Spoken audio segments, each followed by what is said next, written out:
Thailand's election night.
Welcome to Thailand's election night, a special program of Thai PBS World covering the general election of 2026, which has just closed. Yes, exactly. The poll is just closed. People have gone out and voted since 8 o'clock this morning, That's and right. the polling station closes at 5 o'clock. Okay. So And here we are. while we are still waiting for the initial returns of the election, we will provide you with the latest opinion polls, which were conducted only a week before the election. So this is not the returns or result of election yet, but the polls which should give some idea as to the trajectory of these elections. Yes, exactly. We start with the poll by NIDA, the National Institute for Development Administration, NIDA, right? And the polls gave Bhumjaithai Party quite a significant lead. According to the polls which was conducted a week before the election, Bhumjaithai Party should get between 140 to 150. Yes, meanwhile, the People's Party is expected to get 125 to 135 seats in this election. And Pheu Thai Party followed in the third place with 110 to 120. Yes, and it's followed by the Democrat Party, is projected to have between 35 to 45 seats in the House. And these are the opinion survey conducted from the 1st to the 7th of February. It was conducted among 3,000 people. And the question asks, who or which party would you vote for if the elections takes place today? So this is the result of the poll. Then we move on to another poll by the King Prachatipok Institute, KPI. Not this one. This one is the We'll referendum. come back to this later We'll come back to the on. referendum. The other one is the opinion survey by King Prachatipok Institute. Not yet. This is still the NIDA poll. Okay, We let's move on to take a the look. King Prachatipok Institute, KPI, which is quite similar as far as the leading party is concerned. That is the Bhumjaithai Party. This is in Thai, but we'll do the translation for you. Claire. Yes, so Bhumjaithai leads the survey at around 134 to 151. That's the total. And Followed then? by People's Party. Sorry, it's in Thai. We're going to try and translate it for you, but at least you can tell from the color code, because it's very clear. So Pheu Thai, the red house, is 100 to 115. Yes. Right. Okay. So that's according to the survey. Kra Tham comes fourth with 28 to 38. Right. It is a small party, It's a small party. but is said to be one of the kingmakers in this election. Most likely to be another kingmaker. Yeah. Then the Democrat Party, I mean, according to the KPI's poll, it would It's 21 to 26 seats. Right. Yeah. and the rest are smaller parties. Yes, So exactly. we want to emphasize that this is opinion polls, not yet the official returns Not or yet. results yet. Yeah. We also have the survey on the referendum because today Thai people actually go to the poll and cast 3 ballots. Yeah. One of them is the referendum on whether or not to amend the constitution. And here are the results again in Thai. The results of the opinion survey says 54.68% agree to the amendment, like Okay. to have the constitution amended. That's right. And 31.54% says they do not agree. Okay. And 13.78% said no comment. This is the first time that alongside the general elections there is a referendum, and this on a very crucial issue. Some people say that they should give us a good indication as to the future of Thai democracy. That is whether or not Thai people want the current constitution to be rewritten or a new constitution will be needed or not. Yeah. So according to the poll conducted by NIDA, it's quite clear that the majority of the people agree with it. But this is the opinion polls. Yeah. But the actual result of the referendum will not be known until the next few hours. Yeah, we'll find out. And in addition to that, on this program, we do have an expert in Thai politics, a commentator with us, who will be joining us in a few minutes. And we're going to talk more about the referendum, basically how it started and why is it needed, all right. and how is it related to casting of the votes for the MPs as well. And we also have reporters on grounds all right. today. So They should be ready to report the atmosphere at the various headquarters of the various parties by now. Yeah. Some we have learned that have started celebrating. already.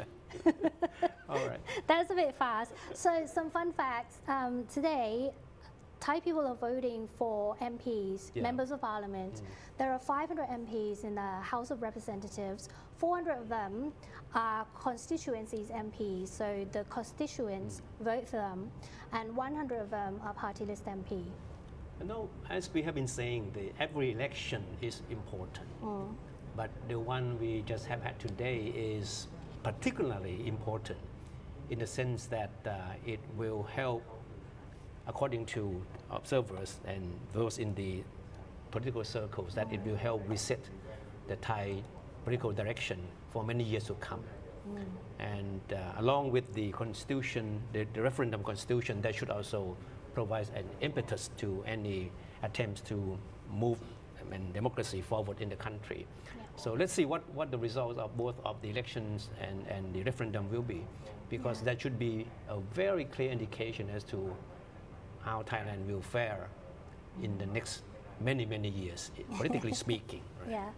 Yeah. By the way, if you're wondering why we have a QR code here in front of us on the desk, it's actually if you scan it, you can actually go to an interactive map where you can look at the results, the returns, real time, and it covers every part of Thailand, including Bangkok. So yeah, do scan it and play around with it. Okay. It's quite fun. Okay, like in most countries, the election we had today in Thailand boils down to the bread and butter issues. There's no question about that. Yeah. So it's quite natural that voters would hope that the election will produce a new administration that can lift the country out of the current economic doldrums. We all know that the country has been going through a serious economic stagnation for quite some time. Yeah. And bad news is that only a week before the election, the Financial Times published an article describing Thailand as a sick man of Asia. Yeah, it says how. The article was titled "How Thailand Became the Sick Man of Asia." By the Financial Times, which is a prominent media. The bad news is that according to the Financial Times, that Thailand has the potential to be stuck with the 2% growth for the many years to come if no structural reforms is carried out in the next months following the election of the new government. And among the challenges that facing Thailand, and I think we in Thailand know quite well, are the rising household debts, Yeah. eroding competitiveness, and aging society. Yeah. So these are challenges awaiting the next administration after the election. Okay. Yeah, exactly. Let's talk about the numbers. This election in numbers, there are 52.9 million eligible vote, yeah. voters across the country. We don't know yet when the percentage of the turnout. Not yet. Last time was 75. 75, which was Yeah. quite Quite high. impressive, quite high. But the election commission expected, before the votes were cast, Yeah, expected to achieve as much as 80% of turnout. that's very So high. that high, and many people see that as being too maybe a little bit ambitious. No, but Also- looking at the active participation of voters during the advanced voting last week and yes. today, the 80% target could be within reach. Exactly. 'Cause Hopefully. there were 840,000 people who voted early, including overseas ballots, last Sunday on the 1st of February. So yeah, well, remains to be seen if we get 80% participation. And in terms of demographics, the voters are becoming younger now, with Gen Z comprising 15%. And we do have Gen X at 30%, 28% are Gen Y, and the baby boomers are about 22%. We are still waiting for the initial returns of the election. We Yeah. should start flowing in the next few minutes. Yeah. And then the official returns will not come around until probably an hour after this from the election commission. Yeah. So in between, we'll try to give you updates on the situation in the aftermath of the election. Exactly. And if you're watching on Facebook or on YouTube, do send us some comments, because I'll be monitoring the comments as well as they come in, and keep them civil. And I can read them online if you like. So please do send us some comments if you have any throughout the program. So it looks like it's going to be quite a long night for all of us. Let's talk about prime ministerial candidates. There are more this year than the last time. In 2023, there were 43 political parties and 62 candidates, prime ministerial candidates. But this time, there are 94 prime ministerial candidates from 43 political parties. So a lot more, significantly more actually. And as you can see, the opinion survey, we've seen the favorite ones are the blue and the orange and the red. Yeah. Yeah. Every constituency in this election is, of course, it's very crucial to winning or losing the elections. But all eyes seem to be on Bangkok, which of course has the most number of constituencies.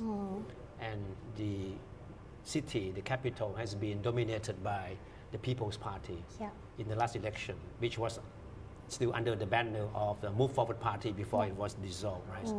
So the spotlight is on the capital. Yeah. The question is whether or not the People's Party can retain the dominance of the city's constituents. We have altogether 33 constituencies. That means that 33 MP seats were up for grab. Bhumjaithai Party definitely want to have a chunk of this, right? Exactly. Pheu Thai as well, right? Yeah. Well, last time the People's Party got 32 out of 33 constituencies, and with only one went to Pheu Thai. That was the number 20, I think. It came as a big shock to all the major parties which once dominated Bangkok. The Democrat Party, for example, because the capital was once the stronghold of the Democrat Party, but the party was effectively wiped out in the last two elections. Yeah. So we'll see. All eyes are on Bangkok, it seems, at the moment. But of course, I mean, the regions like in the north and the northeast are also very crucial to winning or losing the election. And the Bhumjaithai Party, the core of the outgoing ruling coalition, and Pheu Thai Party, the former ruling coalition, a major partner of the former ruling coalition, are still quite dominant in these two regions. And it's very crucial that to be able to win the election, you need to make your presence felt in these two regions, the northeast and the north. What about the south? The south, of course, Belongs is blue and also light closely blue. watched because it has become another hotly contested region. Democrat Party, once again, it used to dominate the region, but Bhumjaithai Party, the smaller, medium-sized party, have been able to make an inroad into the region, and are posing strong challenge to the Democrat Party. Yeah. Well, speaking of voting day, there were allegations of vote buying as well leading up to the election. We've seen a lot of news reports that talks about it. And votes are becoming more and more expensive these days, isn't it? According to news report, some parties were allegedly paying up to 2,000 or 3,000 baht in their areas, in some areas. And yeah, those were just allegations. But yeah, vote buying is something that is present in every election in Thailand.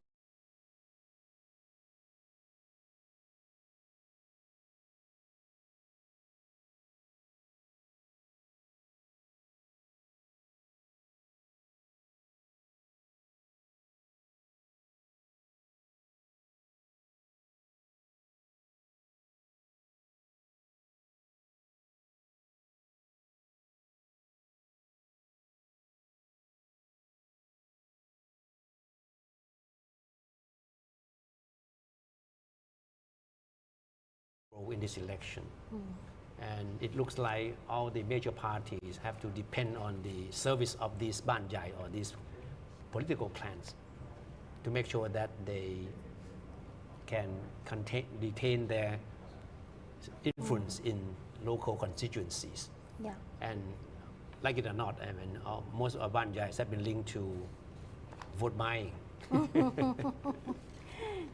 Yeah, here we are. And to make matters worse, this time around, I think it's the first time that we see the issue of the so-called grey businesses, grey money, grey capital, to be dragged into these elections, right? Yeah, a lot of parties campaign on trying to eradicate, promising to eradicate grey money or grey businesses, illegal businesses.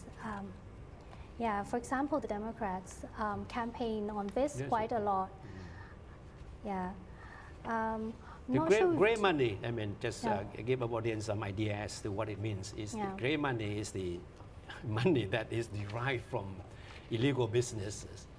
And this day, when you talk about illegal businesses, underground businesses, you mostly imagine pictures of scam networks, scam centers, right?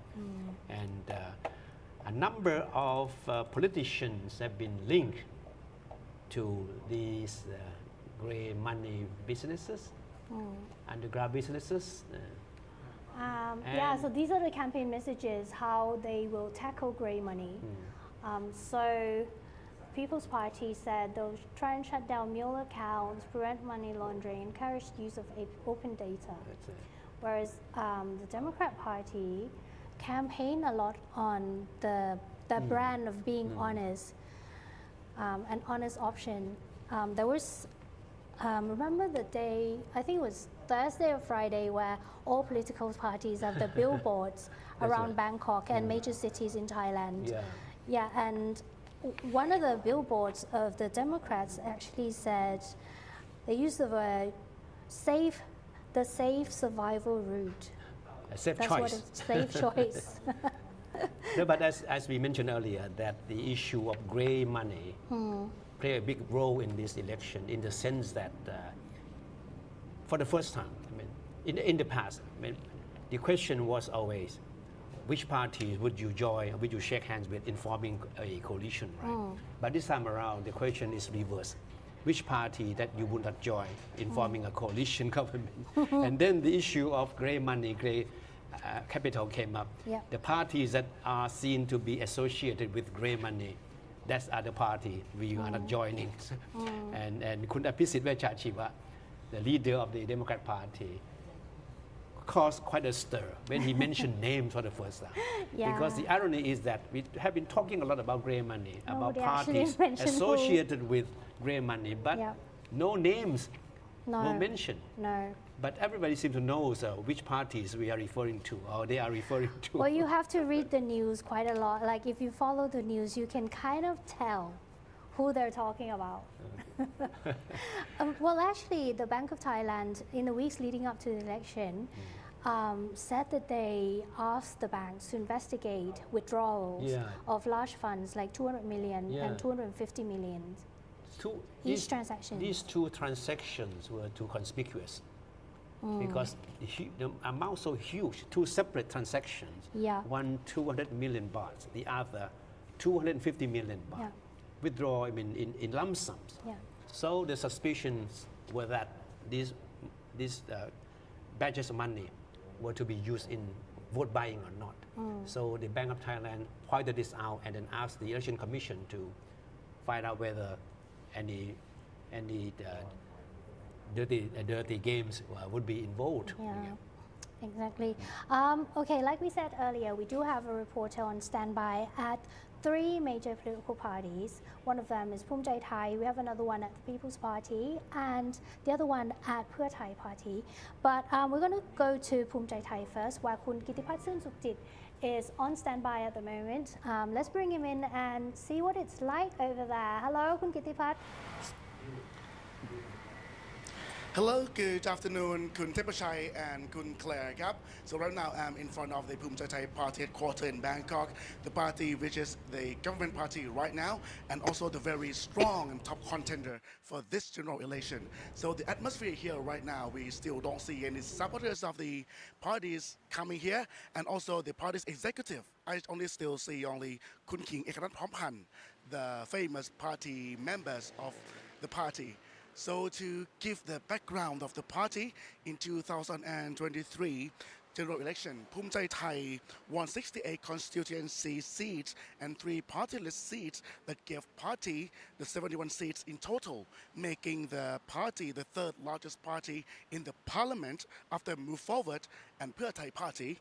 So then in 2025, after the former Prime Minister Paetongtarn was ordered by the court to leave the office, the parliament voted on September the 5th to select Anutin Charnvirakul, the Bhumjaithai Party leader, as Thailand's 32nd Prime Minister with 311 votes. So that selection followed the agreement on forming a government between the People's Party and Bhumjaithai Party, while the People's Party said it would be continue working as the opposition party.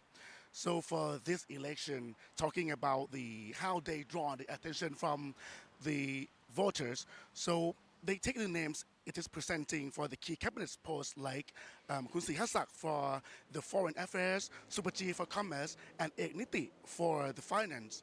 In the campaign message seen around the country, right, the party links its ticket to Anutin as prime minister and these 3 figures as deputy prime ministers and minister in those portfolios.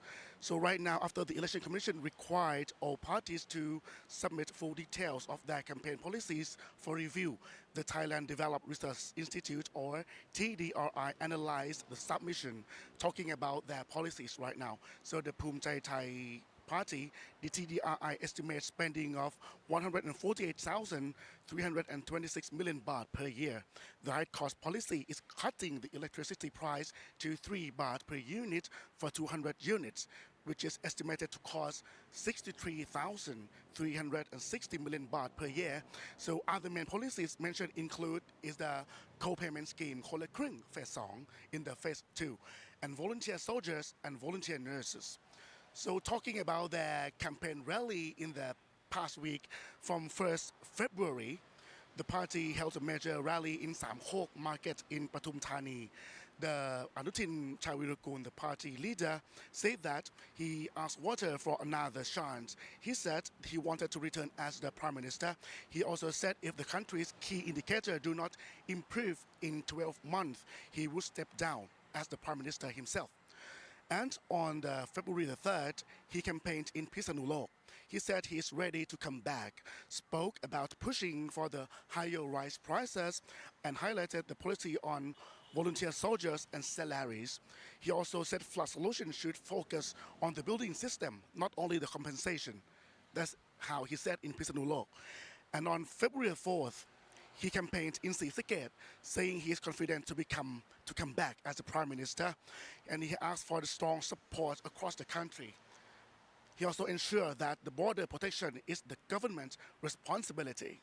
So in the last final major campaign on the February 6th at the Queen Sirikit National Convention Center, Anutin led the event and asked voters to give the party support for the next 4 years. He said the party wants to help revive the country, the economy of the countries, and improve Thailand images. Anutin also said if Bhumjaithai returned to the government, the party would cancel MOU 44. This is his key message. He said he will cancel the MOU 44 immediately. He added there should be no deal to share the maritime resources on a 50-50 basis. So let's take a look about the international view. So there's a report from AFP, the French press. AFP has reported an expectation that Anutin, as Bhumjaithai leader, could return to lead Thailand's government again, regardless of the election result on February the 8th. AFP also cited analysts to expect that no party will win an outright majority, and that after coalition talks, Anutin could be chosen to lead a new coalition government. AFP also described his public image as the down-to-earth, including his frequent casual appearance on social media. So analysts cited by AFP also said that rising nationalism linked to border tensions has helped boost the support Bhumjaithai, a party that opposed changes to Section 112. All right, now we can see that many press around the country and also the international press are here at the Bhumjaithai headquarters waiting for the executives to come here for the press conference. And the press conference room is on the second floor of the headquarters, and we are still waiting for the supporters. All right, so thank you very much, Kun Kittipat. That was... And what you just saw, Kun Anutin on the screen, Yeah, he was in Buriram Yeah. just a few hours ago, casting his ballot in the election. Yeah. And after that, he flew back to Bangkok and to join his executives and His team. supporters at the headquarters of the party. So as Kun Kittipat just mentioned, that the Bhumjaithai party came third in the last election 3 years ago with 81 MPs. But after over 2 years, the party now has become a dominant force and is expected to do very, very well in this election, which just ended today. So there's a strong likelihood that Bhumjaithai party either be the core of the next coalition or be a very indispensable part of the next coalition. Okay. Meanwhile, let's read out some comments from our viewers on YouTube. One person says he's watching from Germany. Hello. Do tell us where you're watching from. This is quite interesting. Is it starting soon? Vote count has already started because the polling stations closed at 5 p.m. So we're still waiting for the early returns from the polling stations. For those of you who have just joined us, we will repeat what we just said earlier about the two opinion polls conducted by two different institutions. One of them by NIDA, the National Institute for Development Administration, which puts Bhumjaithai party ahead of other parties in the number of seats won in this election. A opinion poll projection, not a return, not an official the result yet. So the party, according to the polls, would win as many as 140 to 150 seats, to be followed by the People's Party with 125 to 135, followed by Pheu Thai Party with 110 to 120 seats. And Democrat Party and Klatam Party come fourth and fifth. All right. Yeah. So according to this NIDA poll, the Bhumjaithai Party would certainly be the core of the coalition to be formed after the election. Yeah, we'll find out. and the result, as far as Bhumjaithai Party is concerned, corresponds with the poll conducted by the King Prachatipok Institute. And so you have two polls conducted the final week leading up to the election, confirming that the majority of the people interviewing the polls chose these two, the Bhumjaithai Party as the Blue House. the Blue House. The Blue House. We do have comments from. Okay, we do have another reporter from Pheu Thai Party. Kun Natasha Kitmok is waiting. Okay. We're waiting for the signal. As soon as she comes in, we'll cut to her. But let me read one more comment. Thank you for running a stream in English. While I can't vote here, I am living long term and feel invested in the politics, hoping for a very good outcome. Yeah. So while we are waiting for Kun Natasha, we have a series of pictures of some prominent politicians who went out to cast their vote. Okay, let's go and take a look. This, the footage from earlier today, actually. Is Kun Natasha ready? Okay, she's ready. Okay. Okay, let's go to Kun Natasha Kitmok, reporting on ground from Pheu Thai Party. Okay. Okay, we're still waiting. Okay. I think she's I can hear her on the stream, but yeah. Of course, you can be certain that the signals there would be very, very difficult. Yeah, we saw a lot of control. reporters at Bhumjaithai as well. People are still waiting though. No, but let's Still take a bit look early. at the pictures of the prominent politicians and personalities who cast their vote today. Okay, let's go to, who comes? Natapong Ranparanyawut. We have the footage of him at polling station in Wat Thong Bang. Okay, that's Taling Chan. That's a long name, Wat something. Okay, in Taling Chan, Bangkok, accompanied by his family. Let's look at the footage. Okay. And Kun Nathapong is there, waiting for his turn to vote. went there with his I think family. Kun Thanathorn Jingdungdungkit. Okay. Kun So we Nathapong, have- Kun Nathapong. Okay, before we go any further with the leading personalities voting today, we go back to Kun Natasha, right? She's ready.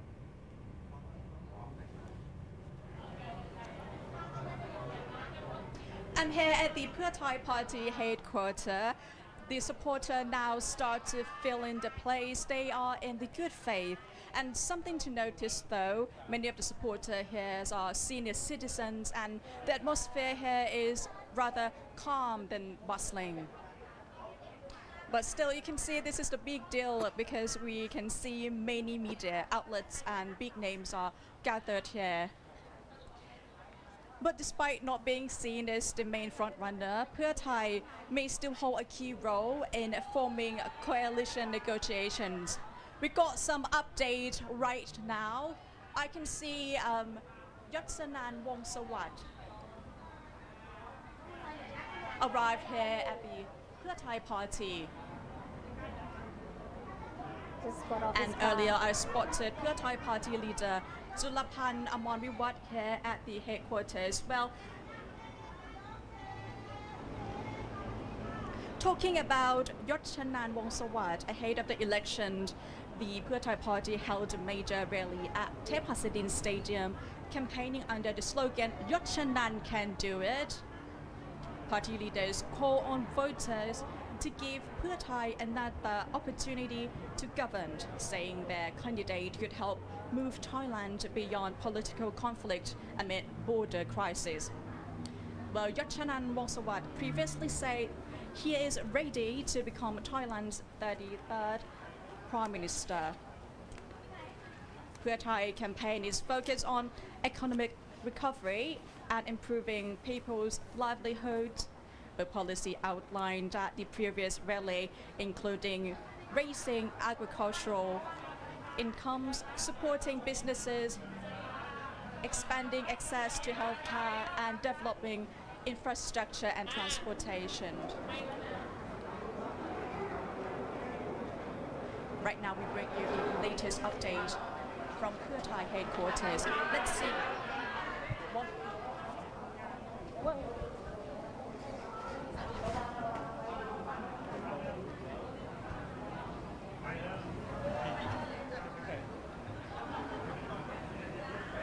Okay, we are now at the headquarters of Pheu Thai Party. Chanan, the party leader, and the ministerial candidate of the party, is speaking to the media. As the returns of the election have started flowing in. Well, the key thing to watch is whether Pheu Thai can hold its northern and northeastern strongholds and gains enough seats to become a major negotiation partner in forming the next government. And we'll bring you the updates as the returns begin to coming. So stay tuned. Natasha, can you try and get as close as possible Yes. to your Chanan? I know it's very crowded, but if you can get a microphone up there just to hear what he has to say at the moment, please. It seems Apologize, may I have a questions again, please? you can't hear it. Okay. Can you get the microphone as close to your Chanan as possible as he's talking to the press now? All right. She can't hear us. No, it's all right. We're That's having fine. some voice No, sorry. sound issues. She can't hear us. So we go back to you Apologize. later on then. Okay. All right, we have to say that Kun Chanan, the prime ministerial candidate of Pheu Thai Party, has had to do a lot of heavy lifting for the party. Well, yes. Because the party suffered a big setback, as we all know, that in the aftermath of the blow up in the conflict Well, between Thailand and he's a Cambodia. family member. All right. No, but his Yeah. biggest and most celebrated qualification is connection with the Chinawat family. He is not a direct member of the family, but is a Yeah, he's connected he to the is family. the Yes. son of the Somchai. Somchai Wongsawat, Yes. who's married to Kun Thaksin's sister, Yep. Yawapha Wongsawat. So still, you cannot say that he's not connected to the Chinawat family. Yeah. After all, the party is still not able to move away from the shadow of the Chinawat family. Yeah. I think That's what the live it- feed from the party right, with supporters as well as members of the press surrounding him as he arrives at the party. That was the moment when he Yeah. got off his car. You know what was interesting? That Kun Yot Chanan is one of the 3 prime ministerial candidates that has degree in engineering. There are 3 of them, Yeah. Kun Yot Chanan, Anuthin Chanvirakul, and Nattapong Deung Panyavut. They are all engineers. Oh, did engineering. Exactly. แล้วคุณอนุทิน is an engineer in industrial engineering. Yeah. คุณยศ and คุณนัตพงษ์ and คุณ Yachanan. Yachanan they have degrees in electrical engineering. Okay. Yeah. Kun Nattapong is the youngest. He's 37. Kun Anutin 59. And Kun Yochanan Wongsawat is 46. Yeah. Had a degree in electrical engineering from the University of Texas at Arlington. And yeah, the 5th member of Chinawat family, or the person connected to the family, to step forward in the race for premiership. After Thaksin, we had Thaksin, his father Somchai Wongsawat, Yingluck Pathongthan, and now. Now we have to say that Kun Yot Chanan, the prime ministerial candidate of the party, has given Pheu Thai quite a boost in its sudden popularity. I mean, because the party, as we mentioned earlier, they suffer quite a setback in the aftermath of the blow up in the conflict between Thailand and Cambodia. Of course, we all still remember the famous phone conversation between Pathongthan Chinawat, then the Prime Minister, and Cambodian strongman Hun Sen, right? And the whole affair ended up in Kun Pathongthan being ousted as Prime Minister. Speaking of number of prime ministers, Thailand has seen many in 3 years since the last election in 2023. We had Setha Thavisin, Paetongtarn, and now Anutin. And yeah, we're waiting for another one coming up very soon in a few days after So this this is a election. big question for Thai politics, that the instability and the lack of continuity, which blame as part of the factors, well, some of the factors that drag down the economy. Yeah. So the lack of continuity, lack of political stability. Okay. Now I think another of our reporters is ready. Kun Nat Bunak, is she ready? I haven't received a signal that she's ready. But yes, we do have another reporter on standby at the People's Party, as well as our expert who is still waiting to come on the show. Yeah, I think though the studio staff will let us know as soon as Nat is ready from the People's Party. By the way, our program is connected to the Thai language service of Thai PBS. Yeah. So they are quite busy trying to tally, the returns, so that Yeah. we can have a clearer picture as to which party is leading in this is it election. Yeah. It's still too early Bit too early. to make a call. But as we mentioned earlier, that polls conducted a week before the election gave the Bhumjaithai party a lead. Yeah. Do you want to take a look at our interactive map just briefly? Can we have our interactive call map ขึ้นมาหน่อยได้ไหมคะจะได้ดู because I do see a lot of orange on Bangkok at the moment. So if we could have that on screen, and you at home can scan this QR code and get to that interactive map as well as the one we do here in our studio. Yeah, that's the QR code where you can scan. Can we have the map on screen, please? Okay. ขึ้นได้ไหม? So, if we can't, that's fine. So the This map- polling stations across the country have closed for more than close to an hour now. Yeah. So the initial It returns says- have let's started look at flowing in, but it's Bangkok. too early to make any call. At the moment, the early returns by district in Bangkok, I am seeing orange on the map here. So we've got 1, 2, 3, Yeah. 6, 7, 8, 9, 11 to 15, 17, I'm not sure Yeah. what color that is. From New Vision, votes are being counted, so this can be quite a bit confusing. 18 to 22, 24, 29, 31, and 33, so 1.5. As we just mentioned, Oh, we see a Bangkok red has as well. been dominated by the People's, The People's Party.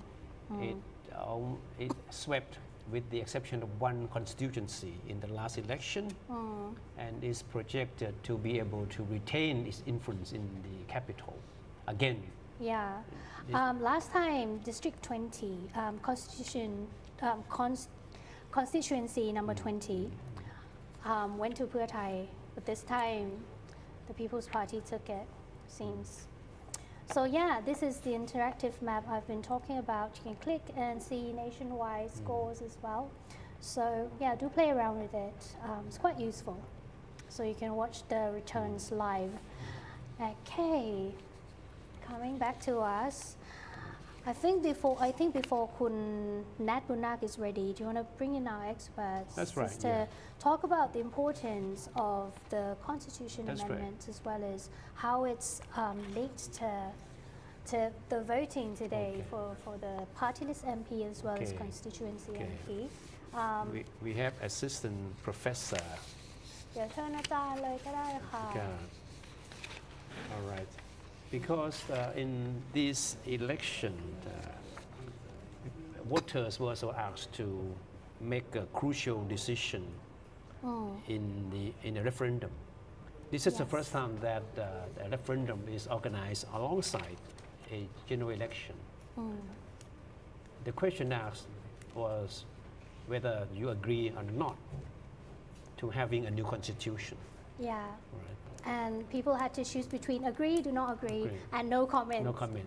And according to the polls conducted by NIDA a week before the election, the majority seem to agree with the idea of having a new constitution written. Yeah. So if the result of the poll was that 54% yes, 41 no, and 13% no comment. Yes, exactly. So the current constitution that we have was adopted in 2017 Yeah. in the aftermath of a military coup. 3 years after the aftermath. After of the coup, yeah. So a lot of people are seeing it as the legacy of the military. That's why many parties and politicians are trying to advocate for its rewrite or amendment. In practice, what they were proposing, many of them proposing, is to have a total obligation of because they're talking about new constitution. Yeah, yeah, exactly. But of course, most of the major parties taking part in the election agree with the idea of having a new constitution, but they do differ in details, right?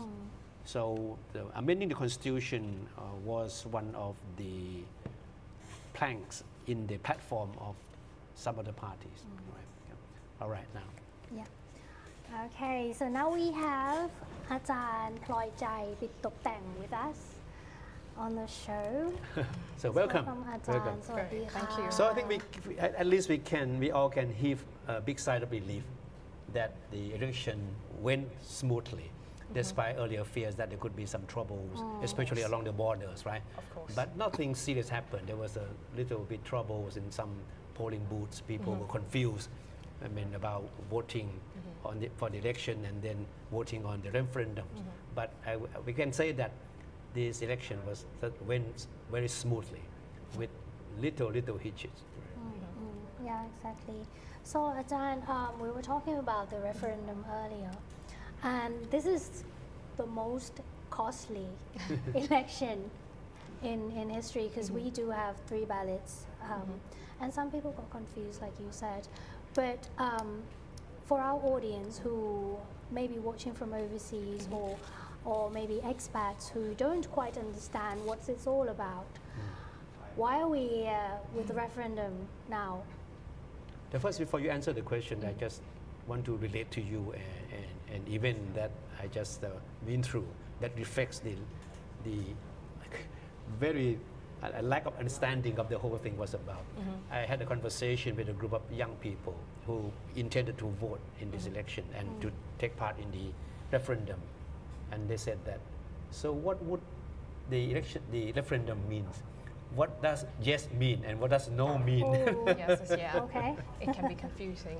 I mean, first of all, I don't think it's just expats who are a bit underinformed about this referendum. I think Thai people as well. I mean, my students, for example, especially like first year undergrads, they were still, okay, so which vote, like yes means what, no means what. I think it can be slightly confusing. But going back to the original question on the political implication of this constitutional amendment process, I think even though, I mean, it's on the surface, it might look like the voting for MPs on one hand, and then we got the separate ballot for the referendum. But I think it's actually inherently intertwined. I think this we might have to go back to like the parliamentary dissolution on the 11th of December. So one of the issues I think among the coalition parties were that they could not agree on the nature of the constitutional amendment. That's right. That's right. So it could, in a way, it could be seen as a betrayal by Bhumjaithai Party against the People's Party. Would that be the? Yeah, I think from the point of view of the People's Party, it seems like a betrayal. But on the other hand, I think Anutin himself described it as is like out of the scope of the MOA that Bhumjaithai signed with the People's Party. Because one of the pledges made by Bhumjaithai to the People's Party was to push through an Exactly. amendment that will lead to Exactly. writing of a new constitution, right? Exactly. But that didn't happen. So, as far as you can see, do you think Kun Anutin, the Bhumjaithai Party, is wholehearted in supporting? It said it supports a new constitution, right? But deep down in his heart, do you think he is wholehearted about it? Oh, that's a tricky question.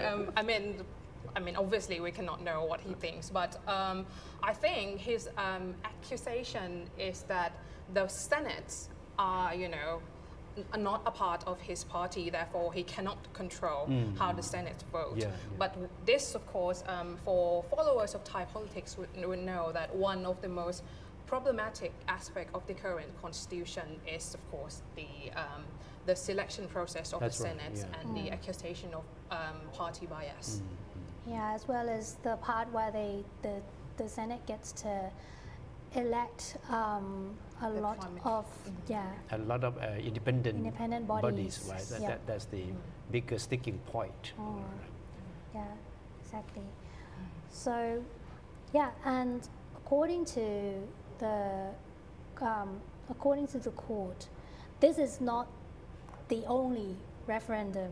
We're having 3, right? Yeah, that's right. So this one is asking the people on whether or not they want a rewrite. Yeah. Then the second one would be the first draft, and the third one would be whether or not they accept the draft. So you So need it's to a help long me way. answer the question. It's a long way. What does yes mean? I mean, I think put simply, this very first referendum is like an abstract question on whether or not this current constitution is going to be replaced.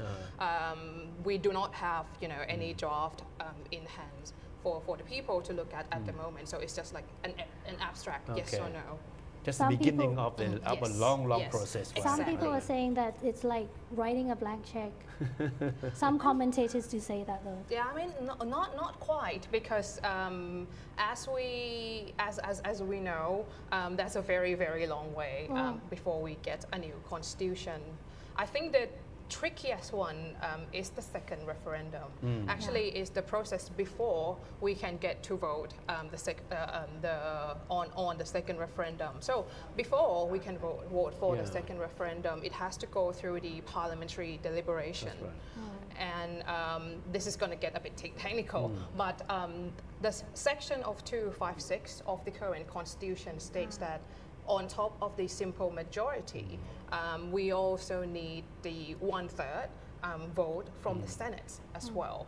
So I think that's a tricky part. That's right. I think of all the political parties that are very, very eager, very serious about having a new constitution is the People's Party, right? Yeah. So if the scenario is that the party wins the election and is the core of the coalition, next coalition, would that give the parties a sort of a more stamina in pushing through the new constitution? And if it doesn't really win that much, would the party lose its steam in pushing for a new constitution? I think, as you two mentioned earlier, it's very unlikely that one party will win an outright majority. But let's say for some reasons that happened. I think, of course, if it was the People's Party who got an outright majority, the constitutional amendment or the new constitution drafting process probably would be easier to push Okay. through. But that doesn't change the fact that you still need the 1/3 approval yeah. from the Senate. Okay. Yeah. The Senate still the key players. Exactly. Right. Yeah. Okay. Yeah, so like we mentioned earlier, we have Kun Nat Bunnak on standby at the People's Party. Let's see if she is ready. Kun Nat, if you're ready. Okay. Okay, she's ready. Hi, Hi. Claire and Kuntepchai. It is a really bustling atmosphere at the People's Party today. And as you can see, there are a lot of reporters from local and international media stationed in and around the headquarters today to cover the latest following the election and a referendum. And as you can see right behind me, there are a lot of supporters coming in right now as they are anticipating for the election results. And as you may have been aware, the People's Party is actually one of the main contenders of this year's general election, and it is expected that it will be a neck-and-neck competition between the People's Party and the Bhumjaithai Party as well. But if the People Party wins, it will be a significant turning point for the party itself and for the country as a whole. And if you remember back during the elections in 2023, its predecessor, the Move Forward Party, won a total of 40 million votes. However, they weren't able to form a government and was disbanded by the Constitutional Court a year later. So this time, they are actually aiming to win at least 20 million votes for the general election, because that would be enough for them to form a strong coalition government. And as for today, most of the core members of the People's Party have already gone inside the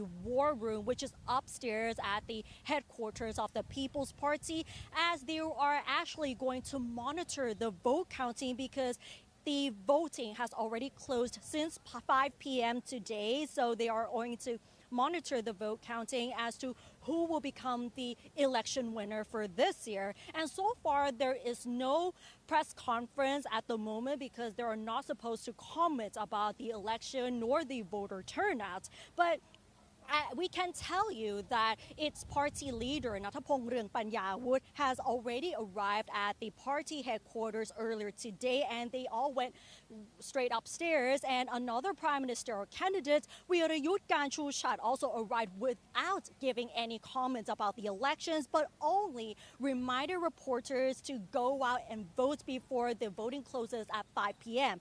And the People's Party MP, Rakshanok Sinok, who caught much attention for wearing a Liverpool t-shirt to cast her vote this morning, also arrived with a short comment, believing that not only the People's Party will win the general elections, but her favorite football team will also win as well. And before the live session, I had a chance to talk to some of the party supporters, some of whom are actually first-time voters as well. And some told us that they have high hopes that the People's Party will win the general elections this time and have high chances in forming a government, because they all want to see positive changes being made here in Thailand, as well as Thai politics as a whole, because they felt that the country has been ruled by leaders that were not chosen by voters. And as to what they hope to see if the People's Party is able to form a government, these young supporters actually said that they want to see positive changes, especially with tackling corruption and decentralizing the government, as well as improving the quality of education. Okay. Yeah, Kunat, so you've been there since quite early today. Are there a lot of supporters? Because I do see a lot of members of the press with their cameras waiting.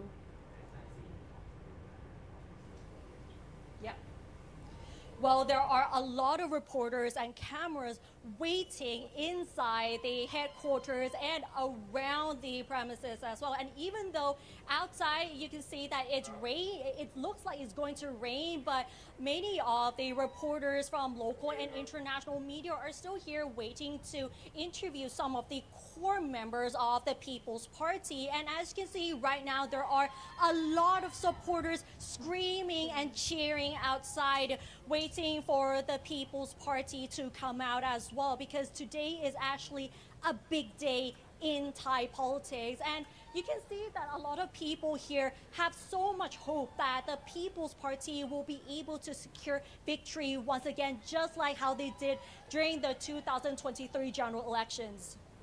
Kunat, I know it's too early to talk about the results of the election, but as far as we can feel, I mean, is there any sense of anticipation on the part of the leadership of the People's Party about the result of the election?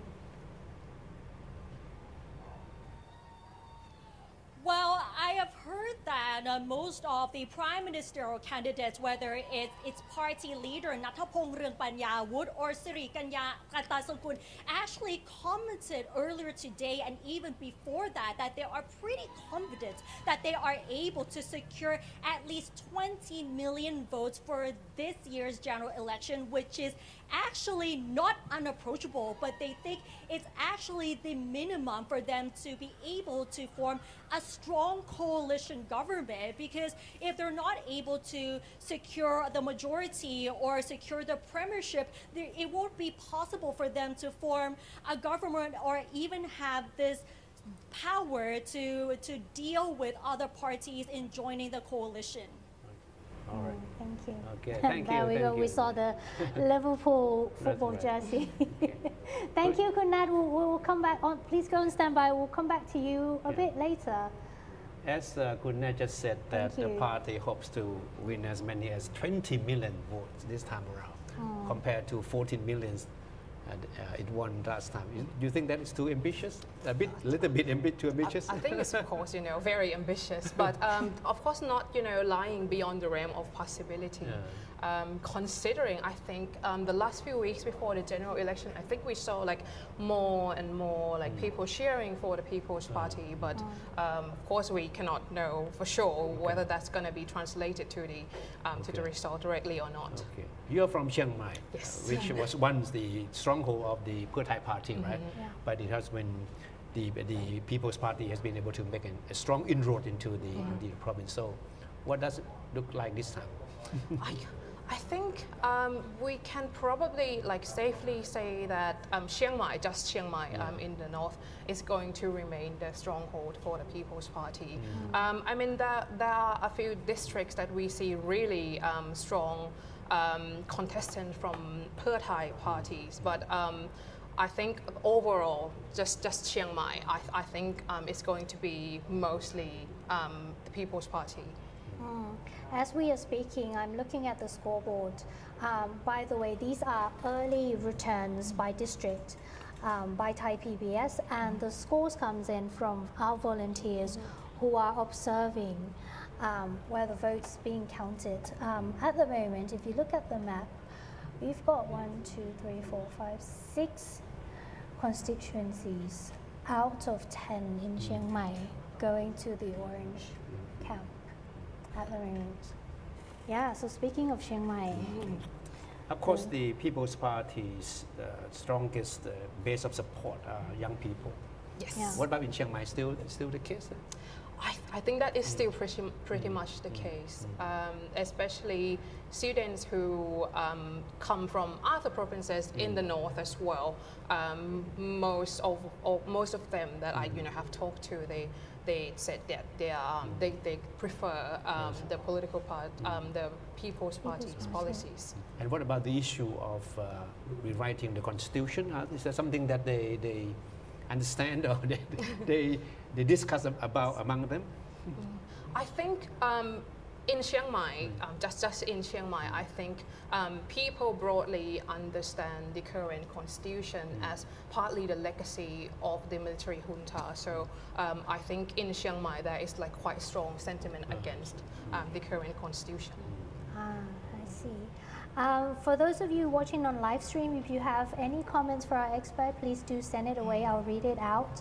One person says, actually, can you increase the volume of the stream, please? ช่วยเร่งเสียงหน่อยคนดูเขาบอกว่าเขาไม่ค่อยได้ยิน Yeah, anyway, a lot of oranges on the stream at the moment. Low volume. One more comment. Anyway, yeah. Not working. Yeah, the QR code working for anyone. It is working. It should be working. It's working for us.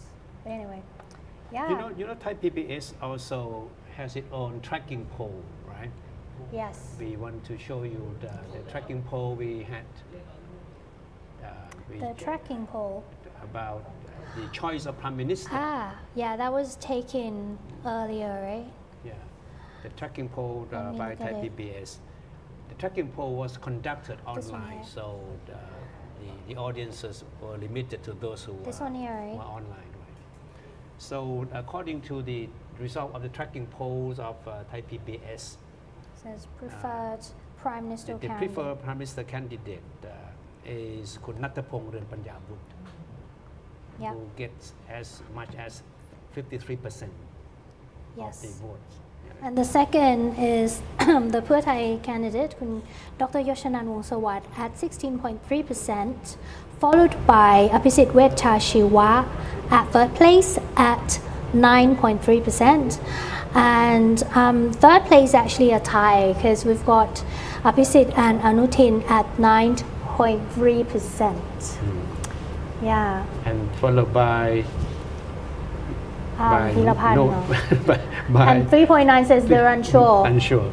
This is every polls in the past several weeks Yeah. always may contain this particular part of Yeah, no opinions people or no who are not comments, sure. not uncertain about whom to vote for to choose as Prime Minister. Mm. So the tracking polls we just mentioned was conducted among people 18 years up, Yeah. 18 years old up. Between the 1st and the 7th of February. All right. So the week leading up to the election. Again, we want to emphasize that it was conducted online. Yeah. So the people we interviewed express their opinions were limited to those, on the digital platforms. Yeah. But enough to give you a good idea as to what these people, whom we are sure are mostly young people, Yeah. think about the politics. Yeah. Yeah, exactly. Well, at least it reflects participation and people are active and are talking about it a lot more, especially among young people. The stream says the sound is sorted. Good job. Thank you for the volume. Okay, okay, people can hear us now. Okay.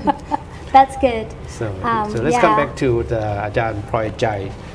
Okay. I think this election has gained a lot of attention from international media, but they look at the election from a bigger picture, especially from the perspective of the future of Thai economy. And the consensus seems to be that Thailand is likely to slip further into the economic doldrums if structural reforms are not carried out. So a lot of people see this election as being very consequential for Thailand's political future. So why do you think this particular election is so crucial? I think, as you said, because we have faced, a lot and various kinds of crises, whether it be political crises with border tension, which also has the economic ripple effects as well. And I think because of the global context now, that the very unstable political international relations at the moment. I think a lot of people, even though they might not, regularly follow the news, but they can tell by the price of products that have increased dramatically. Inflation is, real. So I think that's why all political parties bring in so-called technocrats. So I think that's one solid result of this economic concern that we see reflected in the way that different parties recruit people who are expert in economics, like Kun Supaji, for example. Yeah, that's true. And we're talking about policies in addition to economic issues, cost of living. We're seeing the presence of foreign policy much more in this election that it's being talked about quite a lot. And most of the time it again ties back to the economic situation in Thailand as well as security issue. So yeah. Now let's go and take a look at our Thai language service to see how they are catching up with the latest in the returns of the election. From this interactive map that I'm looking at here, we're still seeing a lot of orange on the Bangkok map. We're seeing constituency number 17. It's the blue house. Bhumjaithai has a lead Okay. at the moment. Okay, let's look But at. still full of orange. Let's look at nationwide. Nationwide, this is how it fares at the moment. I need to emphasize that these are returns from our volunteers. They're not official I see. yet. But it gives you a rough picture, like a rough idea of how things are going at the moment. One of another highly contested area is the south. Yes. And yeah, we're seeing. Especially this time around. Yeah, we're seeing Bhumjaithai in the lead, followed by Democrats. These are constituency MP, referendum. But the biggest region is still the northeast, which Yes. has as many as 133 MP seats. So Still a bit it's- of a mixture Yeah, at the yeah. moment. So it's in a region border contention between two Yeah, major Buriram, parties. Surin,ศรีสะเกษ The blue is leading, Bhumjaithai is leading. Bhumjaithai and Pheu Thai party. Mm. So it's very crucial. I Yeah. mean, to win the election, you need to win the hearts and minds of those in the northeast. Yeah. And then the central plains also very important. Central. 89 MPs. Yeah. And the south, as Kun Claire just mentioned, Yeah, is hotly contested. hotly contested. It used to be, as we 59 mentioned, the districts. stronghold of the Democrat Party. Yeah, now it's all It's up for grabs. very segregated at the moment. Up for grabs. Because remember you were talking about the Banyais earlier. That's right. Some Banyais, meaning the political clans, they're not attached to a single party anymore. They change tracks. I mean, Yeah. with the elections. They had like the strategy has changed. Some Banyais do field candidates with different parties. Yes. How do you see the role being played by Banyai, the so-called the clans of influential local politicians? Yes, I think it has been a very important unit of political analysis in Thailand for such a very long time, and I think this general election is, no difference. For example, the changing of the political allegiance of, let's say, former MPs of Palang Pracharat to, for example, Bhumjaithai. I think that's going to affect the result of this general election, quite directly. So it's the so-called Banyai will continue to have a role in Thai politics. Unfortunately, That is Thailand. I think so. I think so. This election is a good demonstration of its crucial role, right? But Banyai is always associated with the vote buying.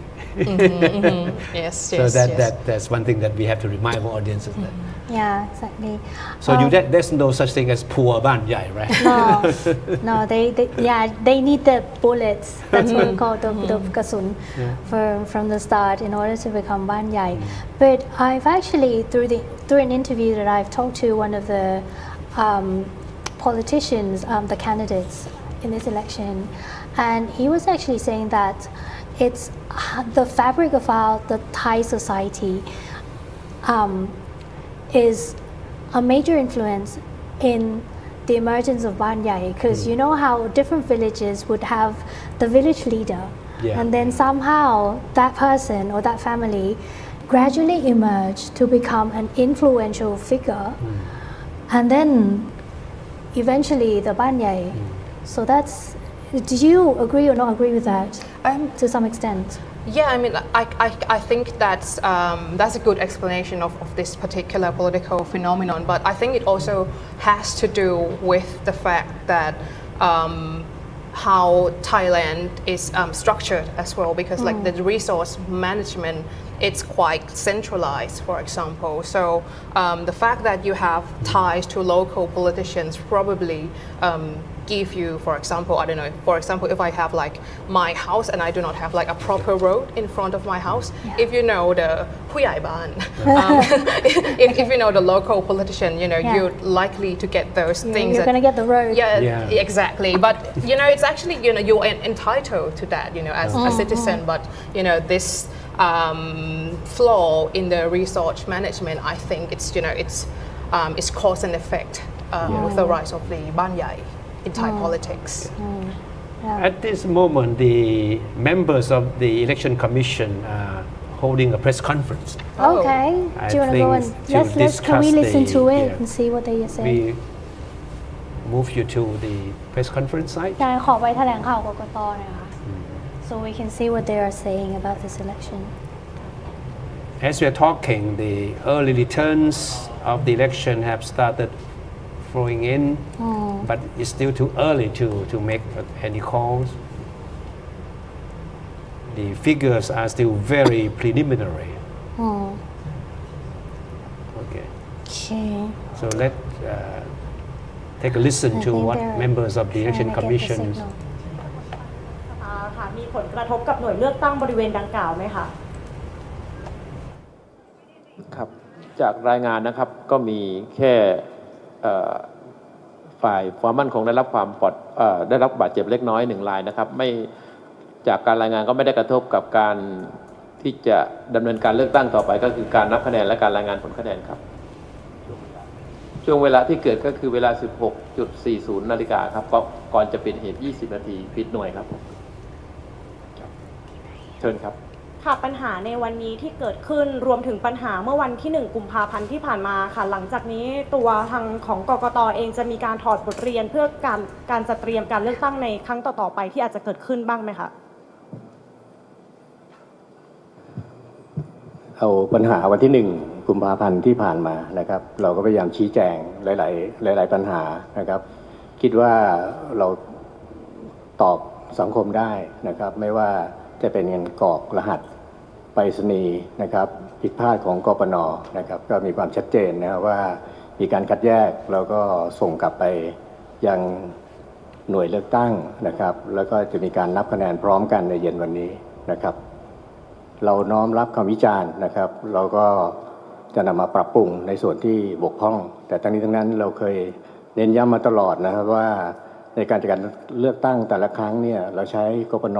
ซึ่งเป็นชาวบ้านนะครับเป็นผู้อาสาเข้ามานะครับเป็น1,500,000 คนเราก็พยายามเน้นย้ำนะครับแต่คนจำนวนมากส่วนที่ผิดเนี่ยท่านลองคำนวณดูว่ามันกี่เปอร์เซ็นต์ไม่ถึง 0.0% 0.1% ด้วยซ้ำไปซึ่งข้อผิดพลาดต่างๆเหล่านี้นะครับมันไม่ทำให้ผลของการเลือกตั้งเนี่ยมันเสียไปนะครับเราก็พยายามนะครับที่จะจัดการเลือกตั้งให้ออกมาดีที่สุดรวมทั้งวันนี้ด้วยนะครับข้อกังวลต่างๆที่เราได้รับมาเราก็พยายามมาปรับสังเกตดูนะว่าเราก็ไม่ได้เกิดปัญหาอะไรในวันนี้ก็มีร้องเรียนอยู่บ้างนะครับซึ่งทางเราเนี่ยก็รับจะดำเนินการแต่บางเรื่องเนี่ยมันอยู่ระหว่างการตรวจสอบนะครับก็ยังแจ้งให้ท่านทราบถึงรายละเอียดไม่ได้นะว่าสุดท้ายมันจะจบอย่างไรแต่ทุกเรื่องนะครับที่เราได้รับข้อร้องเรียนมาเราไม่ทิ้งนะเราดำเนินการตรวจสอบทุกเรื่องนะครับขอบคุณครับมีสื่อมวลชนสอบถามเพิ่มเติมไหมครับสอบถามเรื่องการซื้อเสียงอะค่ะรอบบ่ายมามีการตรวจสอบเพิ่มอีกไหมคะหลังจากก่อนหน้านี้พบ3 รายอะค่ะครับอัปเดตแถลงเมื่อบ่ายนี้รวมทั้งหมด5 รายนะครับแล้วก็อยู่ในช่วงที่กำลังดำเนินการอยู่นะครับซึ่งยังไม่ได้รับรายงานเข้ามาครับมีข้อสอบถามเพิ่มเติมไหมครับพี่ๆสื่อมวลชนครับ Okay, that was the press conference given by members of the election commission. There was one question about alleged vote buying. Yeah, and he said as of now they have 5 cases of vote buying allegation reports at the moment. ร้องเรียนเรื่องสำนวนแล้วครับ Okay. All right, so I think he did answer some questions about the bombing in Yala, that's right. where one soldier was wounded, but when the polling station were able to carry out the voting, And they said it didn't affect the polling. Yeah, it didn't affect it. Okay, we're talking about the projections of the elections. Earlier, we talked about how NIDA poll put Bhumjaithai party ahead of the other parties in terms of number of seats won. Now we have a poll by another organization, Dusit poll. Okay. Okay. Now it's a totally different story. Different story. That's Okay, right. let's take a look. It's a People's Party. Ahead, according to it's a poll, right? It's not the official result or returns. The People's Party would win as many as 165 seats. That's quite a lot. Yeah. Okay. Followed by Bhumjaithai with 130. All right. And followed by Pheu Thai 115.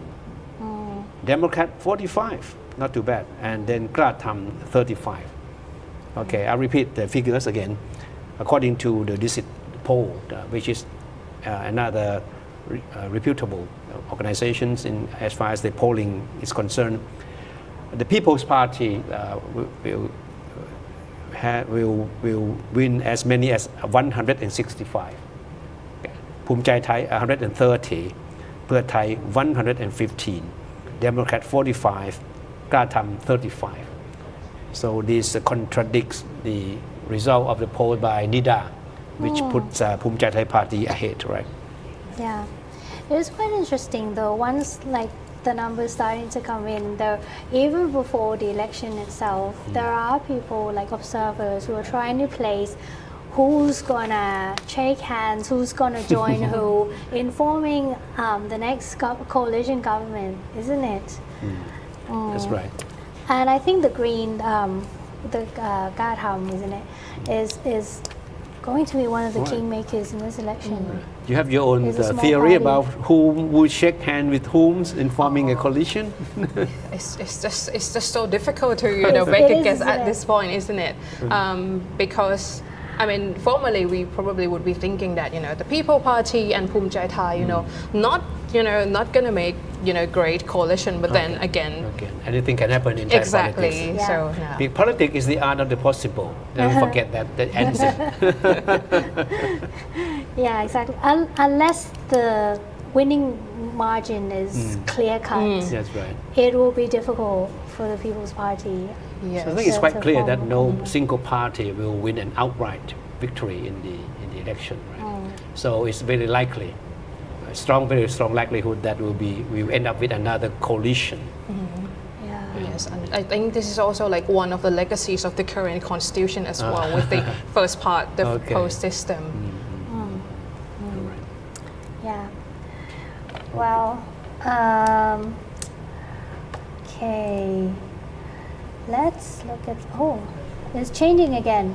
So the results for Bangkok? Bangkok. No more Yeah, blue. now it's orange. No more blue. Now it's orange, but votes are still being counted, so it comes and goes. But it looks like orange is dominating the scoreboard at the moment. Yeah. Okay. Do you want to go to some comments? Let's look at some comments from our viewers on YouTube. Well, there's a lot of people watching actually. Democrat Party has been underperforming, too bad for them. This is a comment from one of our regular viewers as well. It says, Democrat Party has been underperforming, too bad for them. So, yeah. Exit poll numbers are changing like mad, I'm guessing. Not true. Exit polls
Yeah. audiences, right? I mean, So algorithm has a lot to play in this election, I guess.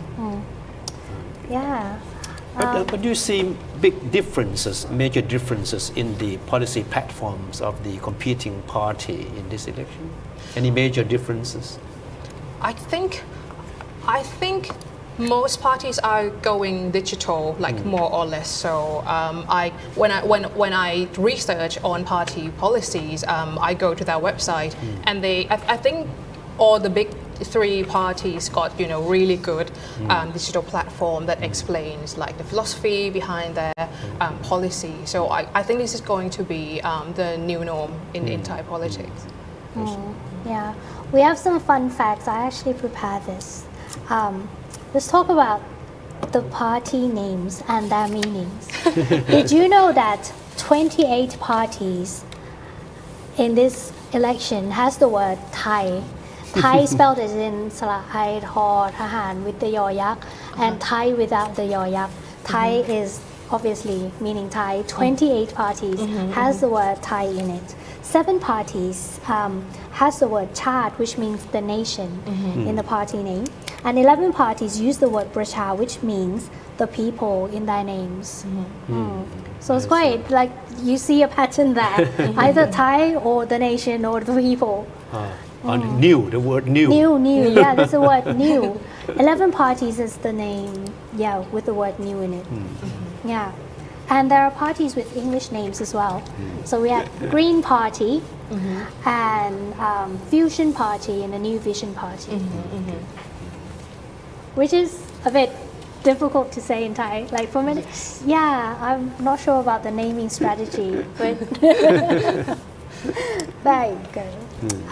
Speaking of oldest political parties, is the Democrat. This is the oldest, 79 years old. Followed by Prachakon Thai, 46 years old.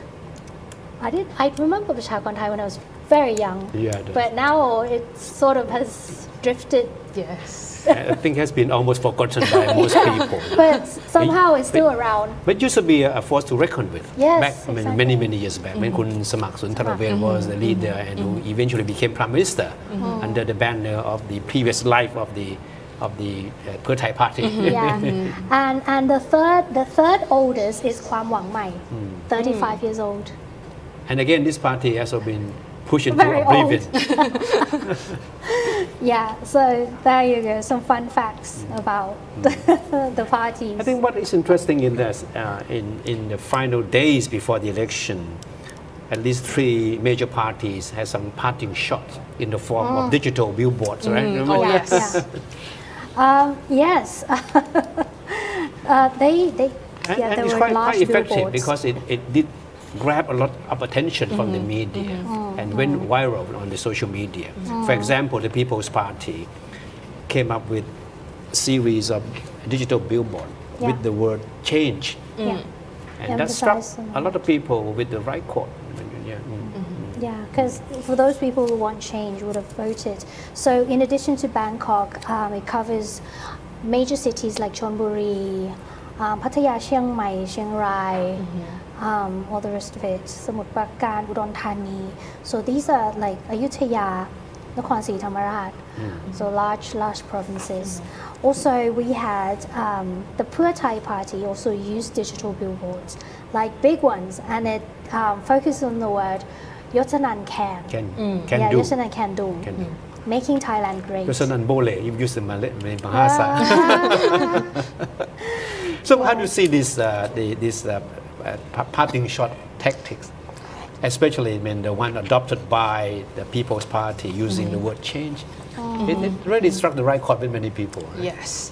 I think, as we mentioned earlier, I think a lot of people feel that, some major changes need to happen in order for Thailand to get out of this crisis. And with the billboard tactic, I think it's actually very clever of these parties because they have very, very little time this time. Like they've got less than 3 months to prepare for this general election. So I think like a short but quite catchy motto is a very effective political campaign. And it has sort of become a catchword for many people when they see each other before the election say, จะเปลี่ยนไม่เปลี่ยน you change or not Change or not, yes. Yeah, that's true. So all four major political parties employ this method of using the billboard. So in addition to Pheu Thai, People's Party, Bhumjaithai and Democrats Yes. also had billboards. What about the Democrats tactic using the phrase Democrats a safe choice, right? Yes, I mean, I did not think a lot about Democrats until very like last few weeks, and then we saw them like doing like much better, especially in the south, and also in Bangkok as well. I mean, this is not quantitatively verified, but we like begin to see people talking more and more about Democrats. So I think bringing back opposite, it's really a very effective scheme for them. They're also leveraging on the image of Kun Chuan, Oh yes. who right, has that's right. always been prominent in the south. So I think the party, the Democrat, has to some extent succeeded in being seen of portraying itself as being a centrist somehow, right? It's been between two extremes, one conservative and the other is a reformist. I think that basically I believe that was the idea of the Democrat Party, to present itself as being a safe choice. You don't go too extreme, either left or right. Then what about Bhumjaithai? Nationalistic, probably. Then the national sentiment. Yeah. You think that helped with the party? I think Bhumjaithai is like trying really hard to be like the face of the conservative. Like if you are conservative, you vote for Bhumjaithai, and I think I mean they also got the incumbent advantage because they were government. So I think they have been very effective in presenting themselves as that. That's right, and the situation on the border, the conflict with Cambodia, certainly is very helpful for the party, right? Yeah. What about the strange ones? The strange ones. the strange alternative policies, for example. That's not unique for Thailand. I think it happens everywhere. All these offers, promises that range from unconventional to bizarre. It is, isn't it? Yes. I think I talked to like a lot of my students, and they were quite like captured by Tae Mongkhonkit's campaign. I mean, they're not voting for him, but they are quite amused by his campaigns, and it's quite it's quite shareable on IG stories. Is it just to get attention? His promises, his campaign promises were just simply out of this world. Exactly, literally. Yeah, but it does get people talking about definitely. them. Definitely, at least get them recognized. Yes. So that was his idea, I believe, to gain headlines. Yeah, like they would do anything for the likes to go and the viral. share. Yeah, that's right. You have any more comments from our audience? We do have comments actually. We do have a lot of people watching on YouTube, and wait. This person, you may be confused, says this election result is very significant for Bangladesh. It's actually Thailand, not Bangladesh. Okay, we do get some funny comments. By the way, if you have just joined us, this is Thai PBS World, and we're covering the vote count. It's election night in Thailand, so we're covering the vote count of the election 2026. Thailand, guys, not Bangladesh. Might be a misspelling. I have no idea. Okay, now let's take a look at the latest returns from our Thai language service. Okay. Now they have some unofficial figures about the number of seats that each of the parties is supposed to have won. Now let's go to our Thai language service. Thai service ปัดไปฝั่งภาษาไทยได้ไหมคะ Okay. So you can see. So this is the latest returns of the. This picture that you are seeing here is actually at the convention hall. Our war room is called war room. It's called a war room. Yeah, it's called a war room, but anyway, these are where we have volunteers verifying the counts the returns that are coming in from the volunteers at the polling station. Okay, now we have the latest returns, unofficial ones from the Thai service. Okay. So according to these unofficial returns, the number of seats from both the constituencies and party list categories combined, Bhumjaithai is taking the lead with 130. Okay. Right. Yep. And then followed by the People's Party, 86. Okay. Okay. So, but let us remind you that this is still early returns and still unofficial. Yeah. Can we switch to the map, please? We can look at the maps as well. Bangkok is changing again. And at the moment, the map says constituency MP seats, Bhumjaithai is leading at 109 seats. People's Party, 65 seats. Followed by Pheu at 51 seats and other at 63. Review, look at Bangkok. Just now, we were seeing all orange.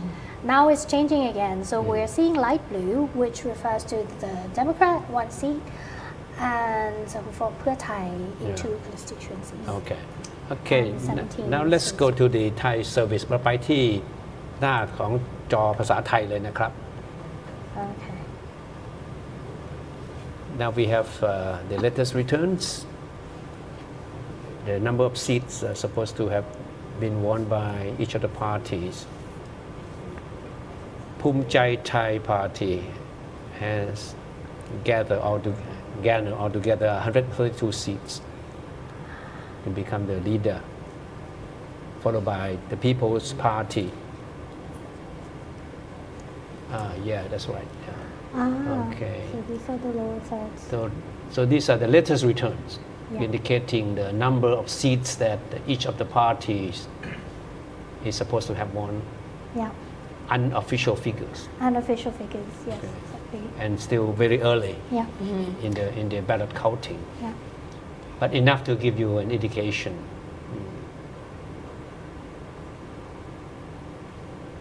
Of course, as the past history suggests, the Bhumjaithai and Pheu Party have done very well in the constituencies election. But when it comes to party list election, the last time the People's Party got the most. shocked everyone. Yeah. So again, I think this time around, the People's Party hoped that the party list MPs would come to its rescue. Yeah. Yeah, so do follow us. I mean, it's going to be a very long show tonight. Especially if you're watching the Thai language show, it could go well up to midnight. Yeah, but we're here. So if you're watching online, do send us comments. I'm going to read some comments. Good old days, which will never come back. Okay, this person seems like an expat, says, I think the most important thing is to get stability. Matthew Johnson says, I want a pet dinosaur. I'm not sure why I'm reading that out, but yeah, it's election night. But yeah, any comments will do, even questions about Thai politics. You should provide some background about petting dinosaurs. Pet dinosaur. Oh, the Mongkol Kit's policy. It's one of the very outlandish policies introduced by Mongkol Kit, that he would have Thailand's first Jurassic Park, right? Yeah. With live dinosaur. Yes, I mean, it's going to revive the dinosaurs. Yeah, that's what we talk about, the unconventional campaign promise. Okay. Okay, some people are watching, and here shows Bhumjaithai is leading. Okay. Yeah, so people now let's are go back to the scores again, the latest returns. Yeah. Because I think this is what the audiences are most interested in. Yeah. as to which party is winning. The what. scores as in the map or as in the lower thirds on our screen. Because if you're watching, you will see the screens like this anyway, with the scores on Yeah. the in side. English. Yeah. So yeah, Bhumjaithai is leading. Alright. Interesting. โอเค Mm. แล้วกลับไปที่ภาษาไทยได้ไหมครับไปตรง go back to the scores once again the latest returns because this is what Yeah. the audience is the most interested in now. And according to Thai PBS Thai Language Service, is saying that a lot of party executives and leaders of Bhumjaithai are making their way to the party after the poll says that after many polls concludes that Bhumjaithai is leading. Yeah. And in addition to members of the media from Thailand, there are international press covering this election as well at Bhumjaithai Party. Yeah. Okay.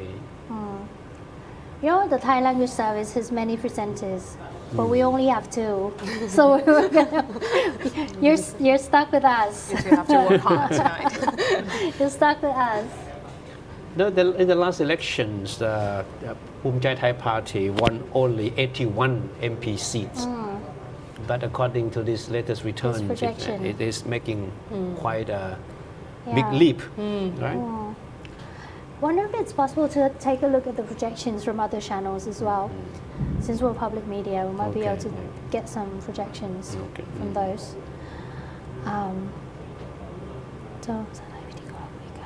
Okay.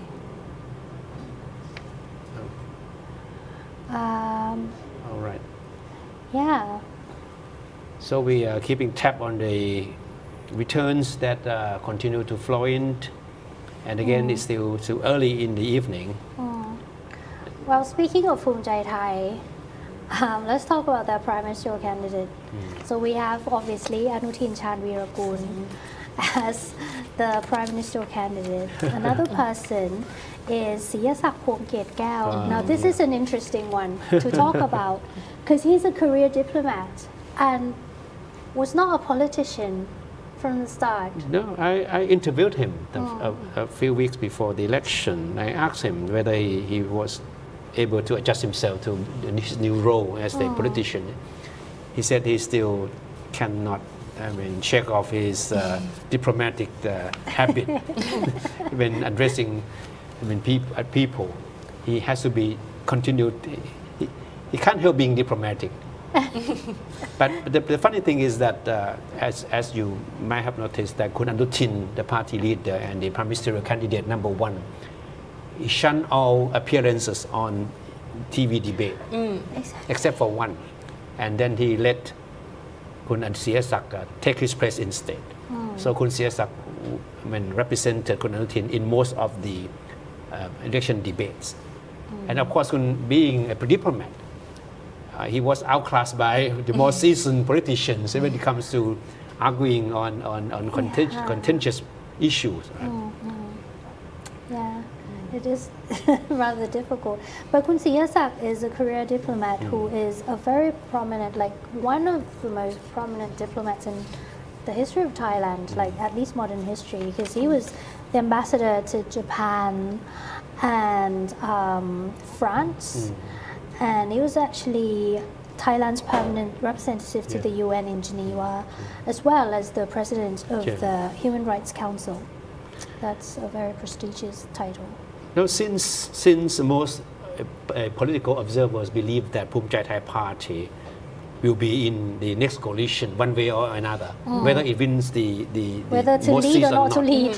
And that means that Kun Siyasak will return as foreign minister, Yeah. 90%. Yeah, that's true. And Kun Siyasak, as I mentioned earlier, they also had to do a heavy lifting for Bhumjaithai Party as well. Because in the election this time around, the issue of security was the top priority. Of course. And Kun Siasak was certainly represented the party very well in discussing issues about Cambodia, Thailand's place in the world and things like that.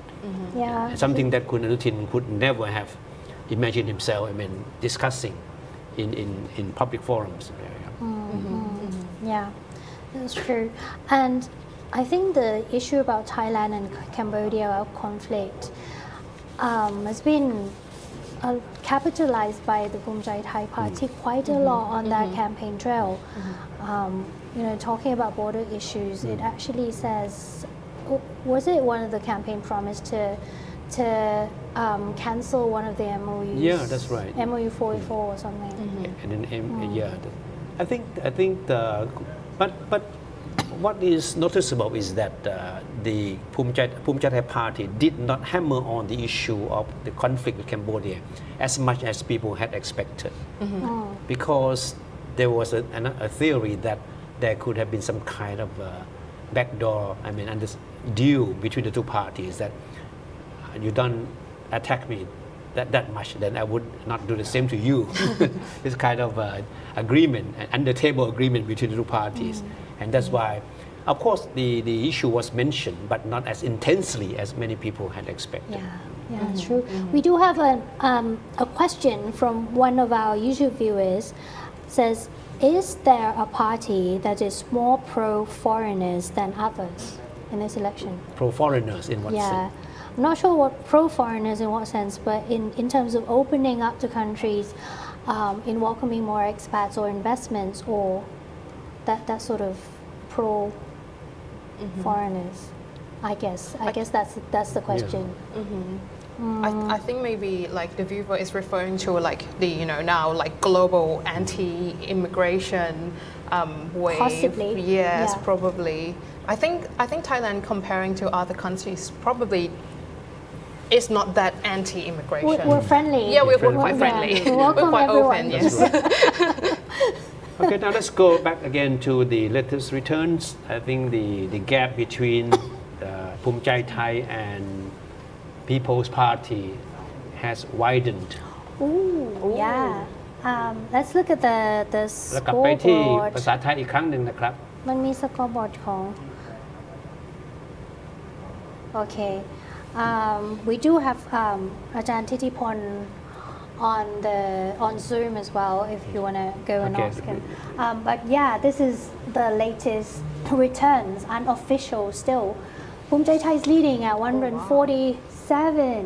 Oh, switched. And we're trying to look at the And the scores. People's Party is in the second 91, place. in the Yeah. second place. Yeah. Followed by Pheu Thai. Yeah, it's quite interesting. Yeah. We also have an interactive map. If you switch to the interactive Okay. map, you're going to see a lot of blue on screen at the moment. Okay. ขอดู Bhumjaithai ขอดู 147, People's Yeah. Party 91, Pheu Thai 69, อืม กล้าทำ 51, Yeah. Democrat 19. Okay. Yeah, still very early, but gives you a sense of how it's going. Okay, Okay.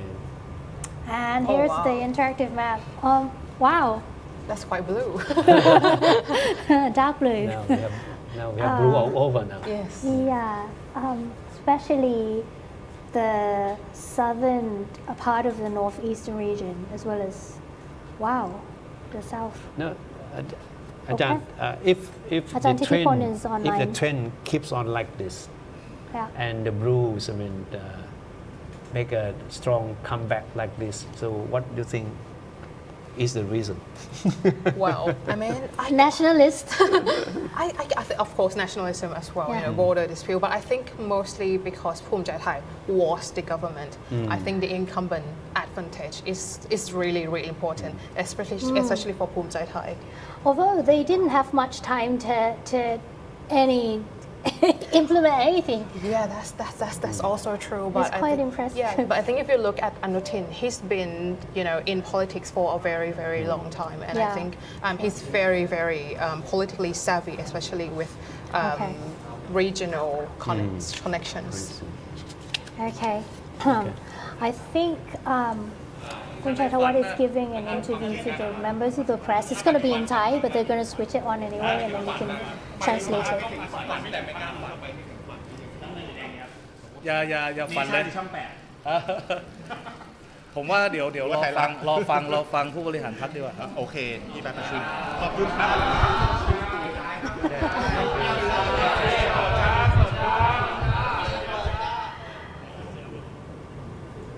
Okay, Chainawatulathon from the People's Party says, let's wait and see from the party executives.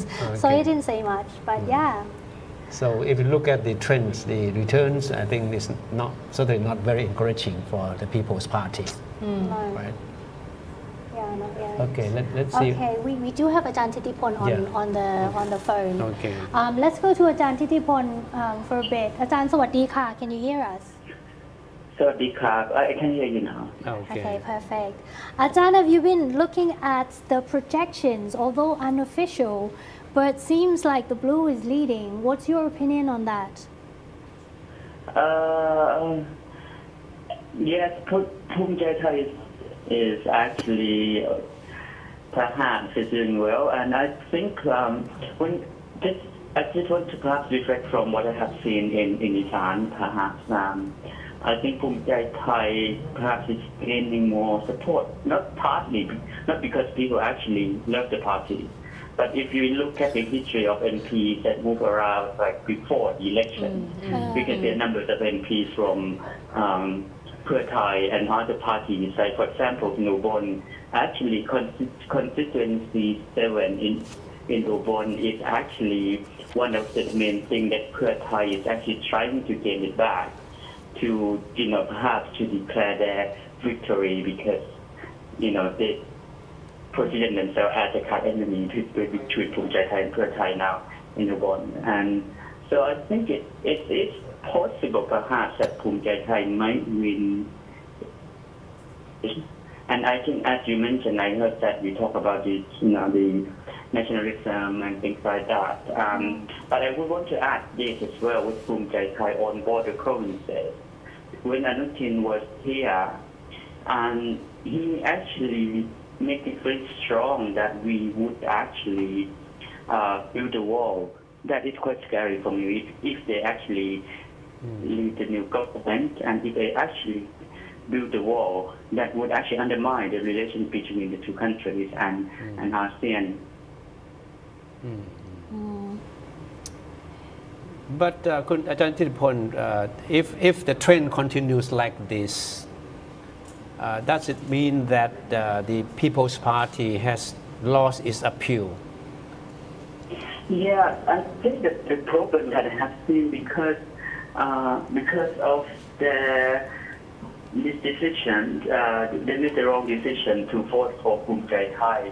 That actually undermined their popularity because it upset many people who were supporting them. When they talk to younger generations, some of them that felt that they would actually vote for the Pheu Thai instead of People's Party because they were disappointed with the decision to vote for Anutin to take office before, 2-3 months ago.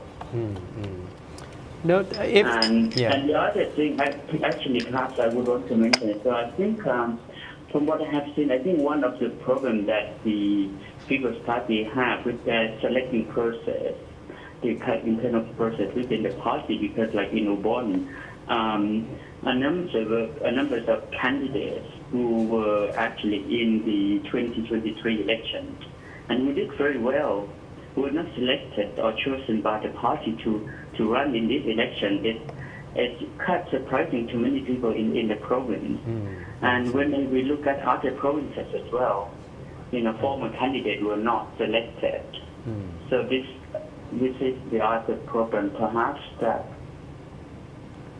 Ajahn Thitithipon, if this is really the case, meaning that the Bhumjaithai Party will emerge the biggest winner, what do you think the post-election coalition government will look like? Currently, most party open to work together as well. Like we have seen People's Party drop their intention to reform Article 112 to make them more appealing to other parties. And I think it's possible that if they agree to work together, Bhumjaithai People's Party and Gratham Democrat. But the problem with the coalition is Gratham is a problem to People's Party and Democrat. So it's still too difficult to predict things because Thai politics, anything can happen. Or we might see the reunion between Bhumjaithai and Pheu Thai as well. Because Pheu Thai also make it clear that they also want to work with anyone as well. And if this is the case, do you think the People's Party will still be in the picture? It will be part of the coalition government? I think there could be two possibilities from my opinion. And they might push People's Party away to be on the opposition side, or they might take or include Bhumjaithai might include the People's Party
and one of the main thing is I think Pheu Thai still rely too much on the populist platform.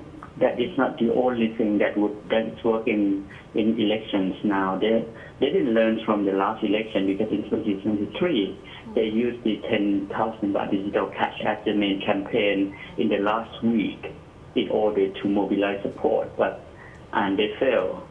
And in this election we also saw they tried to use the kind of money giving out to people as the main strategy to attract vote. And I don't think it would work again. Okay, all right. Okay, So thank you ค่ะอาจารย์ทิติพล That was Thank you very much, Thank you so Ajahn. much. That was อาจารย์ทิติพล ภักดีวานิช from the Faculty of Political Science อุบลราชธานี University.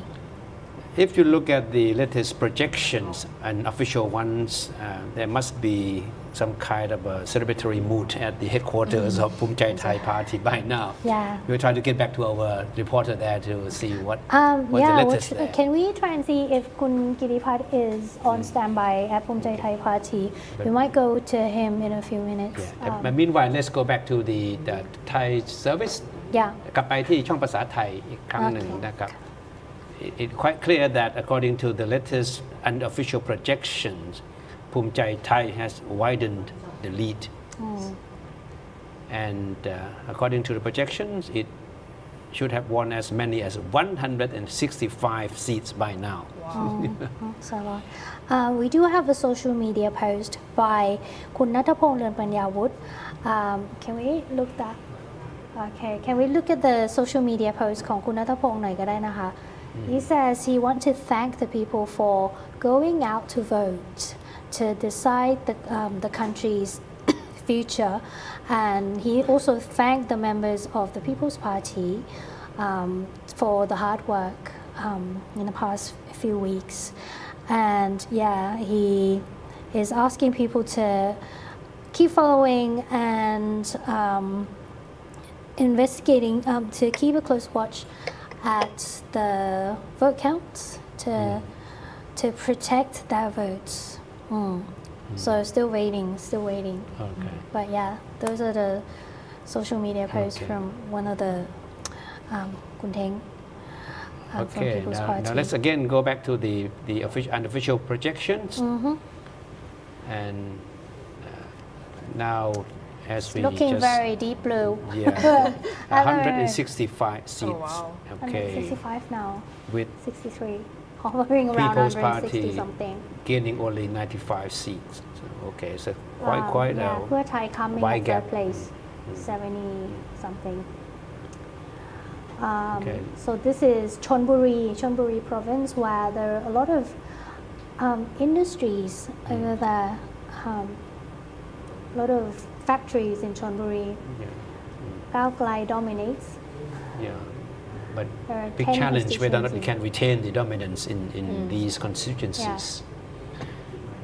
Again, the lead has widened even further with 174 seats won according to the unofficial projections.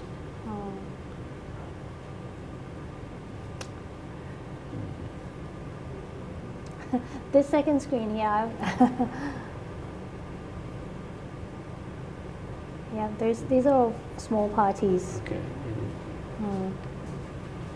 You know what the numbers, because they have to draw the numbers when they apply as candidates. The numbers actually helps, like especially when the lesser known parties, but if they get good numbers like 8, 1, 5, that sort of numbers, then like people who might not know who to vote for might choose nice numbers. Exactly. For luck. For like numerology in Thai. But that was only a small help. Yeah, only small, That didn't really change the game. Yeah, it doesn't change the game exactly. All right. But yeah. So we're still keeping you posted on the latest projections.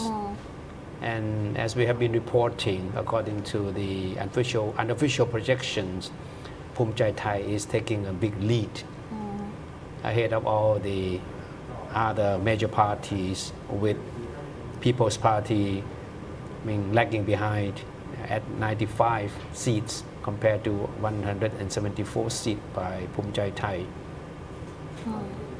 Quite a wide gap now, and it looks like it continue to widen. Yeah, exactly.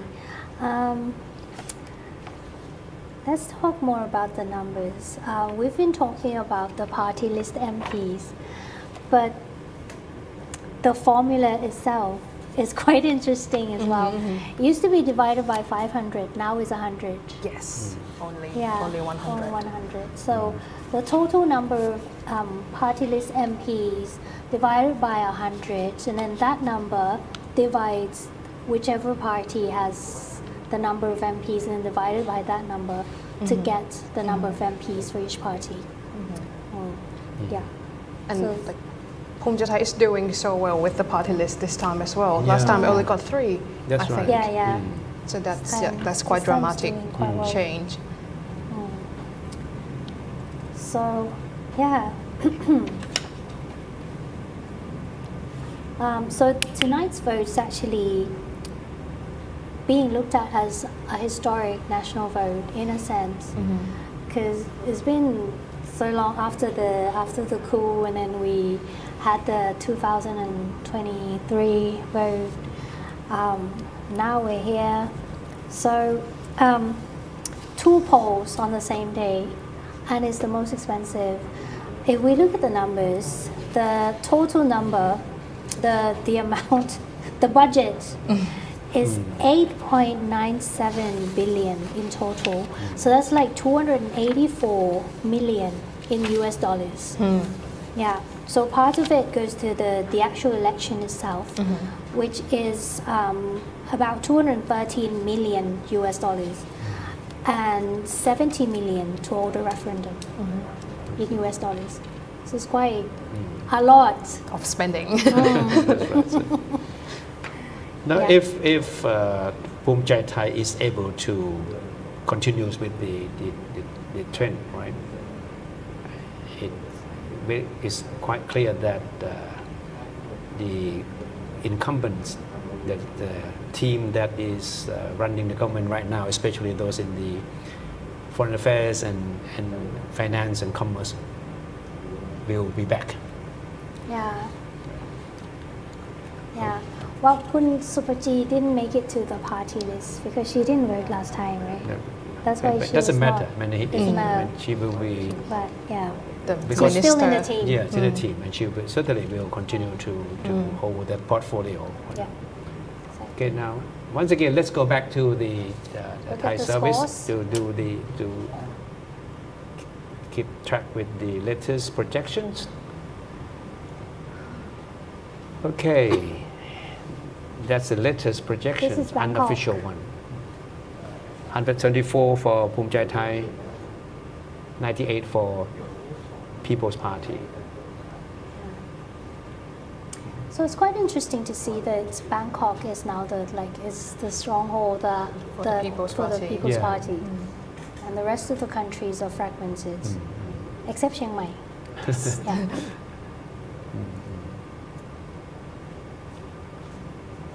So, Ajahn, what would it be like if Anutin is back in power again? Well, More we- of the same thing. Is it more of the same thing, or can we expect some changes of track, and that because the party now is happy with the image of being conservative, right? Yes, definitely. I think they are quite well prepared to rebrand the party as, no longer just a regional party, because normally we would associate Bhumjaithai with the northeastern and especially Buriram. But now that they've got people like Kun Sihasak, Kun Supaji, Kun Ekniti, I think they are in for the long run. So I think politically probably nothing is gonna change that much. I mean, compared with the past 3 months. But in the long term, I think this is quite important for Thai politics. Yes.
This is It's unofficial. unofficial. It's very early.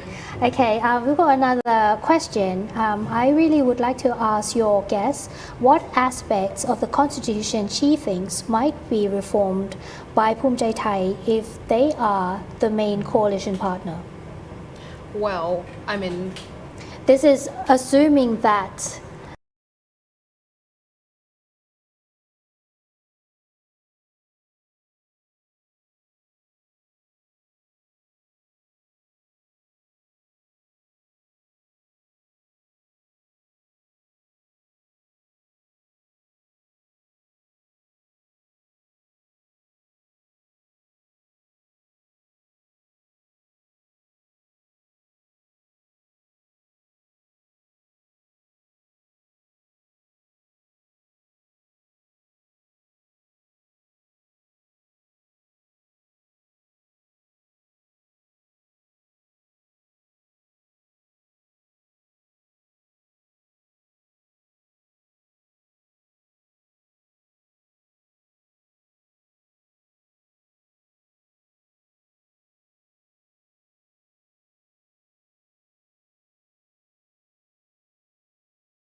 okay.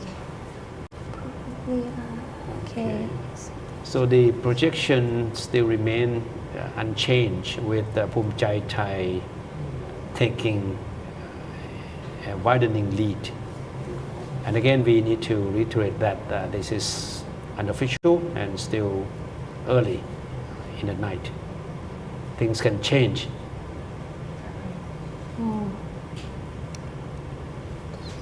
Yeah, we have a lot of comments. I'm trying to screen the comments as we speak.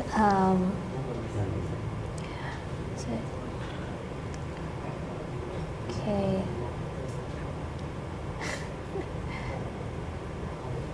But some people is winning party as well. How did they count? You mean how did they count the vote? The scores that you are seeing on screen, the returns by districts from all over the country are actually from our volunteers across the country. The score comes in and we have what is called the war room or the volunteers in the convention hall who check the scores and then put the projections up on the map. So that's what you are seeing at the moment. It's unofficial. We will see the official returns a bit later tonight, but not yet. Yeah. Okay, I think our reporter from Pheu Thai headquarters is ready. Let's go to Kun Natasha Gitmok at Pheu Thai headquarters tonight. Hello, Kun Natasha. Hello again.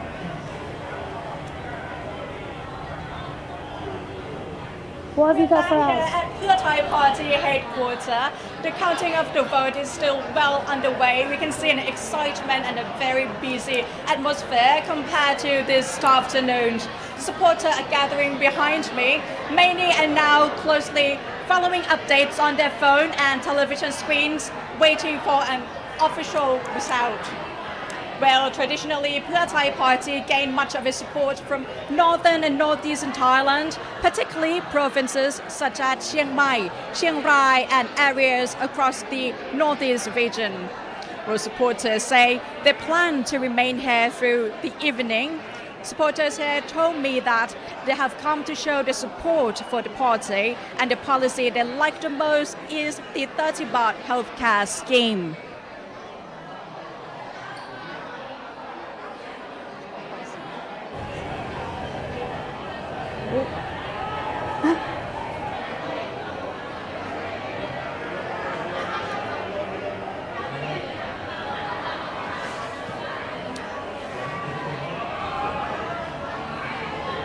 อันนี้ชอบมากเลยเพราะว่าคนไทยและคนที่ไม่มีตังอะไรอย่างเงี้ยคนรากหญ้าจะได้30 บาทอันนี้คือบัตรเด็กของพรรคเพื่อไทยเลยครับผมโอ้วันนี้มาด้วยความประทับใจฮะเห็นกับพี่น้องพวกอะไรอย่างเงี้ยเราก็มาเชียร์คนที่เรารักครับผม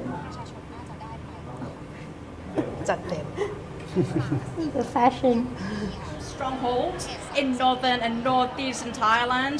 Tonight may not be only about who wins the most seats, but also who can build a coalition government as well. Well, hopefully in a couple of hours, we will see a clear what will happen. And this is the latest from Pheu Thai Party headquarters. Okay, Thank you so much, Khun Natasha. We're seeing a lot of interesting fashion out there at the Yes. Pheu Thai headquarters. Very vibrant. I'm not sure what the pot means though. A guy brought I ga. think. Ga. Oh, ga as in then Thai. the number. Yes. Like vote for voting Thai. mean to for- cross. to I mean, cross. Cross. And in when you go English. to the polling booth, you have to cross, right? That's why he brought the pot. Okay, I get it now. And the hat with the Yes. flowers. It's quite nice. Yeah. So do stay tuned. We do have a lot of more update from the People's Party as well as Bhumjaithai Party. People Party, we have Kun Nat Punnak on standby. And at Bhumjaithai, we have Kun Kitipat Chun Sukjit, which we saw earlier in the program. So votes are still being counted. And it's still very early. Yeah, that's right. Polls closed at 5 p.m. We're now at 7:20. Okay. So it's just, It's still in the early stage of the ballot counting. But as we have been reporting that according to the unofficial projections, Bhumjaithai Party should be having a big lead. Yeah, we're just a little over 2 hours after the polling stations closed. From the look at the projections at the moment, Bangkok, orange is still in the lead. Yeah. Got 24 seats with People's Party at the moment, followed by Pheu Thai, 2 seats, the Democrats, 1 seat at the moment. All right. It remains to be seen whether or Yeah. not the People's Party will be able to retain its dominance. Yeah. The last election is won all except one Yes, seat. 32 out of 33. So the That challenge was is how very it will keep impressive. its grips on this. Yeah, very impressive. Nationwide, Bhumjaithai leads at about 160 seats. People's Party at number 2, 75 seats, and Pheu Thai 60. Yeah, the numbers are still Very early. not steady. Not steady. Yeah. What about we've seen, like, let's go back to foreign policy, because we've seen foreign policies being talked about quite a lot in this campaign. But it's mostly like with the neighbors. We haven't really gone to the world, as in Thailand versus Trump, Thailand, Trump, China. Some people do talk about it, but not much. And it seems to go in the same direction. Most of the candidates seems to be saying that Thailand needs to balance its stance, not too pro-American, not too pro-China. No, but the issue of Seems to foreign be the policy or Thai diplomacy in the international stage did come up in interviews with representatives of some of the major parties, especially Kun Siyasak and Kun Pisan Manavapat of People's Party. We're lucky to have former diplomats.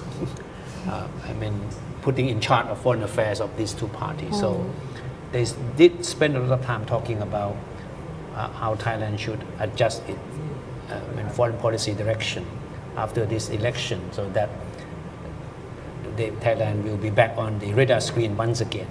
And that's the term they use. They keep using.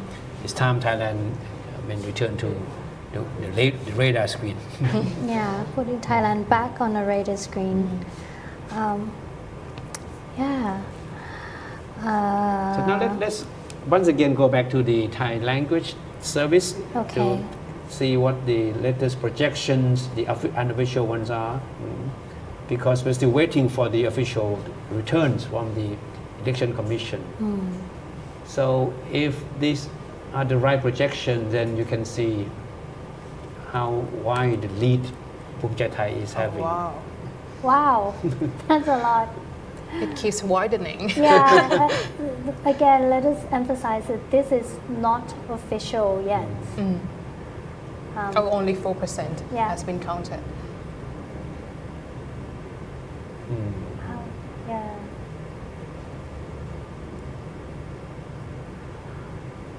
Not sure what this is.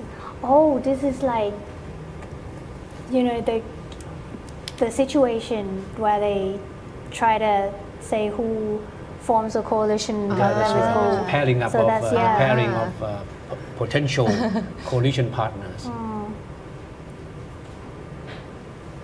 If Bhumjaithai does emerge as the biggest winner, which would be the first party that Bhumjaithai would look to form a coalition? Do you have any idea? I think the natural one would be Pheu Thai. Yeah. Right. I mean, they've worked with each Despite other. the fallout. Despite the fallout, I think they can anything look over can happen in Thai Yes. politics. And between the Democrat and Kratham. Oh. I mean, during their political campaigns, the Democrat especially vow not to That's work right. with Glatham. So Bhumjaithai, if it has a say, right, it had to choose between the Democrat and Kratham, one or the other, not both, right? Probably. But Bhumjaithai would be more comfortable with Kratham, I believe, because they have been working very together closely. closely before, right? Because Kun Thammanat, the chief advisor of the party, is an incumbent Definitely. of the outgoing administration, right? Yes, I think Glatham Bhumjaithai definitely a natural ally. But if the Democrat and People's Party are left in the opposition, they would be a very formidable force. Yes, I think we will see very lively parliamentary deliberations. Yeah. By the way, just in case you're interested, I think Thai PBS World is the only channel who does live vote counts in English.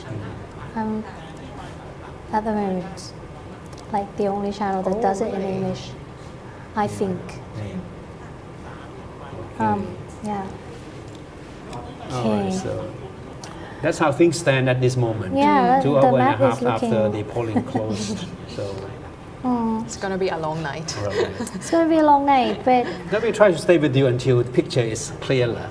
yeah, yeah, exactly. You have to bear with us. Yeah, so Bangkok it's still being counted. I think we'll find out, like for Bangkok around 9-10 o'clock. Yeah, that's right. That's right. So this is the latest. Yeah, this is the latest for Bangkok. This is Constituency 4. This is the so yeah, it's still an orange state, Bangkok, and this is the map from the whole country. Yeah.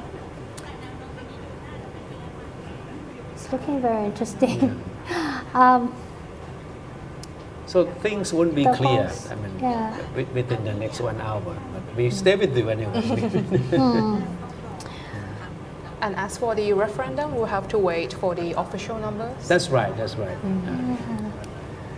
I think we don't have the referendum here. Votes counted, there are only 1.5 million. Still a long way to go with 52.9 eligible voters. Yeah.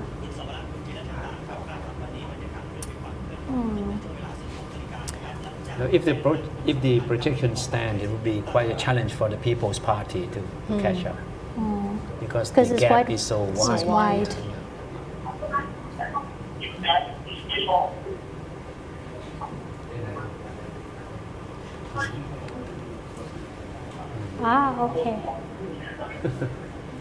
Okay.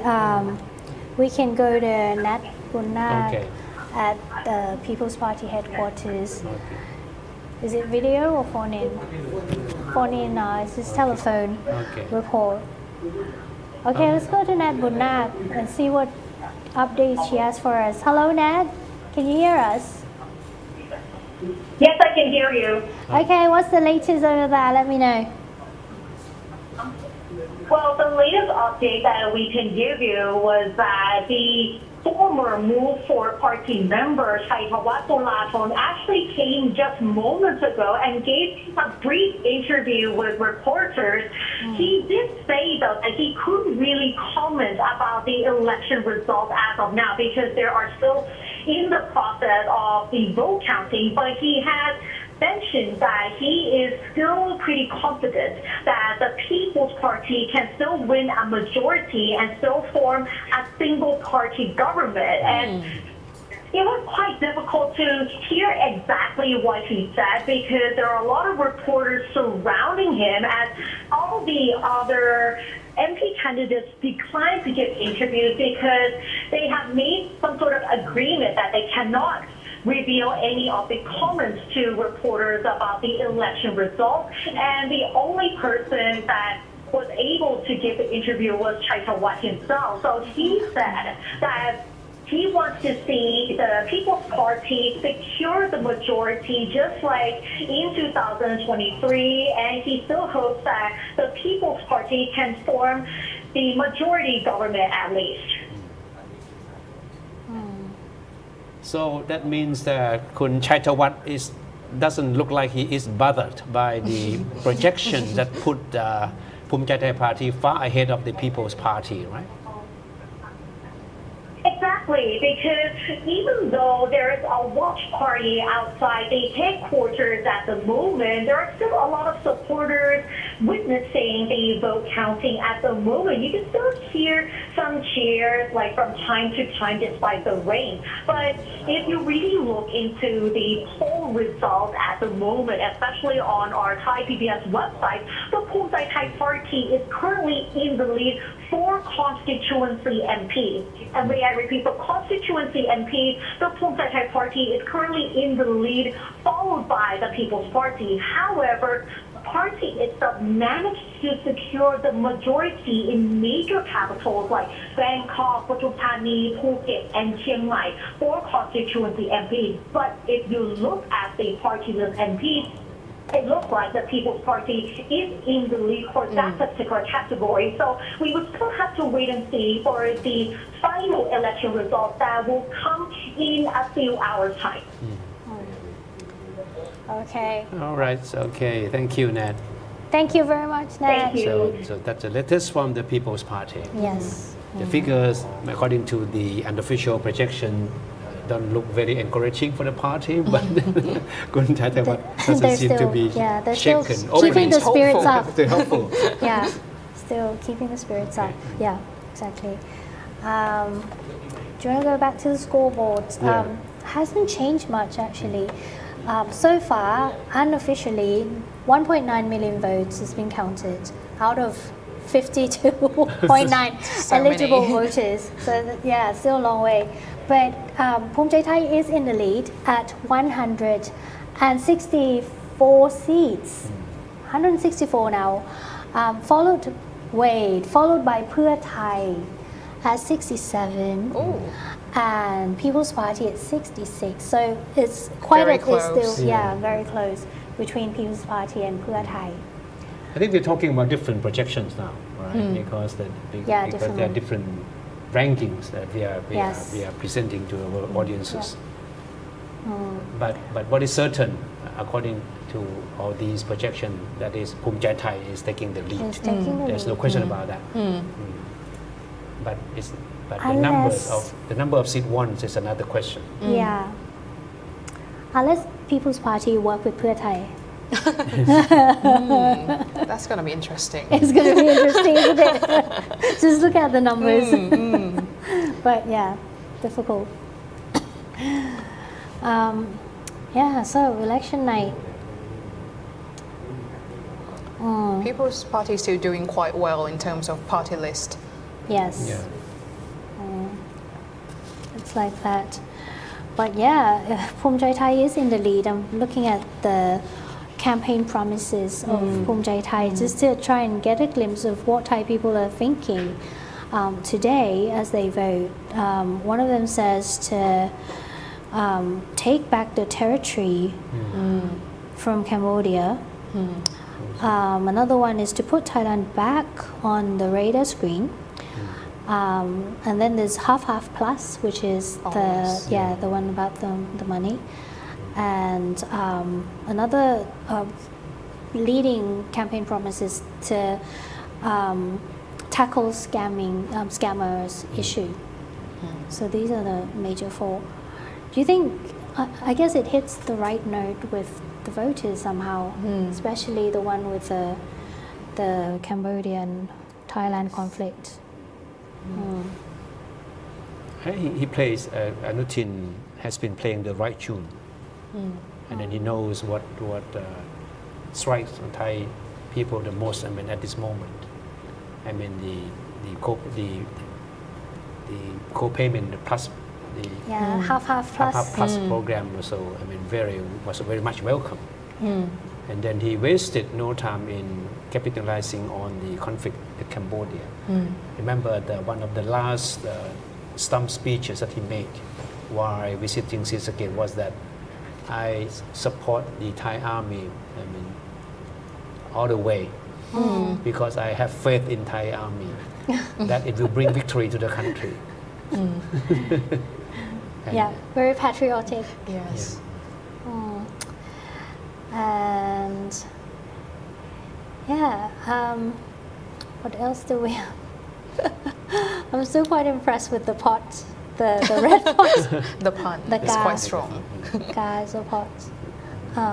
So let's come back to the issue of the constitution, which I think from now on will be, if things turn out the way we are seeing now, it would be quite a challenge. Would it be easier or more difficult now to have a new constitution if Bhumjaithai is the commanding force in politics? I think, regarding the fact that Bhumjaithai seems to now officially is the face of the conservative faction in Thailand, I think if they wished to draft a new constitution, the MPs combined force with the Senate, they can, do whatever they want. But the question is, do they actually want a new constitution? Bhumjaithai and the Senate. I think, I've been listening to interviews by the Senate, and a lot of them are very, very reluctant. They would say that it's a waste of money. The current constitution works well. So my guess would be if Bhumjaithai does not have any pressure from both Pheu Thai and the People's Party, I don't think we will see a new constitution under this Bhumjaithai majority government. For the benefit of our audiences, of course, besides being the legacy of the military dictatorship, what do you see as the biggest flaws in the current constitution that need to be removed or rewritten? Well, there are so many flaws in this constitution, but I think the most important one is the selection process of the Senate. For those who've been following Thai politics, you might have heard the self-selection process. It's the most confusing system. It's very in the world. confusing and very undemocratic. There's no popular mandate. So that, I think, is contradictory to a lot of power that the Senate holds. So I think, because we only have two chambers, and the Senate, as they are under this constitution, are very, very powerful. So I think this is the most important bit that needs to be changed if a new constitution that is more democratic is going to be drafted. Okay. The power of the Senate. Yeah, power of the Senate, as well as the power of the Senate to appoint independent bodies like the Attorney General. Definitely. Yeah. By the way, did you know that Japan is holding a general election on the same day as Thailand today? And I'm just looking at some news report about Japan. It says the governing party is projected to win. Against Senate. Most likely with the landslide. Yeah. Exactly. So, can I have that again? I wasn't listening. Okay. We do have a live telephone report from the Bhumjaithai Party headquarters with Kittipat Chun Sukjit. Let's go to Kun Kittipat. Hello. Can you hear us? The mood there must be very celebratory. How is it over there? I'm still here at the Bhumjaithai Party headquarters in Bangkok. So even though the election returns right now shows that the party is leading in today's election, but the atmosphere right now at the party is not different from 1 hour ago. No supporters and only some of party's members are arrived, like Supapat Surapat, the minister attached to the Prime Minister's Office of Thailand, Waravuth Acha, Minister of Social Development and Human Security, Sachmat Chaw, Minister of Digital Economy and Society of Thailand, Yasak Pong Ket Gao, Minister of Foreign Affairs, and Thanakorn, who was just arrived at the party headquarters. So, and there's still no sign of Kun Anutin Changrikul, who is the party leader. So, yeah, right now, no interview from any party's members, and many press are still waiting for the press conference. Even there's still no sign of the interview, and yeah, from the returns, the party is leading, and international press here, they want to know very much about the feeling and how they think right now from the party leader, like Anutin. So here's the latest update from the party's headquarters. What about the mood over there? How are the fans reacting to early election returns at the moment? You mean the supporters or? Yeah, the supporters. Sorry, it's not clear. So, excuse me. Yes, I was asking what's the mood like with the supporters at the headquarters at the moment? Only the press, only the news channel waiting for the interview from Anutin Changrikul. Okay. Yeah. Okay. And still no interview from any members of the party. Okay, thank you very much, Kun Kittipat. Thank you very much. I think the big sign is why is there no supporters here? No, yeah, interesting. Kun Anutin must be on his way back from Buriram. Still flying. Where he casted his vote early in the day. Yeah, that's true. Okay, thank you, Kun. That was Kun Kittipat Chinsukjit from Bhumjaithai Party headquarters. Yeah. So all the big shots of the party have yet to. Nobody's giving interviews to anyone at the moment. Not at Bhumjaithai, not at the People's Party, not yet. I think it's still very early to say anything anyway. So yeah. But it's interesting that the People's Party and the Pheu Thai all have supporters waiting at the headquarters, but Bhumjaithai didn't invite anybody. Yeah.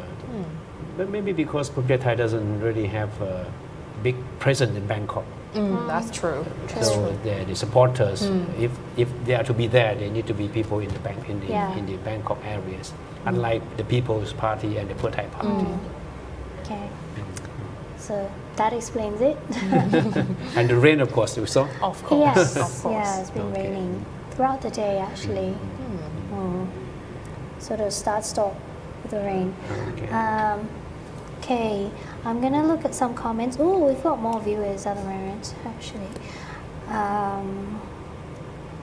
Bhumjaithai will most likely focus on the Cambodian border conflict instead of that. They have been consistent in backing conservative coalitions. Since you mentioned Cambodia, we know that which of the parties that the Cambodian leadership has been advocating, right? Do you think Hun Sen would be watching? Because a few weeks back, one of the senior ministers of the Cambodian government said it very clearly that if Thai people elected Anutin Bhumjaithai back in power, then there would be more fighting. So Thai people should opt for two other parties, the People's Party or the Pheu Thai Party, which would be more willing to be on talking term with Cambodia. But he's got bad blood with Pheu Thai earlier, especially with the case on a phone conversation. Also true. So, lesser of the evil, I guess. or we could like read between the lines, like what is he actually trying to achieve, Hun Sen. Yeah. Okay, well, viewer says, yes, thank you for that, Thai PBS World is appreciated. So, yeah, we're glad that our live stream is helpful for those who are watching Thai politics at the moment. Whether you're watching from Thailand or around the world, yeah, welcome. And if you've just joined us, this is election night in Thailand. It's going to be a long night. Yeah, people have voted for constituencies MPs, party list MP, as well as the referendum. So 3 ballots: pink, green, and yellow. Yeah.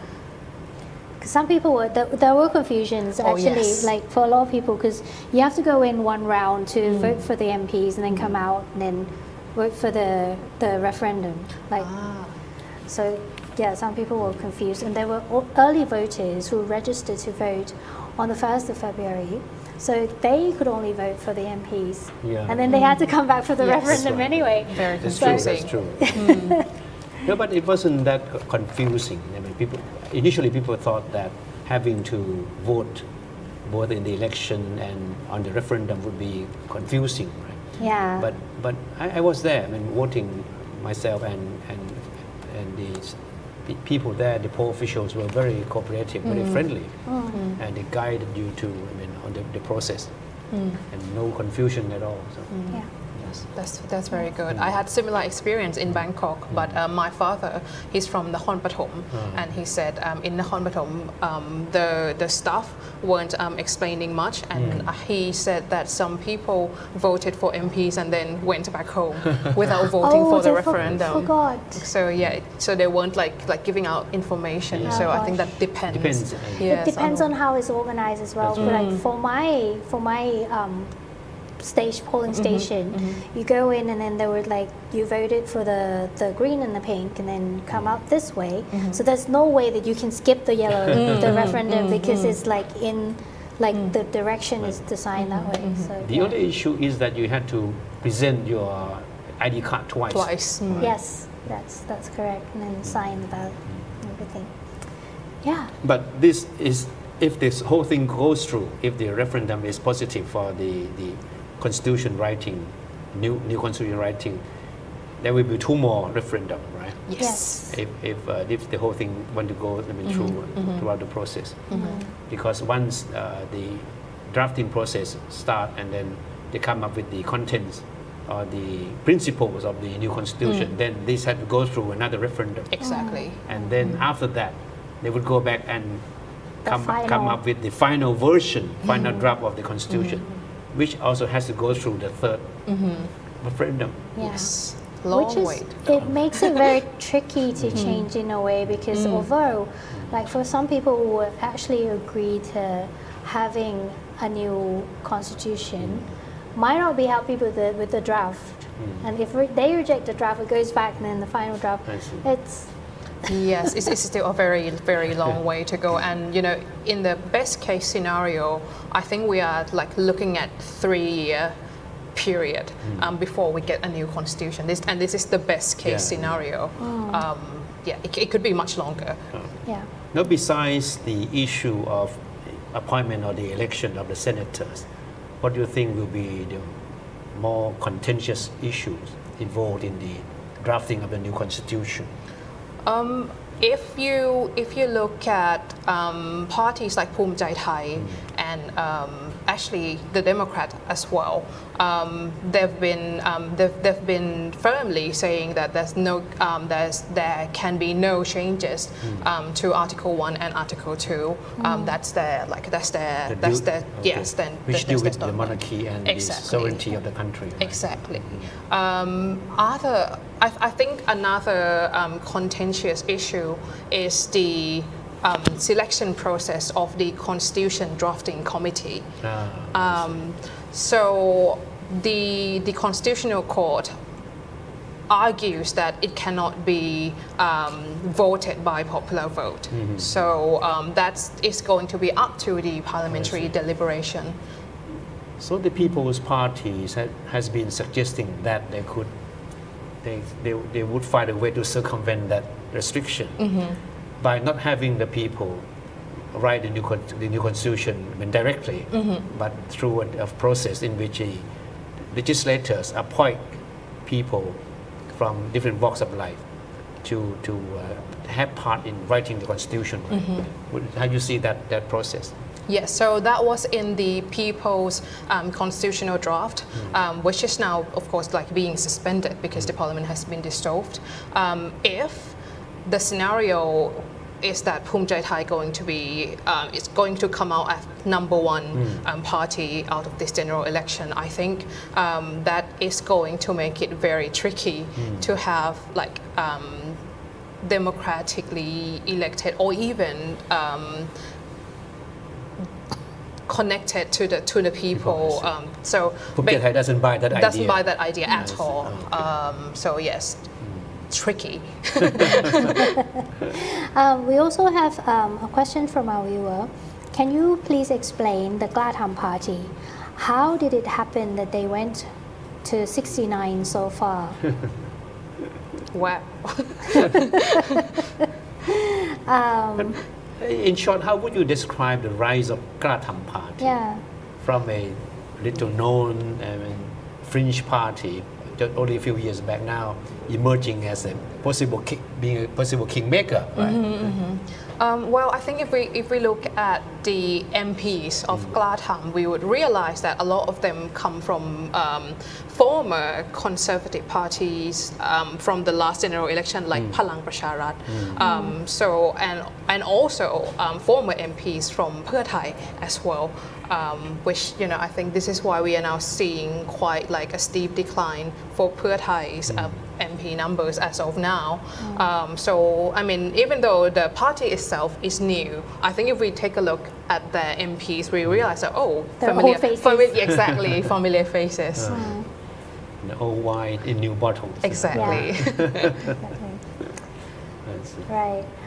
Do you want to go back and look at the scores just a little bit? It seems that Bhumjaithai is still leading by a very wide margin. Unofficially, 2.4 million votes have been counted, and Bhumjaithai is leading at 165 seats, People's Party 69, followed by Pheu Thai at 67. Of course, there are different projections now. According to another projection, an unofficial one, the lead is even much wider by the Bhumjaithai Party. But all in all, I mean, Bhumjaithai is in the lead. There's no question about it. So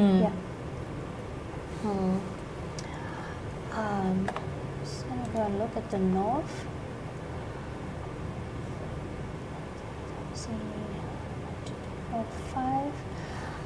In Chiang Mai is People's Party 5 out of 10 constituencies at the moment.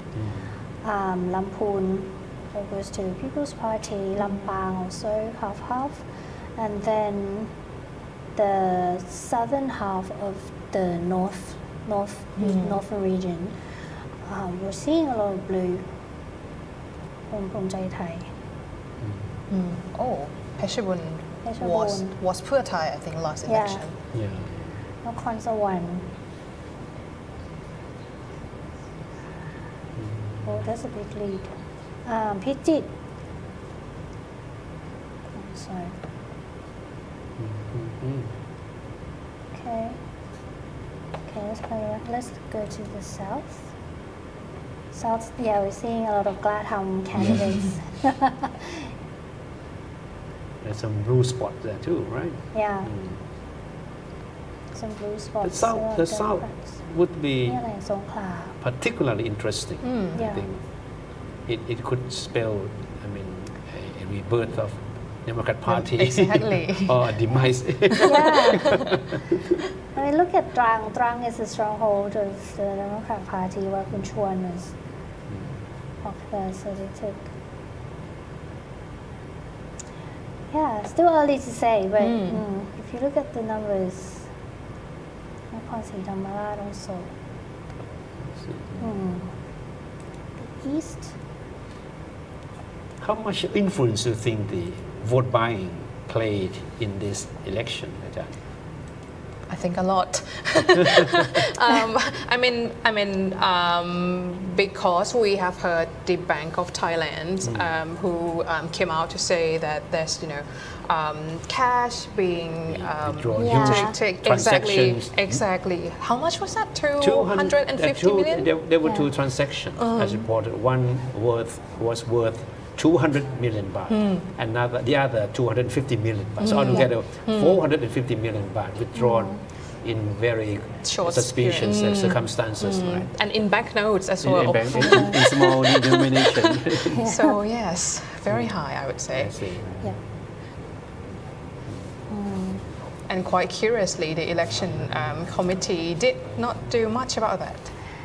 Yeah, it was. I think they referred the case to the EC, but the EC was like in the process of They said they will investigate, but then whether it turns into action, we don't know.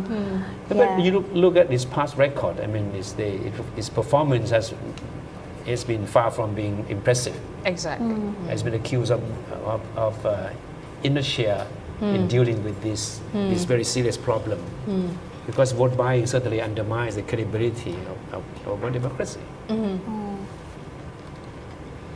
And we have like very little channel to challenge the EC. That's right. Again, like going back to the constitution. It's like catch-22 kind of situation. Yeah, exactly. One point that has been singled out by critics of the current constitution is that the current constitution, as we all know, was introduced and passed in a referendum in the aftermath of the coup d'etat, right? That they said that this constitution has deprived Thai people of their civil rights. What are some of the rights that you think have been denied by this current constitution? Well, I think if we look at other constitutions that we've had, I think we had many more channels to challenge, especially these independent bodies. And so first, I would say that we've got much fewer effective channels to challenge these so-called independent bodies. And the second would be, I think, indirectly to grant so much power to the Senate. It overrides popular mandate. Especially we can see it quite clearly in parliamentary deliberation. So these 200 people actually got much more political power than the whole electorate. So yeah, I think that's definitely undermining civil rights. Yeah. We do have our reporter, Kun Natasha, who talked to a reporter, a journalist from Singapore, who is also watching the election in Thailand at the moment. There's an interview. Okay, let's go and take a look at the interview, see what the Singaporean journalist has to say about this election and why are they here to follow. What are they expecting?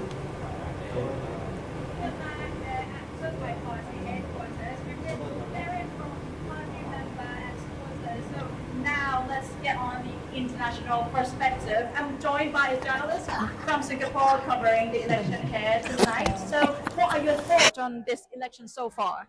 Well, lots to unpack in this election because of what happened recently, what led to this conflict as well, the Cambodian crisis, cost of living, etc. So I think what we're really looking out for is just which party comes out on top, whether it's the Bhumjaithai party or whether it's the People's Party or the Pheu party. I mean, it's the reformists versus the conservatives, as well as the Pheu party, which has been so dominant in Thai politics for more than 2 decades. So besides seeing who comes out on top, because opinion polls show Pheu in third place at the moment, whether they can overcome these polls to come out on tops again, or whether there will be a coalition government. So all these are things we're watching out for, because Thailand's economy is also slowing down at the moment. So stability will be important for the economy. Right, and from international perspective, what expectation do you have for Thailand after the vote? It'll be interesting to see which party is able to form the government, whether it's going to be a single party, a dominant party. According to opinion polls, that seems unlikely at the moment. So we're looking at which parties will form the coalition government, whether it's the Bhumjaithai plus Pheu Thai, People's Party plus Pheu Thai, or something that's completely unexpected.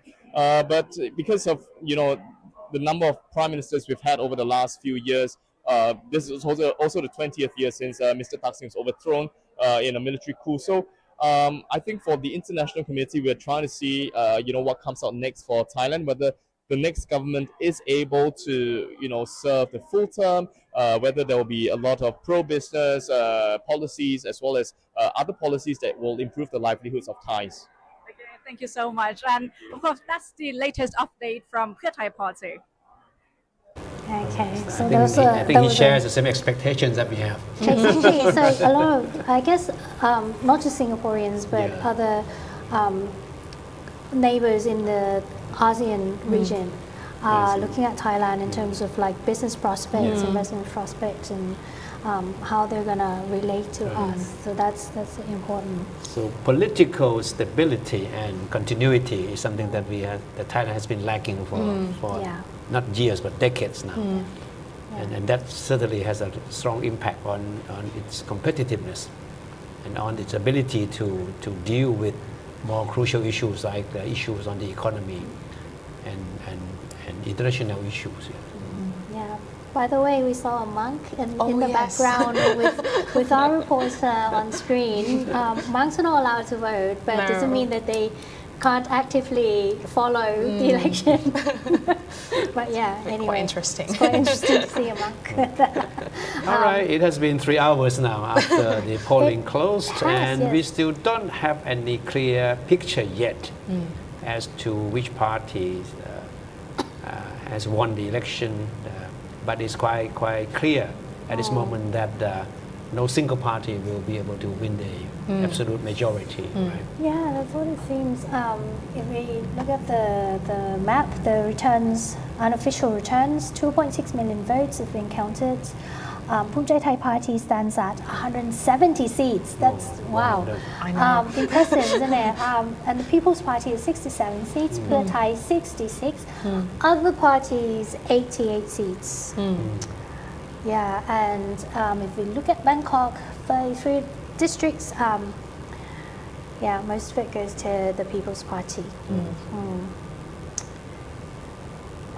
Which is, still, because, remember last time the election, the People's Party won 32 districts out of constituencies, out of 33 seats. Yeah, so only one Pheu Thai, I think, in Bangkok. Only one Pheu Thai. So, yeah, things are changing.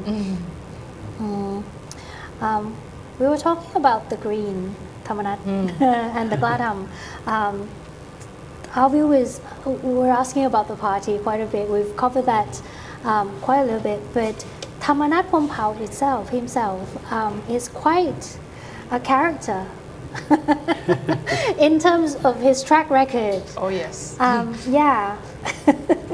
So over the years, he's been denying connections with illegal business, because we've been talking about grey businesses and how the parties are promising to tackle scammers in this election. And Thamanat Pheu himself,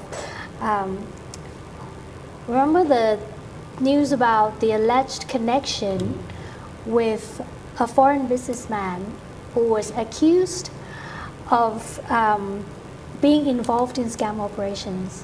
So he had to deny that as well. And he himself was also convicted in connection to a drug case in Australia in 1994. So it's a medium-sized party, but obviously is playing a major role. So what does it tell you about Thai politics? Well, that person of such character, of such background, is still able, to stand tall, in politics, and is being seen as a potential kingmaker in the next coalition government. I think, especially in this general election, as we have discussed so far, nationalism is quite, an effective political campaign mechanism.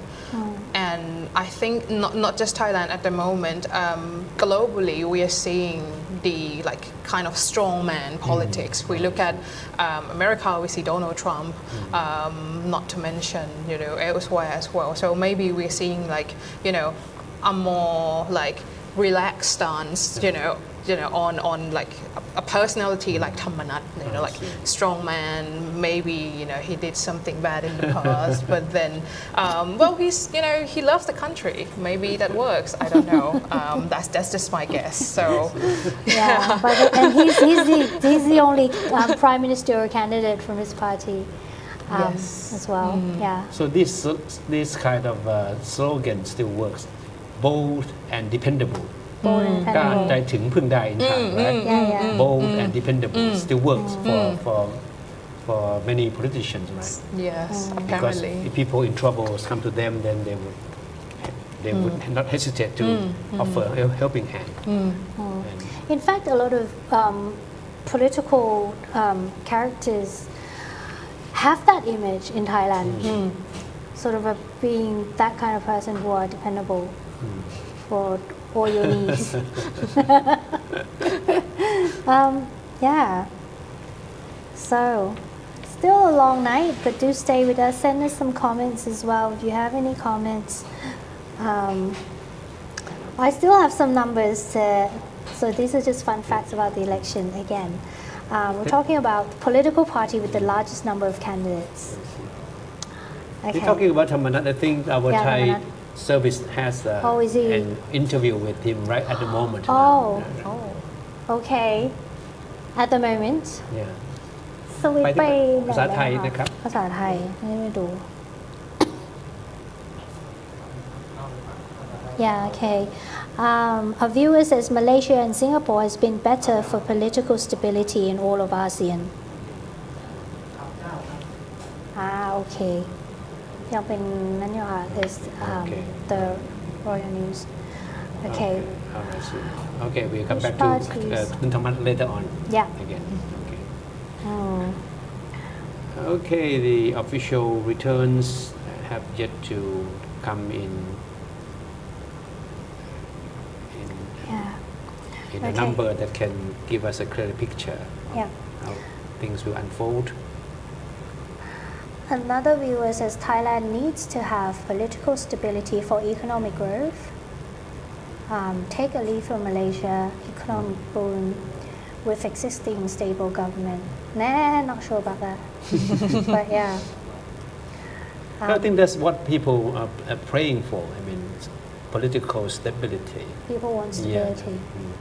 Because we have been wrecked by all Maybe instability that's for another quite some reason time. why a lot of people are voting Bhumjaithai because, there are talks about like some people are discouraged, like especially People's Party supporters who think if they vote for the People's Party, it might be another coup. There's been talks like that as well. So, yeah.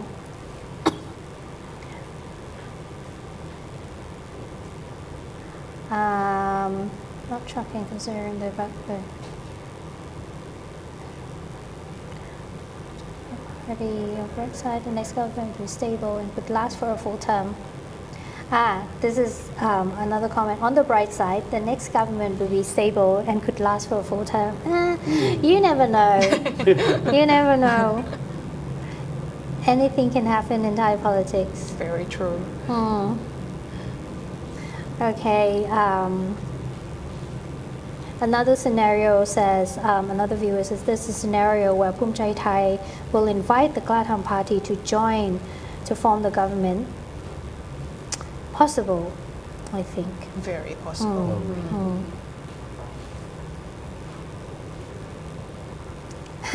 This person says Thailand can learn from Singapore on political stability. Thanks for the tip. Yeah.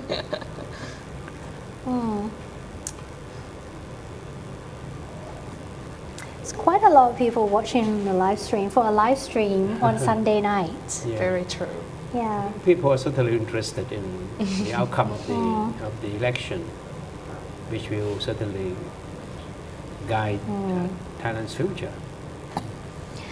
We're talking about political stability.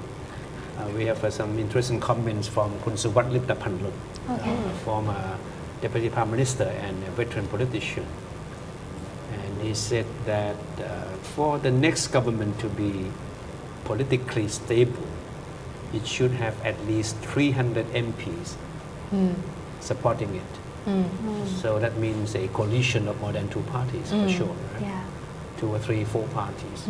And that he believes that is that the only way to ensure political stability and reduce potential conflicts among parties.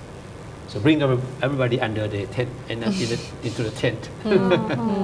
Yeah, that is that's a very likely outcome, isn't it? Because nobody will be able to win an absolute majority. Sure.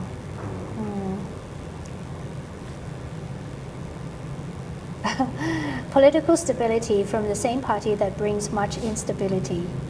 This is from a viewer. Not a fan of Bhumjaithai. Yeah. We have a People's Party fan saying at least win Pattaya region and Phuket.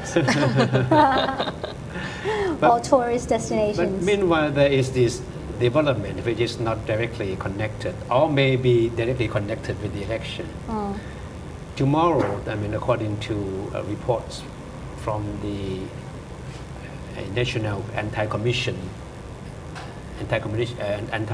Commission, right? They will issue a ruling on the charges against the Move Forward Party of the People's Party. Yes. 44 MPs of the party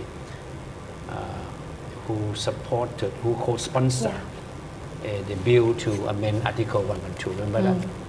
So this has been a long-running saga. But for some reason, a day after the election, the Anti-Corruption Commission will issue a ruling on this. So if these former MPs are found guilty, they face the possibility of being banned from politics for life. 44 of them. So many of them are running in this election too. Yeah, it's going to be. It's going to affect the party. And the timing. That's right.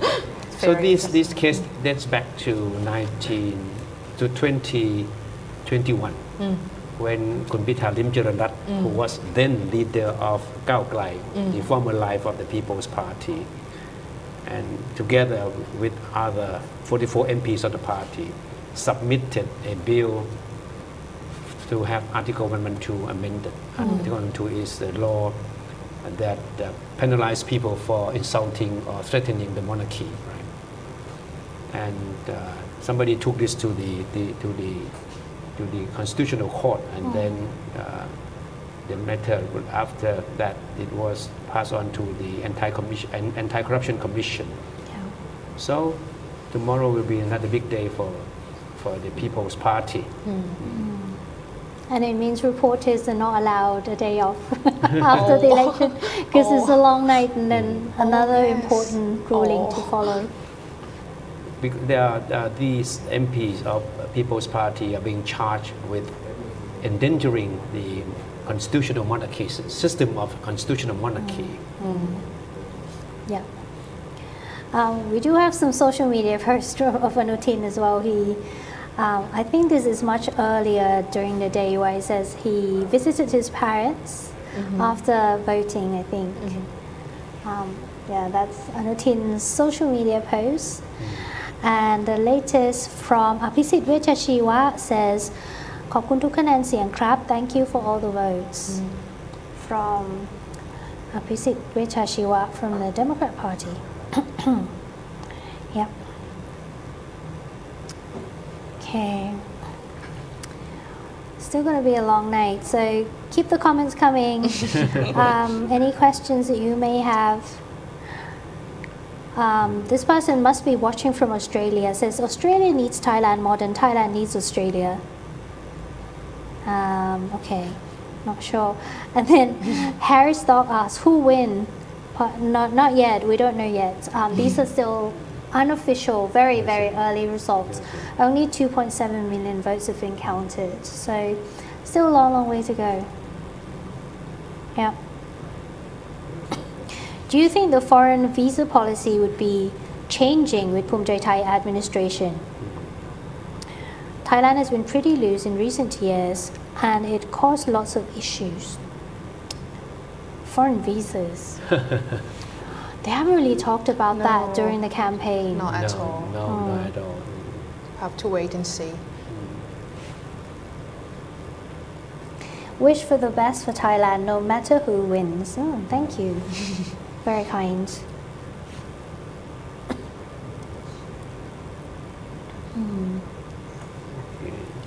All right, vote still being counted.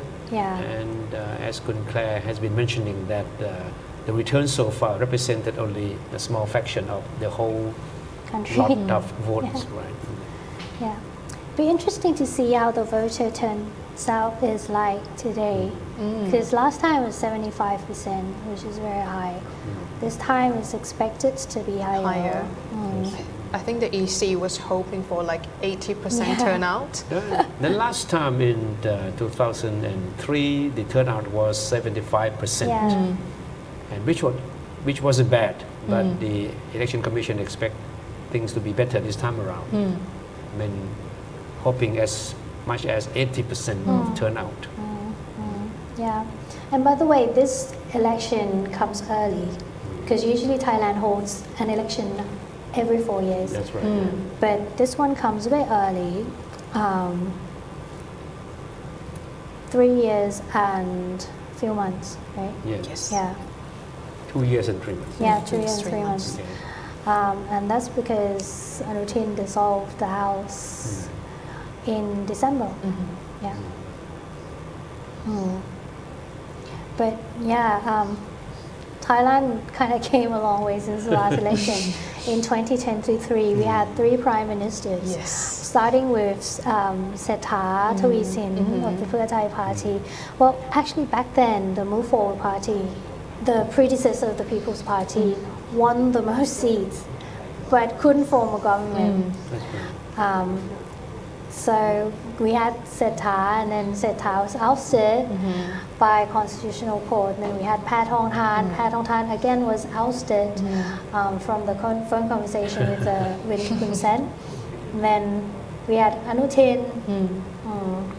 So the power of the Constitutional Court has been questioned a lot by critics, right? And it's one of the points made by supporters of a new constitution.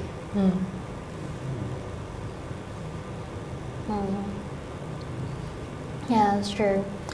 And actually, Anutin came into power with the support of the People's Party. Yes. That's what we know. And yeah, and looking at the scoreboards now, I don't know. Yeah, I What think would the People's Party be like shooting themselves in the foot a bit with this. Yeah, I mean, a series of unintended blunders. yeah. Yeah. Yes, and it's also quite interesting to see that the 2 Pheu Thai parties got ousted because of ethical concerns. Again, well, quite undemocratic way to remove a prime minister. Ethical misconduct. Yeah.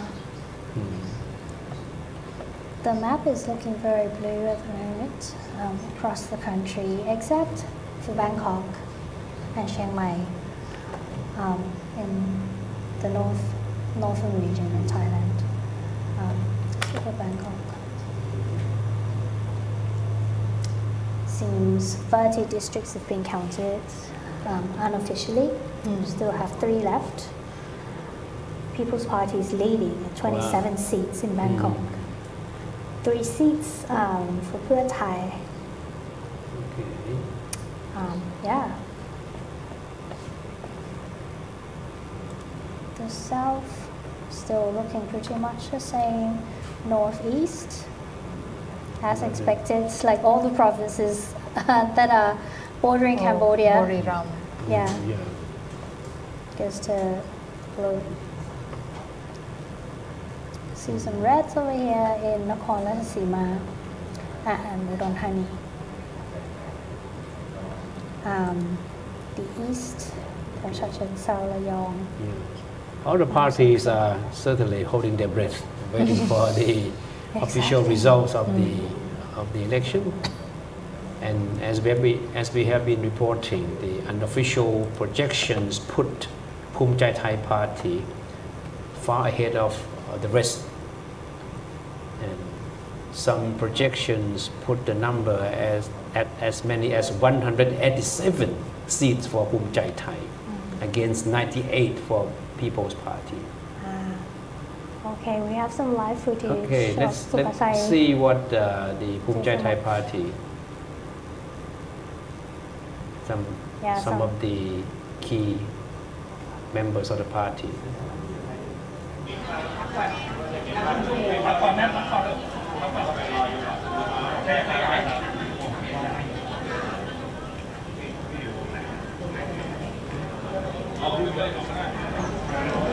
You look like Thai. What did he say? You look like Thai.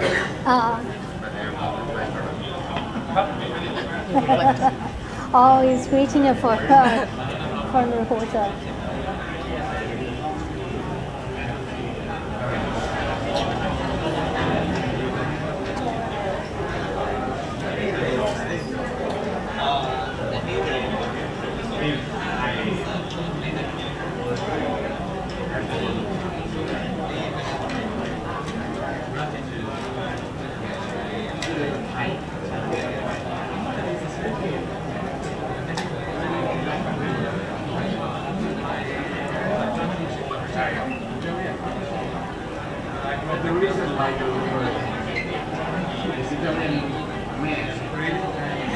So we're looking at the live footage from the Bhumjaithai's party headquarters. The atmosphere is much more vibrant than a few hours before now. Yes, right? exactly. Army of journalists are waiting for top leaders of the party to say something. Yeah. Kun Anutin has yet to arrive. He's supposed to be flying back from Buriram. Yes. And not just Thai reporters, but foreign reporters as well are following this election. I'm sure they are waiting for Kun Anutin to say something. From the look of it, he might be arriving soon though, because they're all like standing up, queuing with all the microphones.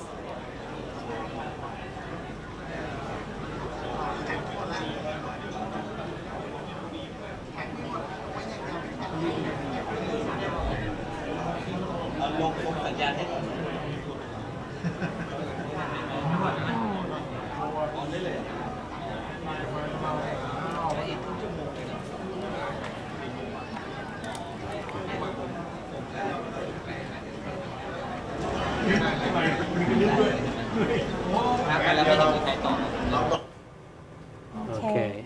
So that was Bhumjaithai Party headquarters coming in. We'll bring you the live footage if there's any movement, if somebody arrives or gives an interview. This is exactly where you have to be right at this moment now. They're waiting for Anutin. All right. Yeah, they're waiting for Anutin, so might be arriving soon from the airport. Guess what the first question from reporters will be? How do you feel? But of course, Kun Anutin, as he is, he must be very cautious. He wouldn't say anything that would commit himself. I don't think so. Okay.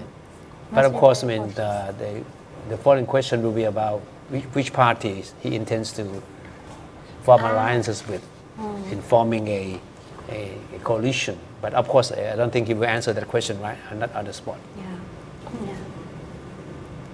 There's the reporter of Thai the PBS Thai PBS. reporter.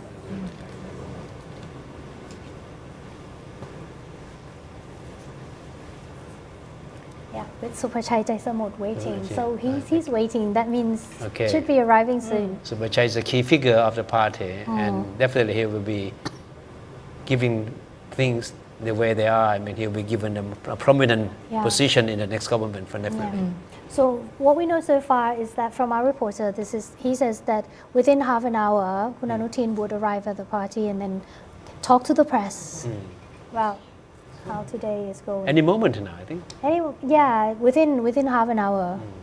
That's what it says in the report. But it could be any moment now, because by the look of the cameras, they're ready. They're at the ready.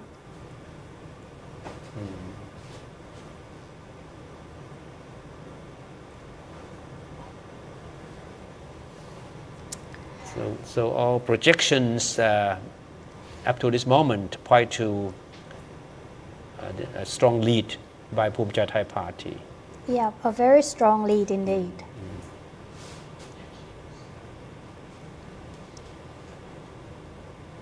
But okay, let's go. This is the Democrat Party headquarters. A totally different atmosphere over here. Much more subdued. Yeah, I guess nobody's arriving yet. So, yeah, so this is the live footage from the headquarters of the Democrat Party. Some reporters are camping out, waiting for a conference.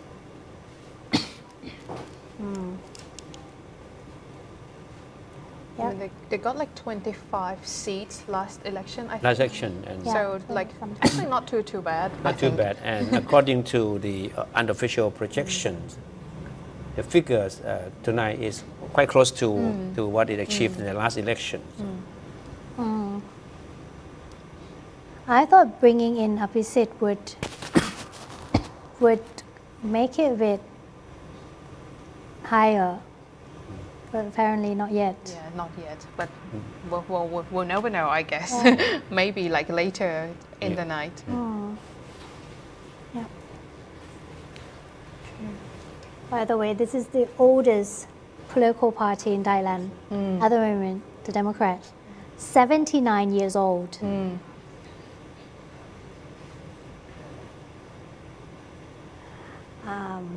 So this is the latest projections, unofficial ones.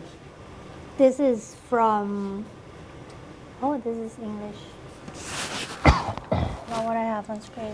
So Bhumjaithai party is leading, according to the unofficial projection, is leading with 188 seats, followed by People's Party with 96 seats, and Pheu Thai 86. So once again, we have to emphasize that these are unofficial projections.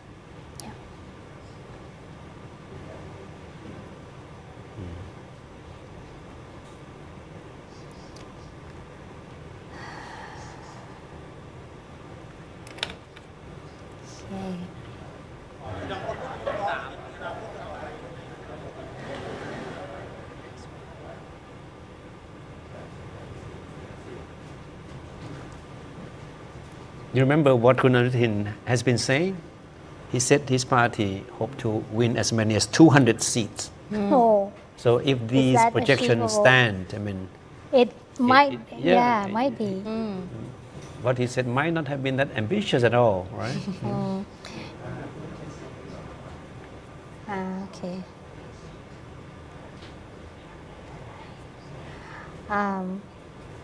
We do have a comment from a viewer. Says unofficial is based on what data? Data from our volunteers, from Thai PBS volunteers at the polling station. You have a news footage of Kun Abhisit voting this morning. Yes. Do you want to show it? There are volunteers not only belonging to Thai PBS, but we have a consortium of media outlets that work together. And we have a pool of volunteers that who work supply with Thai PBS. the latest, returns, as now you're seeing on the screen. They are unofficials, but should give you a good indication of the trend of the election results. A viewer called Kunnut says Thailand is a great country with lots of natural resources and potential to become a leading economy in Asia. We just need a stable government full of politicians that care for the country. This Well said. Yeah, this is from an earlier footage. From this morning, คุณอภิสิทธิ์เวชชีวะ queuing up to cast his ballot. Yeah, casting his ballot. We don't have to guess which party he voted for, right?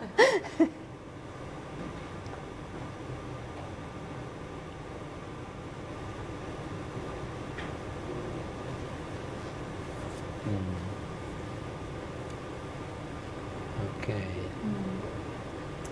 And here we have Kun Yochanan from this morning as well, I guess. Going to the polling station to vote.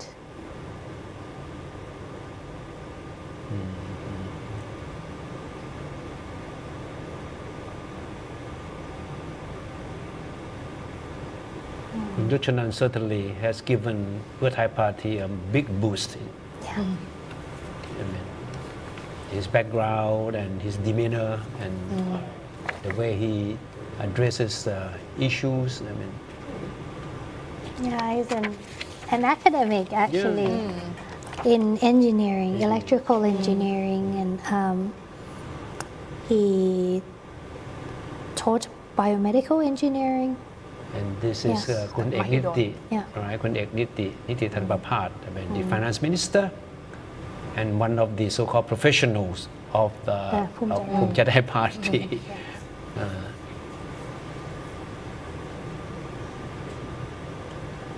All right, and of course one of the most talked about politicians of Bhumjaithai Party. Kun Supaji, the Commerce Minister.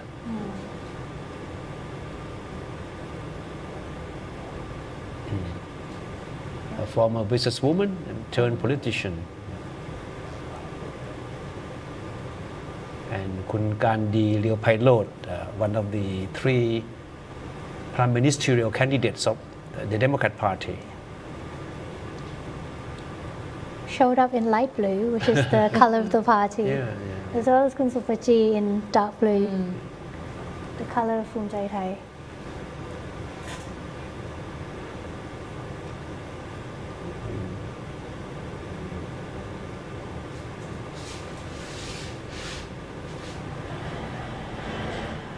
And of course, Dr. Suchachavi, right, leader of the Thai Khao Mai, who has been campaigning on the issue of education. And he has struck the right chord with a lot of people with his ideas about how to, really reform the Thai educational system.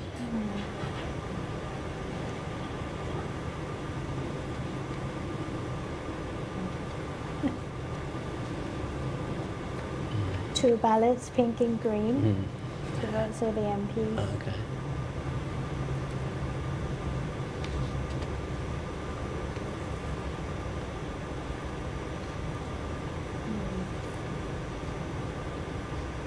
So these are mainly in Bangkok. Yeah. No, we saw very active voting today. Yeah. And as active as last Sunday when there was this advanced voting. But the big question is whether or not the turnout will reach 80% as anticipated by the Election Commission. And of course. Oh, here we go. Luang Tu, Uncle Tu. Uncle Tu. General Prayut Chan-o-cha, the former Prime Minister. Now a Privy Councillor. Yes. Still in a very good mood. Yes.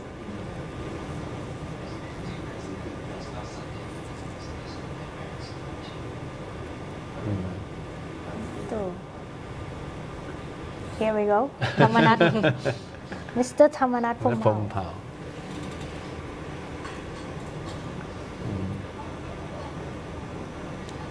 All smiles.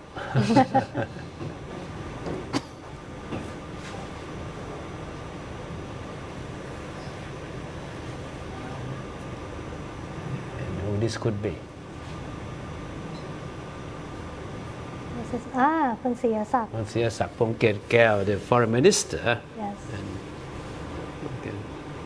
and his wife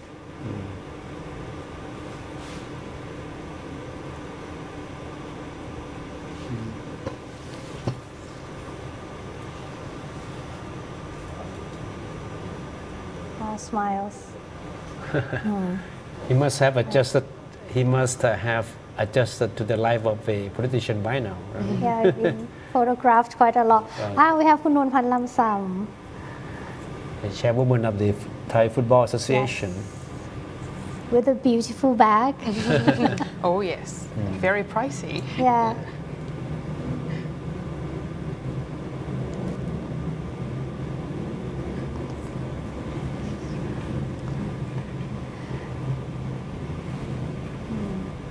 A lot of our viewers Okay. actually said they like Thailand. It says, Thailand is my ideal tourism goal. Love the climate, warm and nice. and I say คุณวราวุฒิศิลปะอาชา the former leader of ชาติไทยพัฒนา Has to be in Suphanburi, right? This one. son of former late Prime Minister ปัญหารศิลปะอาชา he switched camp Now Oh, yeah. To Bhumjaithai. He's now under the banner of Bhumjaithai Party. It was must have been a very difficult decision for him to make, deserting the party set up by his father. Yeah, I actually interviewed him before the election. Yeah, what did he say about this? He said that to him, a political party is just a vehicle that lets a politician carry out what they think is good for the country. It's not like, he says, although the party is one of his father's legacy, but it's not the whole legacy, because if like you have to go back and look at what his father built in for the country and that sort of stuff. That's what he says. So for him, he said it was a difficult situation, but he decided so anyway because he thinks it would allow him to do more than being stuck in a small party. I see. And he seemed, quite comfortable and happy with Yeah, the Bhumjaithai, judging from the interviews.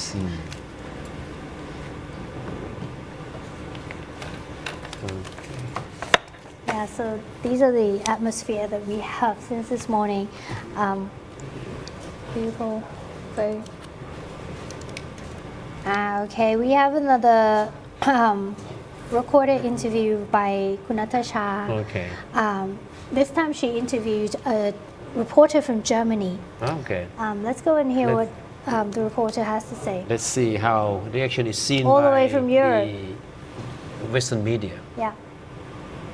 Back again to Pheu Thai Party headquarters, and now I'm with Mr. Herman from Germany. Let's hear about his thoughts. And what are your thoughts on Thailand general elections?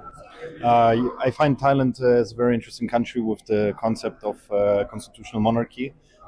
So for me, it always showed great interest. And I was just thinking of seeing the country and seeing also how the elections are going and how the people are reacting to it and how do they campaign for it and what are the slogans, what are the campaign promises. And I found it very interesting. And what you expect to see or you hope to see after the election? Well, from my understanding, the information that I have is that Thailand has had a couple of elections in these last years, and I'm sure that all parties trying to get something feasible result that is that makes everyone happy and that the country can move forward with the current challenges that they had. Right, and Thailand is very popular in terms of tourism, in terms of soft power. In which policy or in which way that you think Thailand can improve into the international stage? I think tourism is a very strong asset that Thailand has. I'm pretty sure that they want to continue on that path. But at the same time, the soft power approach is a very good one, I would say. When I look at my European compatriots there, I have a very good view on Thailand and how the Thai people carry themselves, how they present their country to the outside world. So I think maybe in the future that this might be an approach for them to engage with the international community and bring it forward to the international audience. And you're from Germany, right? Yes. How's Germans? Are there any Germans that closely watch Thai election as well? I do know some people. They do have some personal connections to it as well, but friends of mine that are engaged in European politics are also closely watching that election. Okay, thank you so much. Thank you. Thank you. And that is the latest again from Pheu Thai Party headquarters. Thank you, Kun Rachaja. It's always interesting to see how Thai election, Thai politics is seen by foreigners. Yeah. Well, I mean, a lot of people are interested in our country from a tourism perspective, especially with Europeans. So stability, security plays a key role for them in deciding whether or not to holiday here, I guess. We have one question from our viewer on YouTube. Says, can you please explain the meaning behind the referendum? Was it just to give the government consent to draft a new constitution? Does it need a minimum turnout to pass? Well, it's only a simple majority. And it's just a yes-no question on whether the people as a whole would like to replace the current constitution. What the next constitution going to look like is going to be decided first in the parliament and then under the review of the constitution drafting committee. So yeah, long way. Long way to go. Another question, what are the main key differences between the three parties in the lead currently? So we're talking Bhumjaithai People's Party and Pheu Thai. Key differences. I guess Bhumjaithai is being viewed as conservative nationalist party, whereas the People's Party campaigns on change. Like progressive. More reformist party. And Pheu Thai? I think Pheu Thai has the most severe identity crisis among the three. In what sense? I think and when I was younger, I would still think of Pheu Thai as a progressive party. But for now, they seem to be presenting themselves as economically liberal, while politically probably centrist. I'm not too sure. So yes, I think they're having an identity crisis. Now coming back to the issue of drafting a new constitution, if the whole process does go through, how hopeful are you in seeing, at the end of the day, the people's participation in the process? You mean this current referendum? No, I mean the process in the drafting. Because as you mentioned earlier, that the Constitutional Court has put a limit on the participation of the people, right? But some parties, especially the People's Party, as I said before, try to find ways to circumvent the restriction. So, but at the end of the day, how hopeful are you in seeing more people participation in the process? I think it can go either way. If the result of this general election turns out to be Bhumjaithai coming first, and if the constitutional drafting process has been on hold, maybe that would trigger some sentiments among the people, and maybe we would see more pressure from the civil society. I think that could be another non-parliamentary way of trying to push forward this constitutional drafting process. On the other hand, if Bhumjaithai wins but doesn't have an outright majority, maybe other coalition parties can sort of find ways to pressure Bhumjaithai. So I think these can be the scenarios or to increase people participation. But if the referendum turns out to be negative for the move to have a new constitution written, what will happen? Because there are still some people who are hopeful that the constitution, the current ones, can still be amended, article by article, right? But not being written. as a wholesale, right? I mean, I think this argument that the Constitution can be amended article by article has proved to be rather incorrect, because if we look at the track records of the parliamentary attempts to amend it article by article, we see attempts both by the People's Party and both by Pheu Thai Party to amend some articles, which have been, I think, 99% futile. So yes, I do not think that amending it article by article will be possible, especially under Bhumjaithai government. Okay. We have a comment says, thank you for the response, very much appreciated. Yeah, and says, identity crisis, spot on, great comment. Thank you. That's the compliment from our viewer to Ajahn Bhumjaithai. Yeah. Now, if the unofficial projections of our teams of volunteers are correct, yeah, Bhumjaithai Party is only three seats short of 200. Oh wow! Yeah, the moment. If we can bring up the map on the screen, we're going to see the early returns, unofficial ones. 8 million votes have been counted. Bhumjaithai in the lead at 176 seats. People's Party 74, Pheu Thai 66. Okay. That's one of the projections. But the one I mentioned earlier is another projection that on TV puts the Bhumjaithai Party much further ahead of the other parties. Yeah. But very close anyway, the figures. Yeah. And we got the returns for all the districts in Bangkok. Wow. Oh wow. Orange, with just one seat going to Pheu Thai, I think. But still, it could change.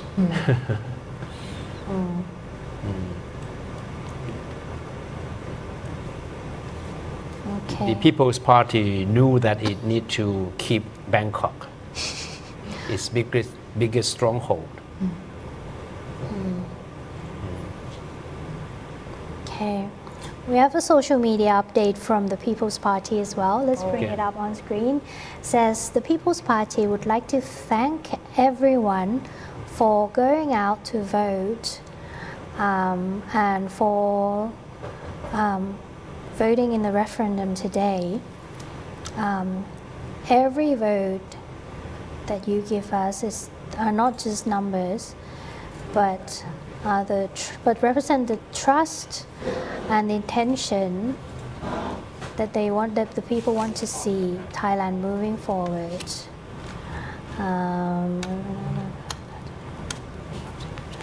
Okay, basically just thanking the people for being on a journey throughout the past 8 years. And in the last paragraph it says, we promise to keep all the to uphold all the trust that you give us to the best of our abilities. Okay, I think we have Kun Apisit, who is going to give a press conference on live at the Democrat headquarters.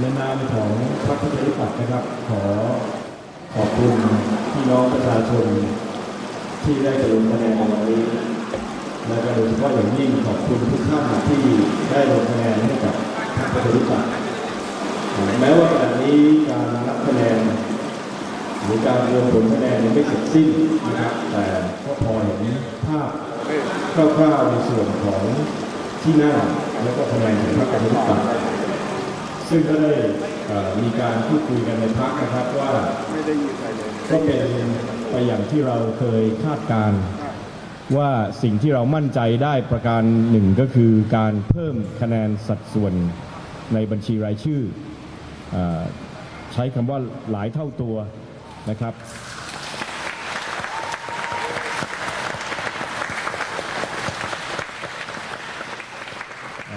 เท่าที่ตรวจสอบอย่างเช่นในภาคใต้เกือบทุกจังหวัดหรือแม้กระทั่งในพื้นที่อย่างเช่นจังหวัดสุโขทัยนะครับบัญชีรายชื่อของพรรคก็มาเป็นอันดับที่1ซึ่งก็ต้องขอบคุณพี่น้องทุกท่านนะครับที่ให้การสนับสนุนส่วนในเขตเลือกตั้งนั้นเนี่ยแม้ว่าขณะนี้อาจจะยังไม่ได้มีความชัดเจนทั้งหมดนะครับแต่ก็คิดว่าก็ได้เพิ่มมาจากอดีตสสที่มีอยู่อย่างชัดเจนและก็หวังว่าเมื่อมีการรวมผลคะแนนในอีกหลายพื้นที่ก็น่าจะมีที่นั่งเพิ่มเติมได้นะครับจะอย่างไรก็ตามเท่าที่ดูจากการประเมินของสื่อจำนวนที่นั่งก็จะอยู่ที่ประมาณ20นะครับบวกลบซึ่งก็หมายความว่าเราก็พร้อมนะครับที่จะทำหน้าที่ในสภาผู้แทนราษฎรที่สำคัญก็คือผู้สมัครของเราโดยเฉพาะอย่างยิ่งในพื้นที่อย่างกรุงเทพมหานค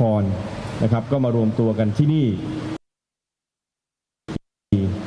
และทุกคนก็ดูพร้อมที่จะเดินหน้าทำงานร่วมกับพรรคนะครับด้วยความเชื่อมั่นว่าสิ่งที่เราได้ทำในช่วง 3-4 เดือนที่ผ่านมาเนี่ยมันเป็นเพียงจุดเริ่มต้นเท่านั้นในการที่จะเดินหน้าโน้มน้าวให้พี่น้องประชาชนเห็นกับพรรคประชาธิปัตย์ในเรื่องของแนวทางการทำการเมืองแน่นอนในการทำหน้าที่ในสภานะครับสิ่งที่เราได้กล่าวกับพี่น้องประชาชนช่วงการหาเสียงที่สำคัญที่สุดก็คือเราจะต้องต่อสู้ในเรื่องของบ้านเมืองสุจริตดังนั้นการทำหน้าที่ในสภาเนี่ยก็ต้องทำหน้าที่อย่างเข้มข้นนะครับเพื่อให้พี่น้องประชาชนเนี่ยได้มั่นใจนะครับว่ามีคนที่เป็นหูเป็นตาเป็นเสียงแทนเขาในการที่จะทำให้บ้านเมืองกลับเข้าสู่การเป็นบ้านเมืองที่สุจริตนะครับส่วน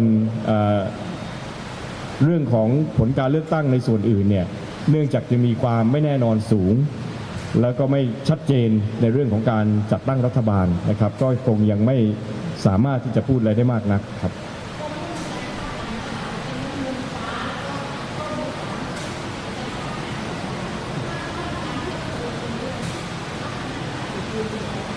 เหมือนกับที่บอกกับประชาชนนะครับก็คือก็จะต้องมีเงื่อนไขตามที่เราได้เคยกล่าวเอาไว้นะครับซึ่งถ้าเป็นเช่นนั้นก็ต้องยืนยันอย่างนั้นครับ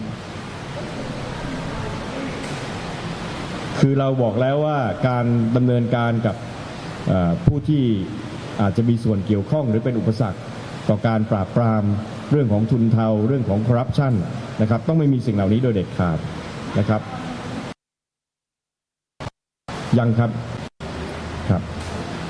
ยังไม่มีการติดต่อครับแล้วก็ไม่ได้มีปัญหาอะไรนะครับประชาธิปัตย์ก็พร้อมที่จะทำหน้าที่เป็นฝ่ายค้านนะครับในสภาเพราะว่าสิ่งที่เราทำได้ด้วยเสียงแบบนี้ก็คือช่วยเป็นหูเป็นตาให้กับพี่น้องประชาชนนะครับเพื่อให้ทุกสิ่งทุกอย่างเนี่ยเราต้องพยายามให้อยู่ในแนวทางของความถูกต้องครับก็คุณมาบอกว่าเขาจะชวนแต่จริงๆแล้วผมก็บอกแล้วว่าผมพร้อมจะเป็นฝ่ายค้าน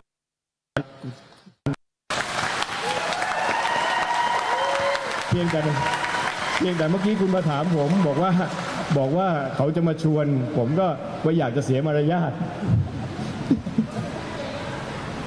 คือเราคิดว่าขณะนี้เนี่ยด้วยเสียงที่เรามีอยู่นะครับเราสามารถทำหน้าที่ในฐานะฝ่ายค้านได้และพร้อมที่จะทำหน้าที่ฝ่ายค้านครับ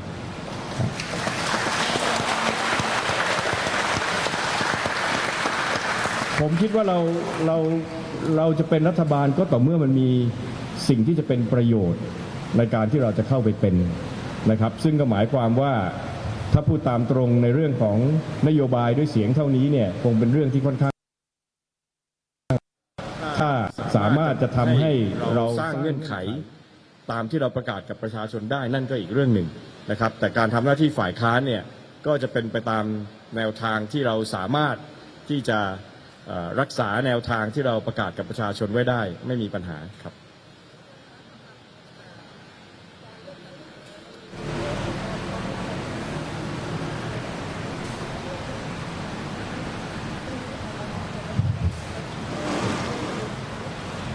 ก็คงต้องดูนะครับว่ามันมีเหตุหรือความผิดปกติมีความชัดเจนมากน้อยแค่ไหนซึ่งก็เป็นหน้าที่ของหน่วยงานต่างๆที่จะต้องไปตรวจสอบนะครับในส่วนของพรรคประชาธิปัตย์ในขณะนี้เนี่ยเราก็ยังไม่ได้มีเรื่องที่มีการบอกมาจากคนของเราว่ามีความผิดปกติขนาดที่เรียกว่าจะดำเนินการอะไรได้นะครับ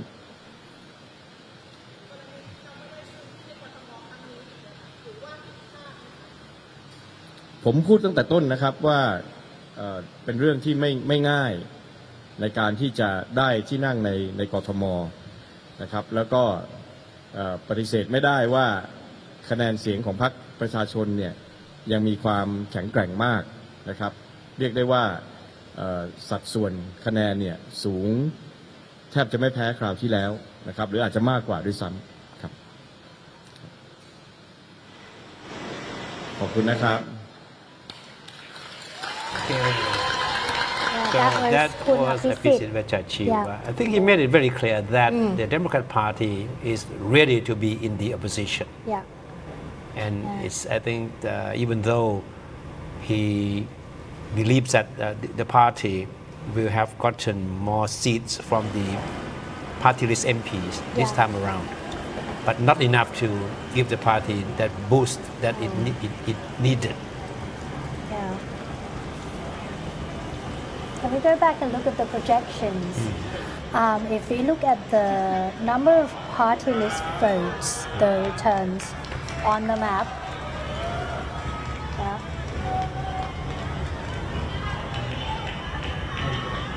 So Kun Episit is the first leader of a party to comment on the returns or early results of the election. It's been very quiet tonight. So this is the first. Okay, so let's look at the map. We are looking at the party list votes at the moment. So in the south, it's all light blue from the Democrat Party, and then the People's Party obviously is leading in terms of party list seats. Kun Episit pointed out that the number of MPs in the party list won this time around is much higher than what it did the last time, almost more than double. But he also admits that it would be difficult to get votes in Bangkok because it's the stronghold of the People's Party. But he said he's ready to be in the opposition. That's what he says. Okay, apart from the party list votes, which the People's Party is leading at 186 seats, if we look at the constituency MPs, Bhumjaithai is leading by a strong margin. Wow. Yeah. And then we have the referendum. This is all unofficial, very early. The bluish green is agree, and the red is disagree. So, seems the nation is leaning on a new constitution. At least for the time being, as the returns show. Now let's go to the Thai language service. ไปที่หน้าจอทีวีไทยนะ This is another projection, the latest one by a consortium of media outlets.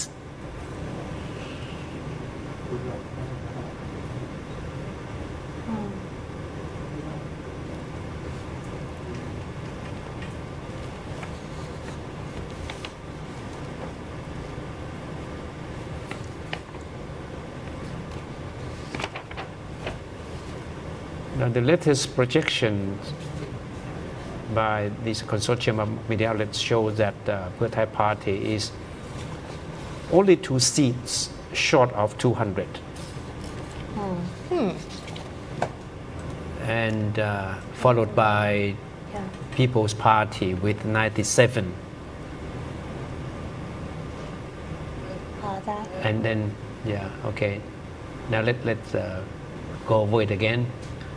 The Bhumjaithai Party is 2 seats short of 200, followed by People's Party with 97, and Pheu Thai Party with 86. And Democrat Party has 21. I mean, it won 25 last time, so let's see whether it can really match what it did last time. But Kun Abhisit seems confident that the party would do better this time around.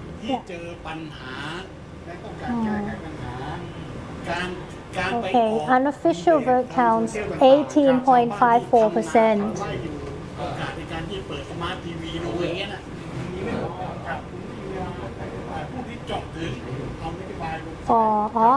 For different constituencies.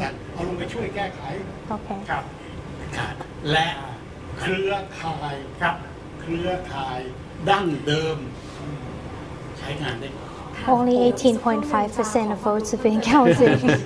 ช่วงนี้ให้อาจารย์ยุทธพรลองสรุปภาพรวมภูมิทัศน์ทางการเมืองหรือว่าแลนด์สเคปในพื้นที่ปิดท้ายให้เราสักนิดนึงค่ะผมคิดว่าครั้งนี้น่าสนใจนะไล่เรียงมาตั้งแต่ภาคเหนือเลยนะครับภาคเหนือนั้นเนี่ยต้องบอกว่าวันนี้เนี่ยอาจจะไม่ใช่พื้นที่ของส้มกับแดงนะครับสองภาคอีกแล้วอาจจะมีสีเขียวแทรกเข้าไปได้และดีไม่ดีนะครับเชียงใหม่ที่แย่งกันในวันตกลงจะเป็นเมืองหลวงแดงหรือเมืองหลวงส้มดีไม่ดีสีเขียวเข้ามาเยอะนะตอนนี้เป็นส้มเขียวได้ครับภาพที่กลายเป็นส้มเขียวได้นะครับอันนี้คือสิ่งที่ต้องจับตา So the returns from the election commission is starting to flow in. Okay, still very preliminary. Yeah, preliminary.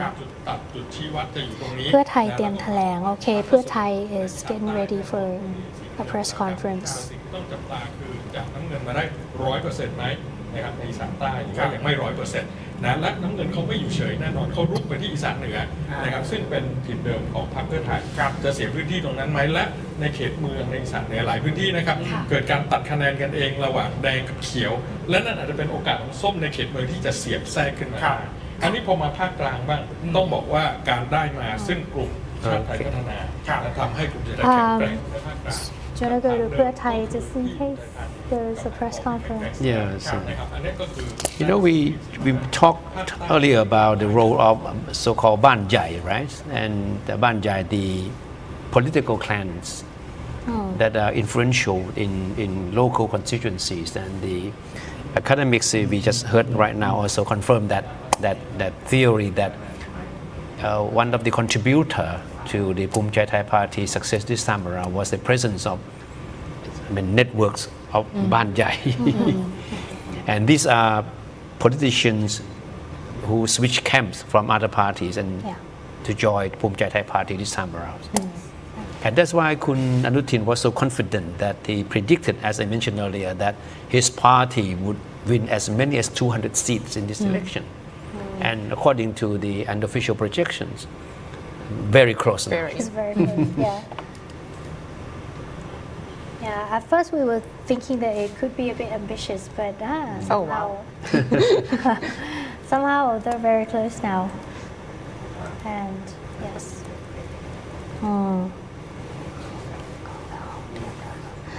Okay. Our reporter at Pheu Thai says they're getting ready for a press conference. Okay, So as soon as it comes in, we'll pull it up on screen.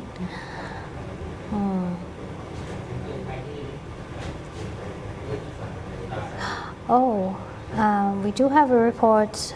Paul Kokoto Kotomo says, so the director of the election commission in Bangkok says the ballots from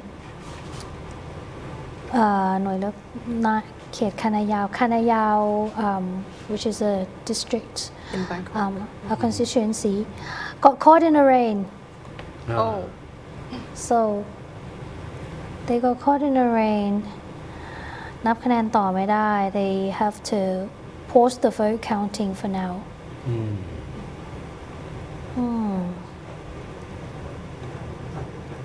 Okay.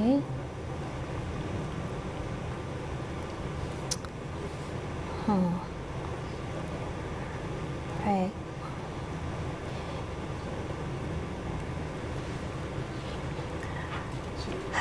According to this latest projection, the unofficial projection, the Katham Party is doing quite well. Yes. Much better than the Democrat Party. and now we are waiting for the key figures of Bhumjaithai and Pheu Thai party to address the media. So the Pheu Thai has got a press conference room, whereas the Bhumjaithai is doing it in the lobby at the headquarters.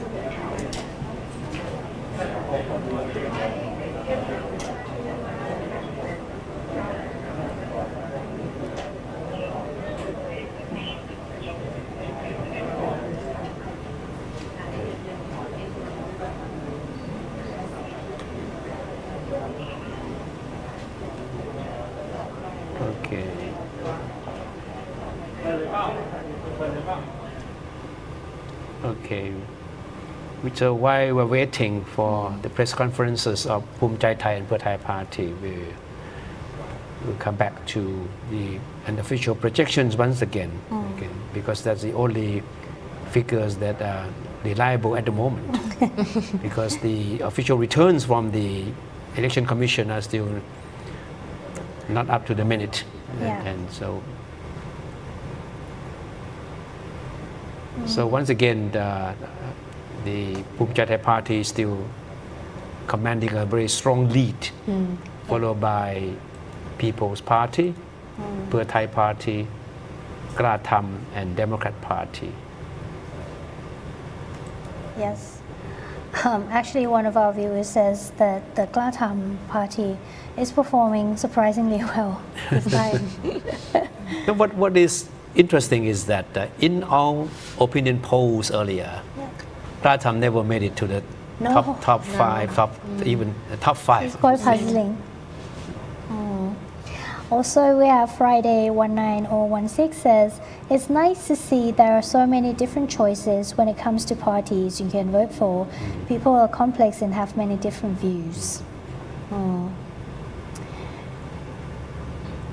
Yeah, it's true, because like overseas you either have like 2 major political parties, 3 at the most, whereas in Thailand could go this time anywhere. around we have as many as 57 parties running in the election. Yes, that many. Is that a good sign or not? I mean, with smaller parties, fringe parties, as we mentioned earlier, some with very outlandish platforms. I mean, yeah, I think it's great that we have like, you know, a very wide range of choices. But again, as we talked about earlier, if we look at the faces, some of them are fairly familiar. And I think it also reflects the fact that Thai political parties are rarely institutionalized. I mean, we only got Democrats, and then I mean, Pheu Thai is quite institutionalized, but other parties, I think, quite like floating around. I noticed that leaders of some or many of the fringe parties, they are old faces. They were with other major parties before, but somehow they might have fallen out of favor and then decided to leave and then set up their own parties and appoint themselves leaders. Yes, very true. Yeah, so they're known faces that people still vote for sometimes. Yeah, possibly. So in this election, there are 3,526 MP candidates from across the country. Bangkok's 30th constituency has the highest number of MP candidates, with a total of 19 candidates. Yeah.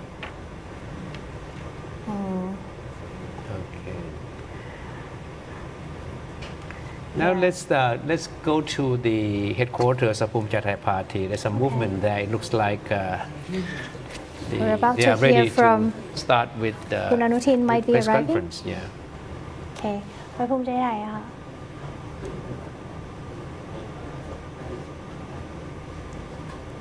Yeah, we're gonna switch to ภูมิใจไทย I hope it's not another false alarm.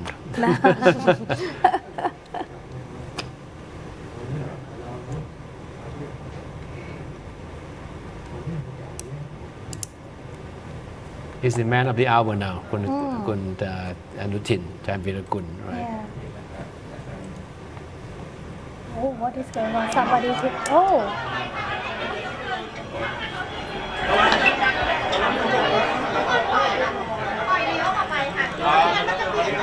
คุณอนุทิน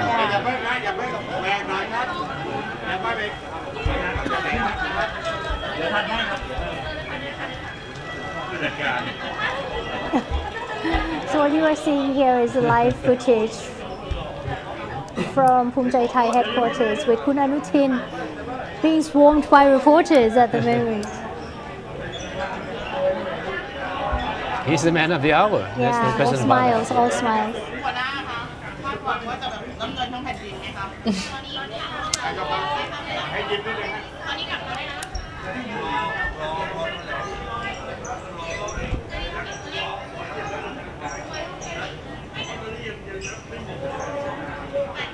We can hardly hear him what he's saying. Yeah, he says you gotta wait for the election commission to announce. Oh wow, he can barely walk. One question for reporter was, are you painting the whole land blue? Yeah. But he didn't answer that question. Yeah, no.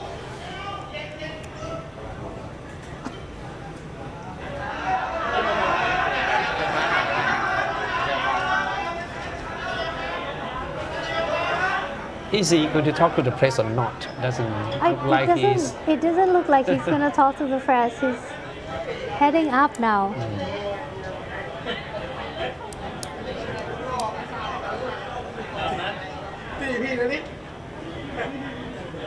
Yeah, so that was quite a scene.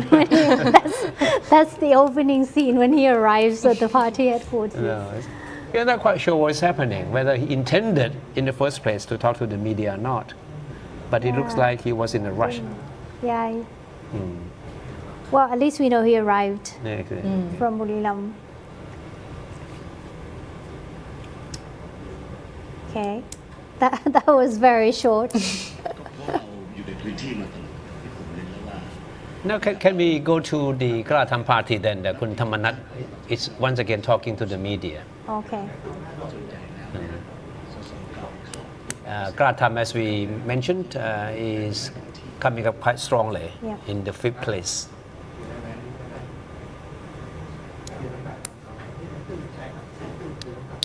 ไปที่กระทำหน่อยครับ ก็เดี๋ยวดูสรุปตัวเลขก่อนครับตอนนี้ยังพูดอะไรไม่ได้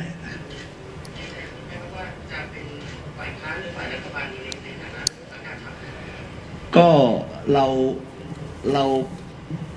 าตอนนี้เนี่ยเรายังพูดอะไรมากไม่ได้เพราะว่าเรายังไม่รู้ตัวเลขนะครับเน็ตว่าเราได้เท่าไหร่นะครับทุกพรรคก็คาดการณ์ว่าตัวเองจะเป็นรัฐบาลนะครับ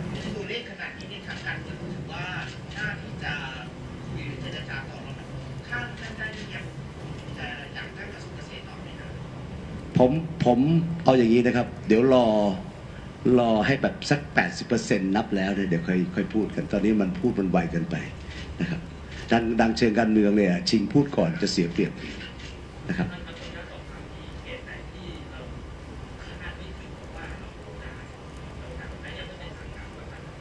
คาดไม่ถึงเหรอครับน่าจะเป็นสกลนครเขต 1นะครับเราก็คาดไม่ถึงนะเพราะดูแผนที่นะครับน่าจะเขียวทั่วประเทศเลยนะมีบางเขตที่เราไม่ส่งเราไม่หวังก็คือเราไม่ได้คาดหวังนะครับในภาคใต้ที่หลายคนบอกว่ากระแสมันจะปั่นกลับมาแต่เราก็ยังได้ตรงนี้คิดว่าอะไรทำเป็นปัจจัยครับผมว่าการกลับมาแค่เดือน2 เดือนมันพิสูจน์อะไรไม่ได้แต่การกลับมาเนี่ยที่เราอยู่ในพื้นที่มาตลอดเนี่ยนั่นสำคัญที่คำตอบนะครับ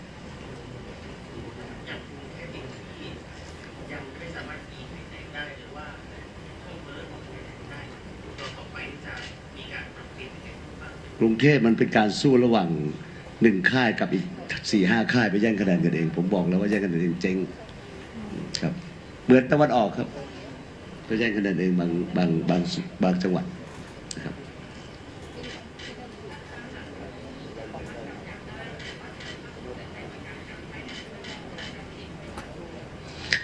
คือตรรกะทางการเมืองเนี่ยมันขึ้นอยู่กับจำนวนสสของรัฐบาลมีเท่าไหร่มันก็หารตามจำนวน36นะครับใช่ไหม36-35ครับ35ก็ตามนั้นครับ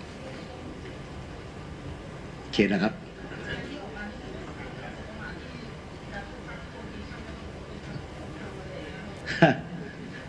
ไม่อยากพูดตอนนี้เดี๋ยวสักแป๊บเดี๋ยวพูดหนักกว่านี้ โอเคนะครับ All right. ขอบคุณนะครับ That was Kun Thamarat Promphao, the chief advisor of Glatham Party, which is expected to do rather well in this election. According to the latest and official projection, the party should come fourth in ranking in terms of numbers of MPs supposed to have been won. Many more than the Democrat Party.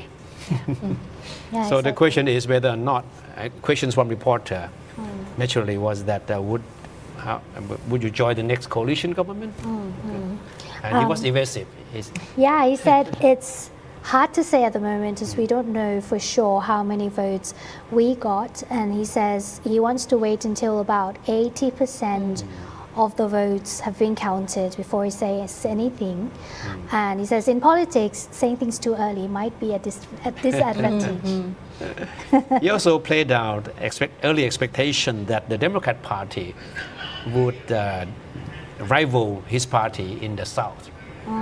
And this is what he said. He said that the return of Kun Abhisit, even though it was much celebrated by the Democrat supporters, but Kun Thamarat said, you are back only for a few months and then you expected to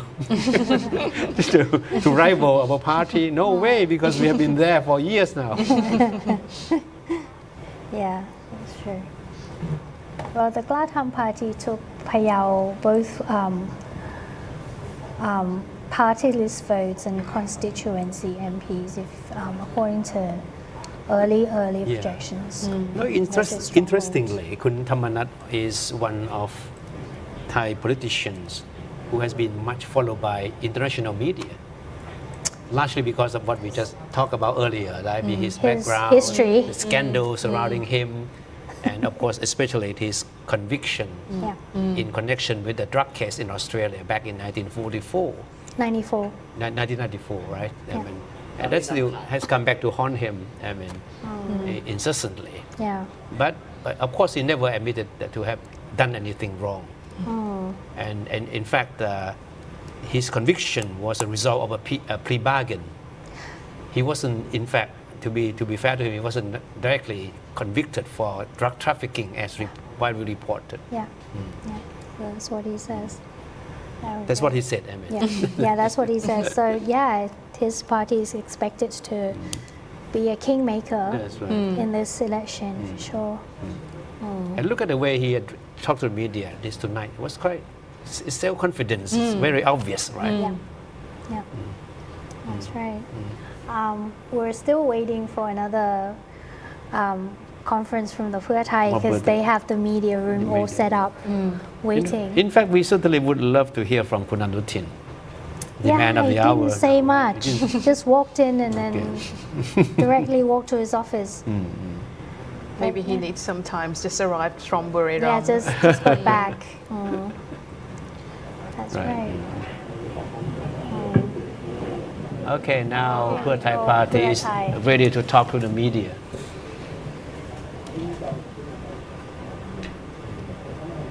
They're all sitting on the floor, the journalists.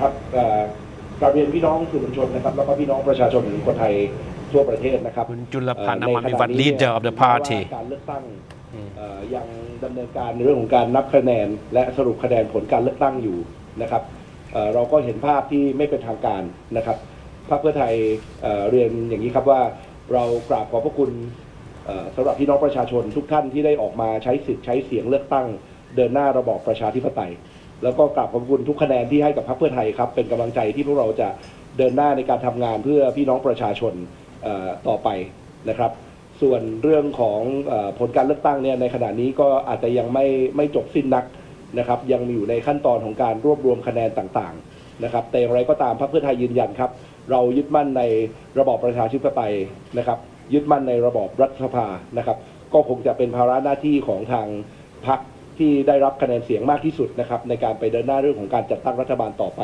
นะครับส่วนพรรคเพื่อไทยไม่ว่าจะอยู่ในบทบาทใดนะครับเราจะทำงานให้กับพี่น้องประชาชนอย่างเต็มที่เต็มกำลังความสามารถที่เรามีอยู่ครับเร็วไปไหมครับถ้าจะถามว่าพรรคเพื่อไทยได้คุยกันหรือยังว่าจะเป็นฝ่ายค้านหรือเป็นรัฐบาลว่ารู้จากพรรคเพื่อไทยอาจจะได้เกิน200 เก้าอี้ถ้าในเคสที่คุณเพื่อไทยได้เกิน200 เก้าอี้ในคืนนี้หรือพรุ่งนี้เช้าเนี่ยเรามองโซลูชันของพรรคไว้ว่าอย่างไรไม่ได้เป็นส่วนที่เราได้คุยกันเลยครับนะครับวันนี้เนี่ยก็เป็นส่วนที่เราต้องเรียนว่าเราเคารพในการตัดสินใจของพี่น้องประชาชนนะครับในส่วนของเรื่องการจัดตั้งรัฐบาลเนี่ยคงเป็นภาระหน้าที่ของพรรคที่ได้รับคะแนนเสียงอันดับ1นะครับตามกลไกรัฐสภาเนี่ยในการไปรวบรวมเสียงในสภานะครับส่วนพรรคเพื่อไทยเนี่ยเราเองไม่ว่าจะเป็นบทบาทใดเราก็สามารถทำงานได้เต็มกำลังความสามารถมีเป้าดีเราก็ติดตามเท่าที่ข่าวสารทางสื่อสารมวลชนแสดงเช่นเดียวกันนะครับก็น่าจะอยู่ในราวๆนั้นแหละครับประมาณ 80-100 นะครับ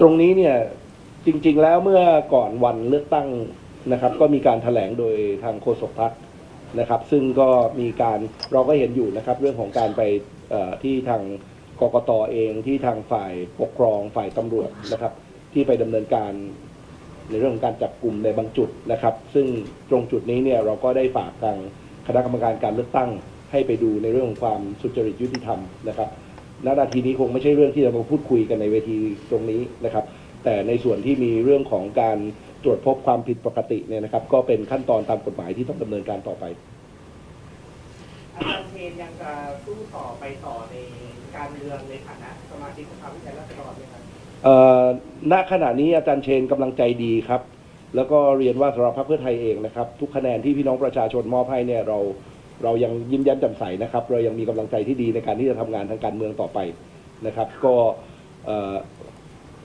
จากคำปรามาสเนี่ยนะครับเราก็ยังสามารถยืนอย่างแข็งแรงนะครับยืนยันว่ากำลังใจที่พี่น้องประชาชนมอบให้วันนี้เนี่ยนะครับพรรคเพื่อไทยยังจะเดินหน้าต่อไปตามเส้นทางและอุดมการณ์ของเราครับตามเป้าหมาย200 เก้าอี้เป้าหมายมองว่าอะไรเป็นปัจจัยของเรื่องนี้เราก็ยอมรับในคำตัดสินของพี่น้องประชาชนนะครับไม่มีอะไรมากกว่านั้น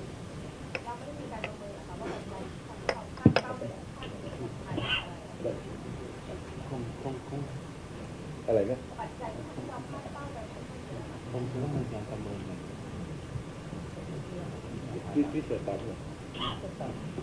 ขออนุญาตนะครับในเรื่องการประเมินเนี่ยคงจะต้องมีการมาถอดบทเรียนนะครับว่าเพราะเหตุไรนะครับผลการเลือกตั้งที่ออกเป็นในลักษณะเช่นนี้นะครับก็ขอเวลานิดนึงนะครับเพราะว่าขณะนี้ผลการเลือกตั้งนี่ก็อยู่ระหว่างยังไม่100%นะครับขอให้ผลการเลือกตั้งออกมาครบถ้วนบริบูรณ์ก่อนนะครับข้อหนึ่งอาจารย์ประเมินหรือเปล่าว่าข้อแรกอาจจะเป็นปัญหาเรื่องของว่าเรื่องของกระแสชาตินิยมที่เกิดขึ้นในกี่จังหวัดนะครับคำตอบที่1คำตอบที่2ถ้าพรรคเพื่อไทยเป็นฝ่ายค้านเนี่ยพร้อมทำงานกับพรรคที่แบบไม่คิดว่าน่าจะจับมือกันได้พร้อมหรือเปล่าครับ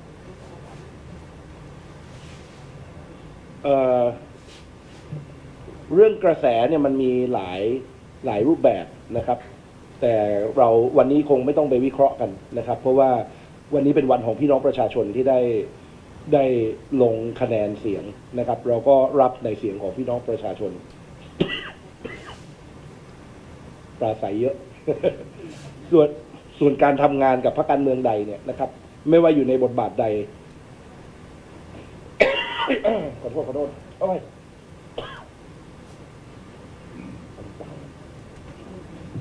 ไม่ว่าจะอยู่ในบทบาทใดนะครับเราก็สามารถทำงานให้กับพี่น้องประชาชนได้นะครับหากเป็นการร่วมรัฐบาลก็ต้องดูว่าพรรคแกนนำเขาจะพูดคุยมาหรือไม่นะครับ2ก็คือแนวอุดมการณ์แนวความคิดและนโยบายนะครับหากเป็นพรรคฝ่ายค้านนะครับตัวเลือกอาจจะไม่มากนักแต่ว่าการทำงานบทบาทฝ่ายค้านเนี่ยพวกเราก็ทำมาแล้วนะครับเราก็สามารถทำได้ด้วยดีนะครับเราก็จะทำเต็มที่ทุกบทบาทที่ได้รับครับได้มีรายงานจากในพื้นที่บ้างไหมครับว่าแบบว่ามันมีการใช้กลไกของรัฐหรือมีการใช้อื่นๆเพื่อทำให้เราเสียเปรียบในกลิ่นอันนี้ได้มีรายงานเข้ามาบ้างไหม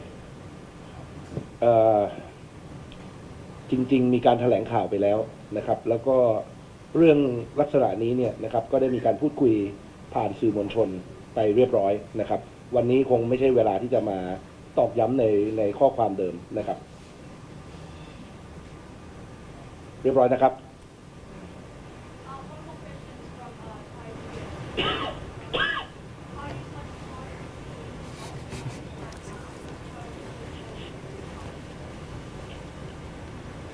we are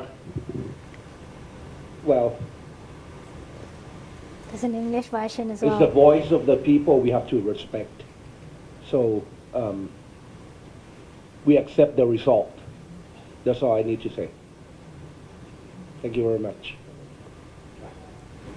Okay, all right. Yeah, that was Kun Julapan Amamiwat from the Pheu Thai party. So I think his final sentence summarized everything he said. Yeah, very much. Right? Yeah. We respect the voice of the people. Yes. Although these are still unofficial results, it seems that the mood of the Pheu Thai party is not very high, isn't it? Although he says that Yoshanan is in good spirits, Kamlang Jaidi at the moment, but he basically thanked everyone for going out to vote and thank for the votes that people have casted for the Pheu Thai party. And no matter what role they play, they will still continue to do their job. That's basically what he said in Thai. So naturally, he was asked whether Pheu Thai party had been approached to join the next coalition government. So meaning that whether or not Bhumjaithai party, which is projected to win the election, had approached the party to join the coalition or not. And this is what he said. He said, we leave the job to the winner. Yeah. So has been very careful in responding to this question. Yeah. And of course, his bottom line is that the party respect the voice of the people who have spoken. And he claimed that the party did much better than expectation. As we mentioned earlier, that the party suffered a lot of setbacks earlier, right? Yes. And didn't expect to recover in time for this election. But Kun Julapan believed that the party did much better than predicted. Yeah, and he said, forming a coalition is obviously the job of the party which won the most votes. So not a yes, not a no. It's more like, yeah, we'll see what happens at this stage. Okay, there was some bad blood between these two parties, right? Pheu Thai and Bhumjaithai. But as we mentioned earlier, that in Thai politics, anything is possible. Definitely. You can easily bury the hatchet and then jump into the same beds again. Yeah, that's true. Okay. Okay, now let's go to the Thai language service. Okay, let's see the latest projection and the scenarios of possible coalition. Now this is on the left. Okay, that the possible coalition.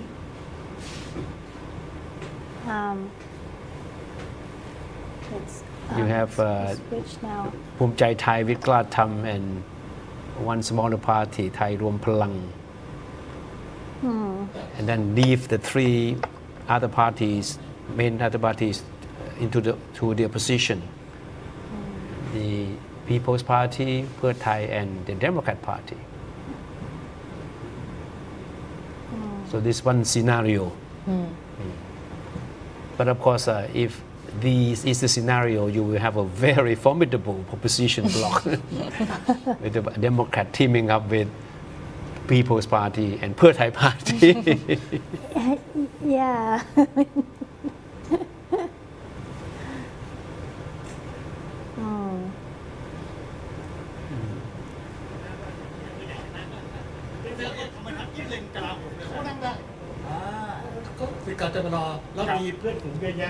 ใช่ไหมเพราะฉะนั้นเราก็สามารถที่จะโชว์ผลงานและเอาใจทหารได้ Oh, this is a very interesting observation that if Klatam Party does join the next coalition government, there is a strong possibility that Kun Thamarat will be made defense minister.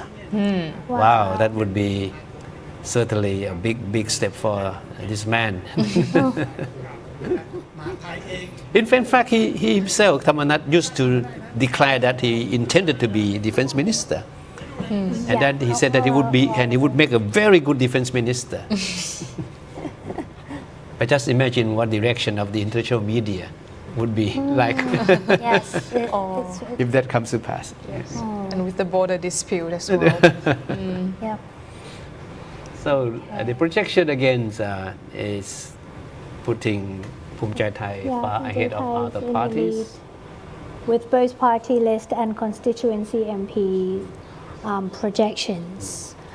But the People's Party is doing well with the party list MPs. Yes. Yeah. But if you listen carefully to what Kun Chulapan, the Pheu Thai party leader, just said, that it appeared that he seemed to have resigned to the fact that the Bhumjaithai party would be the winner of this election, right? Yeah. Despite the fact that the vote count, didn't cover even half of the ballots. Yes, exactly. Maybe because of the wide gap. That's right. Yeah. We have a comment on our YouTube says, "Wait, Bhumjaithai is projected to win." Maybe you've just joined the stream. Yes, Bhumjaithai is leading. According to unofficial results, yeah. Unofficial returns. Yeah. But you look at the huge army of journalists at the headquarters of Bhumjaithai party. That was a good. It is a good indication what the media are leading now. Although no supporters in the crowd, just reporters. Whereas at Pheu Thai party they had like supporters as well as the People's Party. I wonder how Nat is doing at the People's Party. Do we have our reporter? Maybe we want to check in with her for a bit. Let's see. Nat.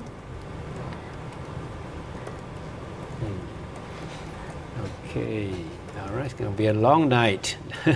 It sounds like it's going to be a long night. At first we thought they're going to be able to call Bangkok quite soon.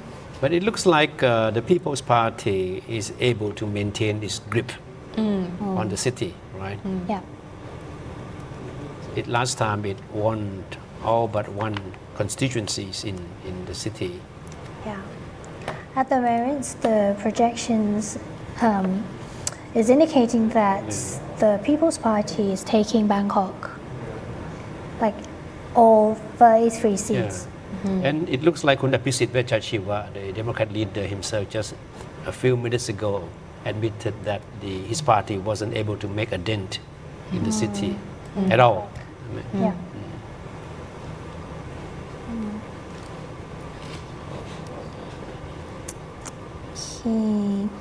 Okay. Now it looks like Bhumjaithai is set up for a press conference. Yeah, it looks like it.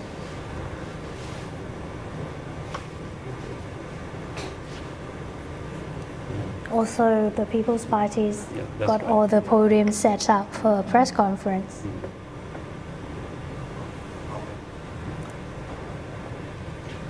It's a long day for many reporters. Some have been working since morning, reporting from the police stations, and then,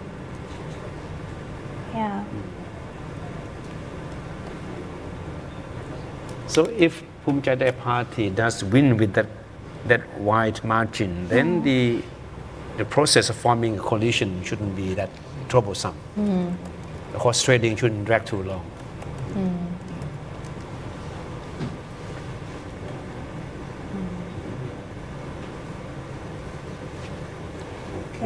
So we're still waiting for our reporter. We might get something from Nat and Kun Natasha, who is at the Pheu Thai party as well.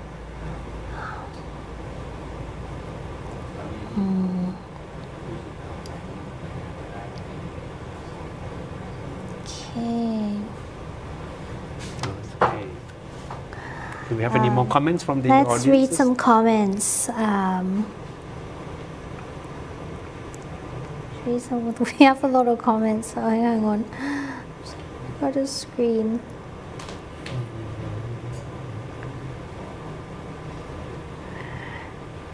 Near Bangkok, but not much. Says People's Party is winning in Bangkok, but not much elsewhere. Maybe Phuket, Chiang Mai, and Bangkok fringe areas. Yeah, according to our map. So in hindsight, Ajahn, what do you think was some of the blunders made by the People's Party, if the projections are right? Well, I think definitely the fact that they supported Bhumjaithai to form a minority government back then. I think a lot of their voters. Now they have to pay the price. Definitely, definitely. Like they crossed the line. But that was probably the biggest blunder.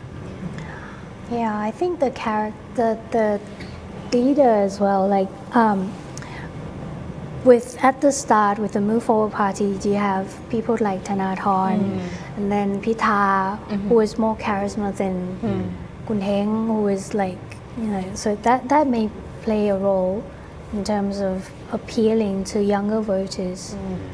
Yes, and I think like the Future Forward Party and the and what's the second name? Move Forward Party. Sorry. I mean, well, today's People's Party, I think they were formed in a very particular moment in Thai history when we got the social movement, we've got youth movements, and I think like original MPs were closely linked to the movement as well. But now it's almost, we see an entirely different party. So yes, could be another factor. And back then, at the height of the Move Forward Party or the Future Forward Party, the choice was clear. Choice between dictatorship and a move toward democracy. Definitely. But this time around, that choice wasn't that stark. Right? Yes. Yeah, so I guess Thai politics is operating under a slightly different context now. So that's why it plays a role. Of course, we still remember the slogan, right? มีลุงไม่มีลุงไม่มีเราใช่ไหม Uncle, either uncle or as uncle means the General Prayut. General Prayut Chan-o-cha, right? And it became a battle cry of the party, and what was very effective indeed. Definitely. Yeah. Well, we saw Uncle Tu voted today. He seems very happy. He's keeping his cool now. That's right. Okay, what explains the difference in result for district MP and the vote for the party list from? The difference is. So this is the question from Matthew, who's watching on YouTube.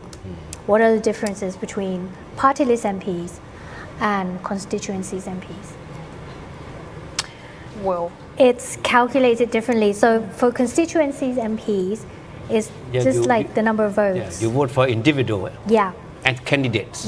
But party list MPs are the candidates on the list that the party submitted to the Election Commission, and they are determined as proportional to the number of MPs that gets voted. For example, the number of total party list MPs divided by 100 seats in the House, and that number then divides, that number is like the party list MPs divided by that number to get the number of party list MPs. It's quite complicated, but I'm trying to explain it the best I could. But basically different systems of counting it. And together they add up to 500 MPs in the House. I hope that explained things. Sorry, Matthew.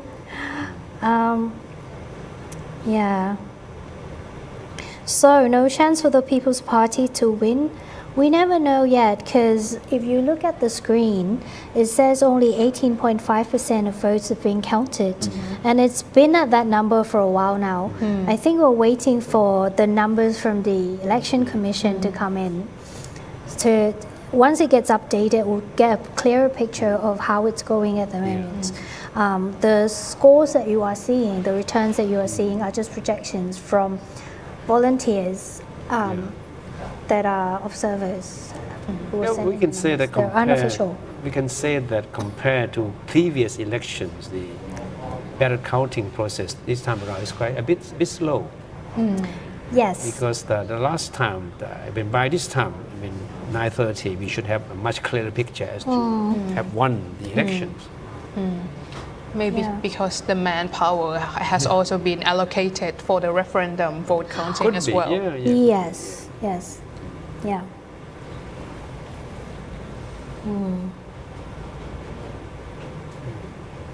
Okay, Anders says, even if Bangkok is not finally counted, the race seems to be over, not exciting anymore. Good luck, Thailand.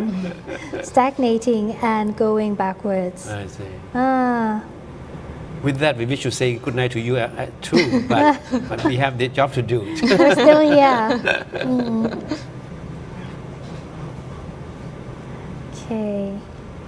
Okay, so all eyes are now on Bhumjaithai Party.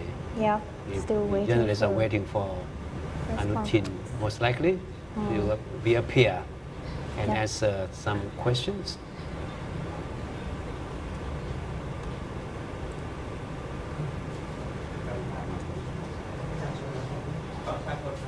Okay, now let's go People's to Party. People's Parties first then. Kun นัทพงษ์ Nattapong, the Bhumjaithai Party leader, is about to address the press conference.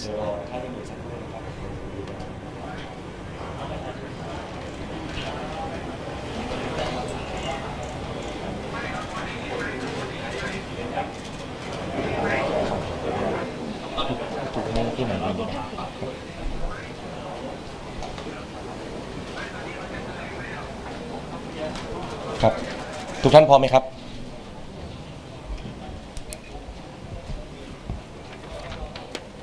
ครับก็ครับสวัสดีพี่น้องสื่อมวลชนทุกท่านนะครับสำหรับในเรื่องของผลการเลือกตั้งอย่างไม่เป็นทางการนะครับก่อนอื่นผมเองก็ต้องขอขอบคุณพ่อแม่พี่น้องประชาชนคนไทยนะครับที่ได้ออกมาใช้สิทธิ์ใช้เสียงในการเลือกตั้งแล้วก็ออกเสียงประชามติในวันนี้นะครับถึงแม้ผลการเลือกตั้งอาจจะยังไม่ได้เป็น 100% ยังไม่ได้เป็นข้อสรุปนะครับอย่างเป็นทางการแต่อย่างไรก็แล้วแต่ผมเองต้องแสดงความยินดีอย่างหนึ่งที่อย่างน้อยๆผลการจัดทำประชามติในตอนนี้มีแนวโน้มสูงมากนะครับที่จะผ่านความเห็นชอบจากประชาชนในการเดินหน้าการจัดทำรัฐธรรมนูญฉบับใหม่นะครับจากผลณตอนนี้ที่ดูเนี่ยก็อยู่ที่ประมาณ 60% นะครับแต่อย่างไรก็แล้วแต่นะครับสำหรับผลการเลือกตั้งเองนะครับในส่วนของพรรคประชาชนเองเราก็ยอมรับนะครับในส่วนที่ว่าดูจากคะแนนณตอนนี้ผลการเลือกตั้งณตอนนี้เนี่ยเราอาจจะไม่ใช่พรรคอันดับหนึ่งนะครับเพราะฉะนั้นก็เป็นไปตามที่ตัวผมเองนะครับแล้วก็แกนนำของพรรคทุกคนได้เคยแสดงจุดยืนแสดงความคิดเห็นไว้ในช่วงการหาเสียงเลือกตั้งที่ผ่านมานะครับว่าเราต้องเคารพในหลักการของกระบวนการการเมืองในระบบรัฐสภานั่นก็คือให้พรรคการเมืองอันดับหนึ่งเนี่ยได้เป็นพรรคแกนนำในการจัดตั้งรัฐบาลก่อนนะครับก็สำหรับในเรื่องของผลการเลือกตั้งนะครับก็น่าจะมีรายละเอียดประมาณเท่านี้แต่อยากจะขอทิ้งท้ายก่อนที่จะให้ทางสื่อมวลชนได้ตั้งคำถามนะครับอยากจะขอเป็นกำลังใจให้กับพ่อแม่พี่น้องประชาชนทุกคนนะครับผมเชื่อว่าการเลือกตั้งทุกครั้งคือการหาทางออกให้กับประเทศนะครับและตราบใดที่ทุกคนยังเชื่อในพลังของตัวเองนะครับยังออกมาใช้สิทธิ์ใช้เสียงนะครับมีส่วนร่วมกับการเมืองเยอะๆผมมั่นใจว่าประเทศไทยมีทางออกนะครับแล้ววันนี้ตัวผมเองพร้อมกับทีมผู้บริหารนะครับเพื่อนสสทุกคนเราพร้อมที่จะเดินหน้าต่อเพื่อทำงานรับใช้พ่อแม่พี่น้องประชาชนทุกคนครับที่ยังไม่ประกาศเป็นฝ่ายค้านแต่ว่ายังรอโอกาสด้วยไหมครับครับต้องบอกว่าอย่างที่ได้บอกนะว่าถ้าพรรคภูมิใจไทยเป็นแกนนำในการจัดตั้งรัฐบาลและเขาสามารถที่จะจัดตั้งรัฐบาลได้นะครับยังไงเราก็ต้องทำหน้าที่เป็นฝ่ายค้านอยู่แล้วนะครับเพราะว่าอย่างที่บอกว่าผมได้เคยประกาศไปแล้วว่าไม่สามารถที่จะโหวตให้กับแคนดิเดตของพรรคภูมิใจไทยได้นะเพราะนั้นณตอนนี้ก็อย่างที่ผมได้บอกไปครับเราไม่ใช่พรรคอันดับหนึ่งกระบวนการณตอนนี้ก็คือต้องให้ทางพรรคอันดับหนึ่งเนี่ยนะครับเขาได้ดำเนินการจัดตั้งรัฐบาลก่อนครับจะมีโอกาสที่จับแข่งของอันดับ2อันดับ3คงไม่ได้เป็นการจับแข่งนะครับอย่างที่บอกว่าเราเคารพในเรื่องของหลักการที่ว่าพรรคอันดับหนึ่งจะต้องเป็นพรรคแกนนำในการจัดตั้งรัฐบาลก่อนนะตอนนี้พรรคประชาชนคงไม่ได้ไปตั้งแข่งกับเขานะก็ต้องให้สิทธิ์เขาเต็มที่ในการตั้งรัฐบาลก่อนครับการเลือกตั้งครั้งนี้จะพ้นอะไรครับครับ ก็เป็นการสะท้อนเจตจำนงของประชาชนอยู่แล้วครับในทุกๆการเลือกตั้งนะครับยังไงก็แล้วแต่ผมเองก็ยังมีความปรารถนาที่จะเห็นสัดส่วนของจำนวนผู้ออกมาใช้สิทธิ์เลือกตั้งเนี่ยนะครับไม่มากเท่าเดิมหรือว่าไม่น้อยลงกว่าเดิมนั่นก็จะเป็นการสะท้อนเสียงของประชาชนที่ดีที่สุดครับได้ประเมินเหตุผลนะว่าทำไมผลการเลือกตั้งไม่เป็นไปตามที่เราคาดหวังไว้ครับก็ทุกๆการเลือกตั้งนะครับมันก็เป็นการสะท้อนความต้องการของพ่อแม่พี่น้องประชาชนนะครับผมเองไม่อยากจะลงวิเคราะห์การเมืองในวันนี้นะครับเพราะว่าต้องบอกว่าพวกเรายอมรับในผลการเลือกตั้งที่ออกมาตราบใดที่ประชาชนออกไปใช้สิทธิ์ใช้เสียงของตัวเองเราเคารพในเสียงของประชาชนมากที่สุดอยู่แล้วครับว่าจะเป็นไปเพราะว่าเราไปโหวตมาบ้านเขาถึงได้โตครับก็ทุกอย่างอยู่ที่ประชาชนเป็นคนตัดสินครับให้ทางที่สาธารณะนะครับนักวิเคราะห์ต่างๆหรือว่าประชาชนทุกคนนะครับก็คงออกไปแสดงเจตจำนงของตัวเองตามความรู้สึกของตัวเองในส่วนของพรรคประชาชนเองนะครับไม่ว่าเหตุผลเบื้องหลังที่แต่ละคนออกไปลงคะแนนในวันนี้จะเป็นอย่างไรเราพร้อมนะครับที่จะเดินหน้าทำงานการเมืองของเราต่อไปตามแบบที่พวกเราเชื่อนะครับก็คือการสถาปนาการเมืองของประชาชนขึ้นมาใหม่นะครับแล้วก็การเดินหน้าการผลักดันนโยบายที่เป็นไปเพื่อประโยชน์สูงสุดของประชาชนทุกๆคนครับ How will the party reconcile the fact that the People's Voices have early results chosen Bhumjaithai led by Mr. Anutin with the fact that your party does not support him being Prime Minister and how do you reassess your chances of being Prime Minister and what strategy will you take to get there?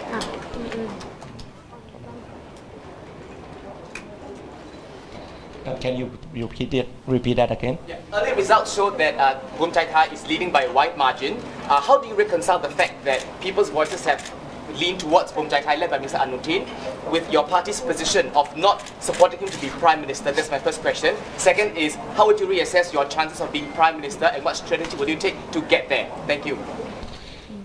I think I would like to insist our stance that despite the final result doesn't show out now, but if we see the current result, we are so quite sure that we cannot win this election, and we have to act as what I say or what we said before during the election campaign, that we respect to the parliamentary system, that we have to allow the winner to form the government first. And for now, we don't think anything that we are going to form the government with the competition with Bhumjaithai.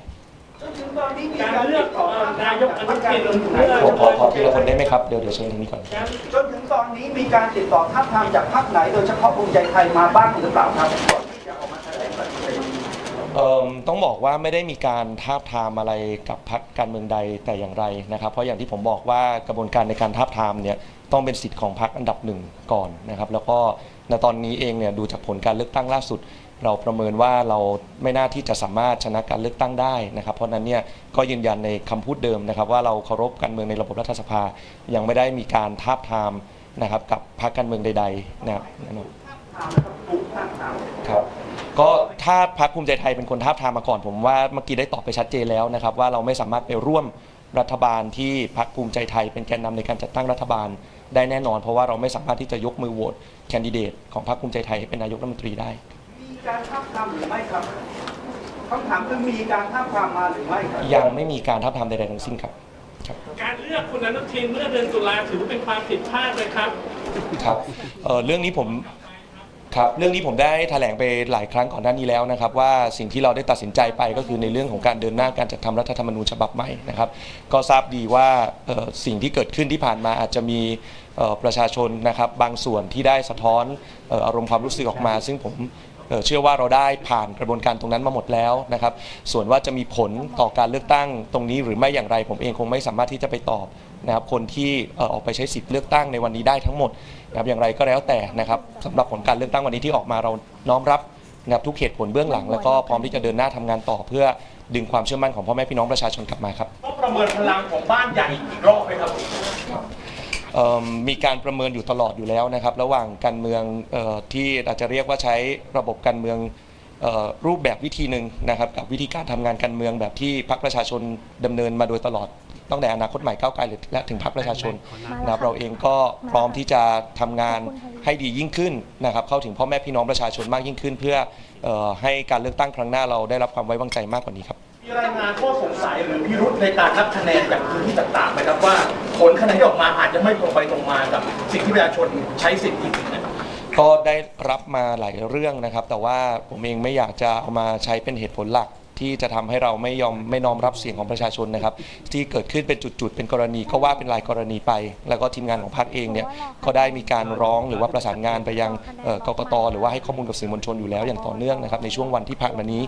นะครับก็สำหรับผลการเลือกตั้งในภาพรวมณขณะนี้ก็เป็นไปตามที่ผมได้แถลงไปก่อนหน้านี้ขอถามเกี่ยวกับเรื่องการจัดทำรัฐธรรมนูญฉบับใหม่ครับว่าผลประชามติมันก็ชัดเจนว่าประชาชนส่วนใหญ่เห็นชอบมากกว่าพรรคประชาชนในเมื่อต้องการแก้ไขรัฐธรรมนูญหรือทำรัฐธรรมนูญใหม่ทำไมถึงไม่ตั้งรัฐบาลแข่งหรืออย่างน้อยรัฐบาลพรรคภูมิใจไทยเพื่อให้มันผลักดันต่อไปได้อีกเพราะประชาชนเห็นชอบมากกว่าแล้วเนี่ยนะตอนนี้ก็ยืนยันในเรื่องหลักการเดิมนะครับว่าในเมื่อพรรคอันดับหนึ่งชนะการเลือกตั้งให้เขาจัดตั้งรัฐบาลก่อนและหลักการที่2ก็คือเรายึดถือในคำพูดของเรามาโดยตลอดนะครับในช่วงระหว่างการหาเสียงเลือกตั้งผมเองแกนนำของพรรคหลายๆคนรวมถึงคนที่มีโอกาสได้ไปขึ้นเวทีดีเบตก็ตอบเป็นเสียงเดียวกันนะครับว่าเราไม่สามารถที่จะยกมือโหวตให้กับแคนดิเดตของพรรคภูมิใจไทยได้นะครับดังนั้นเนี่ยยังไงก็ตามเราไม่สามารถที่จะร่วมรัฐบาลที่มีพรรคภูมิใจไทยเป็นแกนนำจัดตั้งรัฐบาลได้อยู่แล้วให้เห็นผลทางของรัฐธรรมนูญใหม่มันยิ่งห่างไกลออกไปก็ขอเรียกร้อง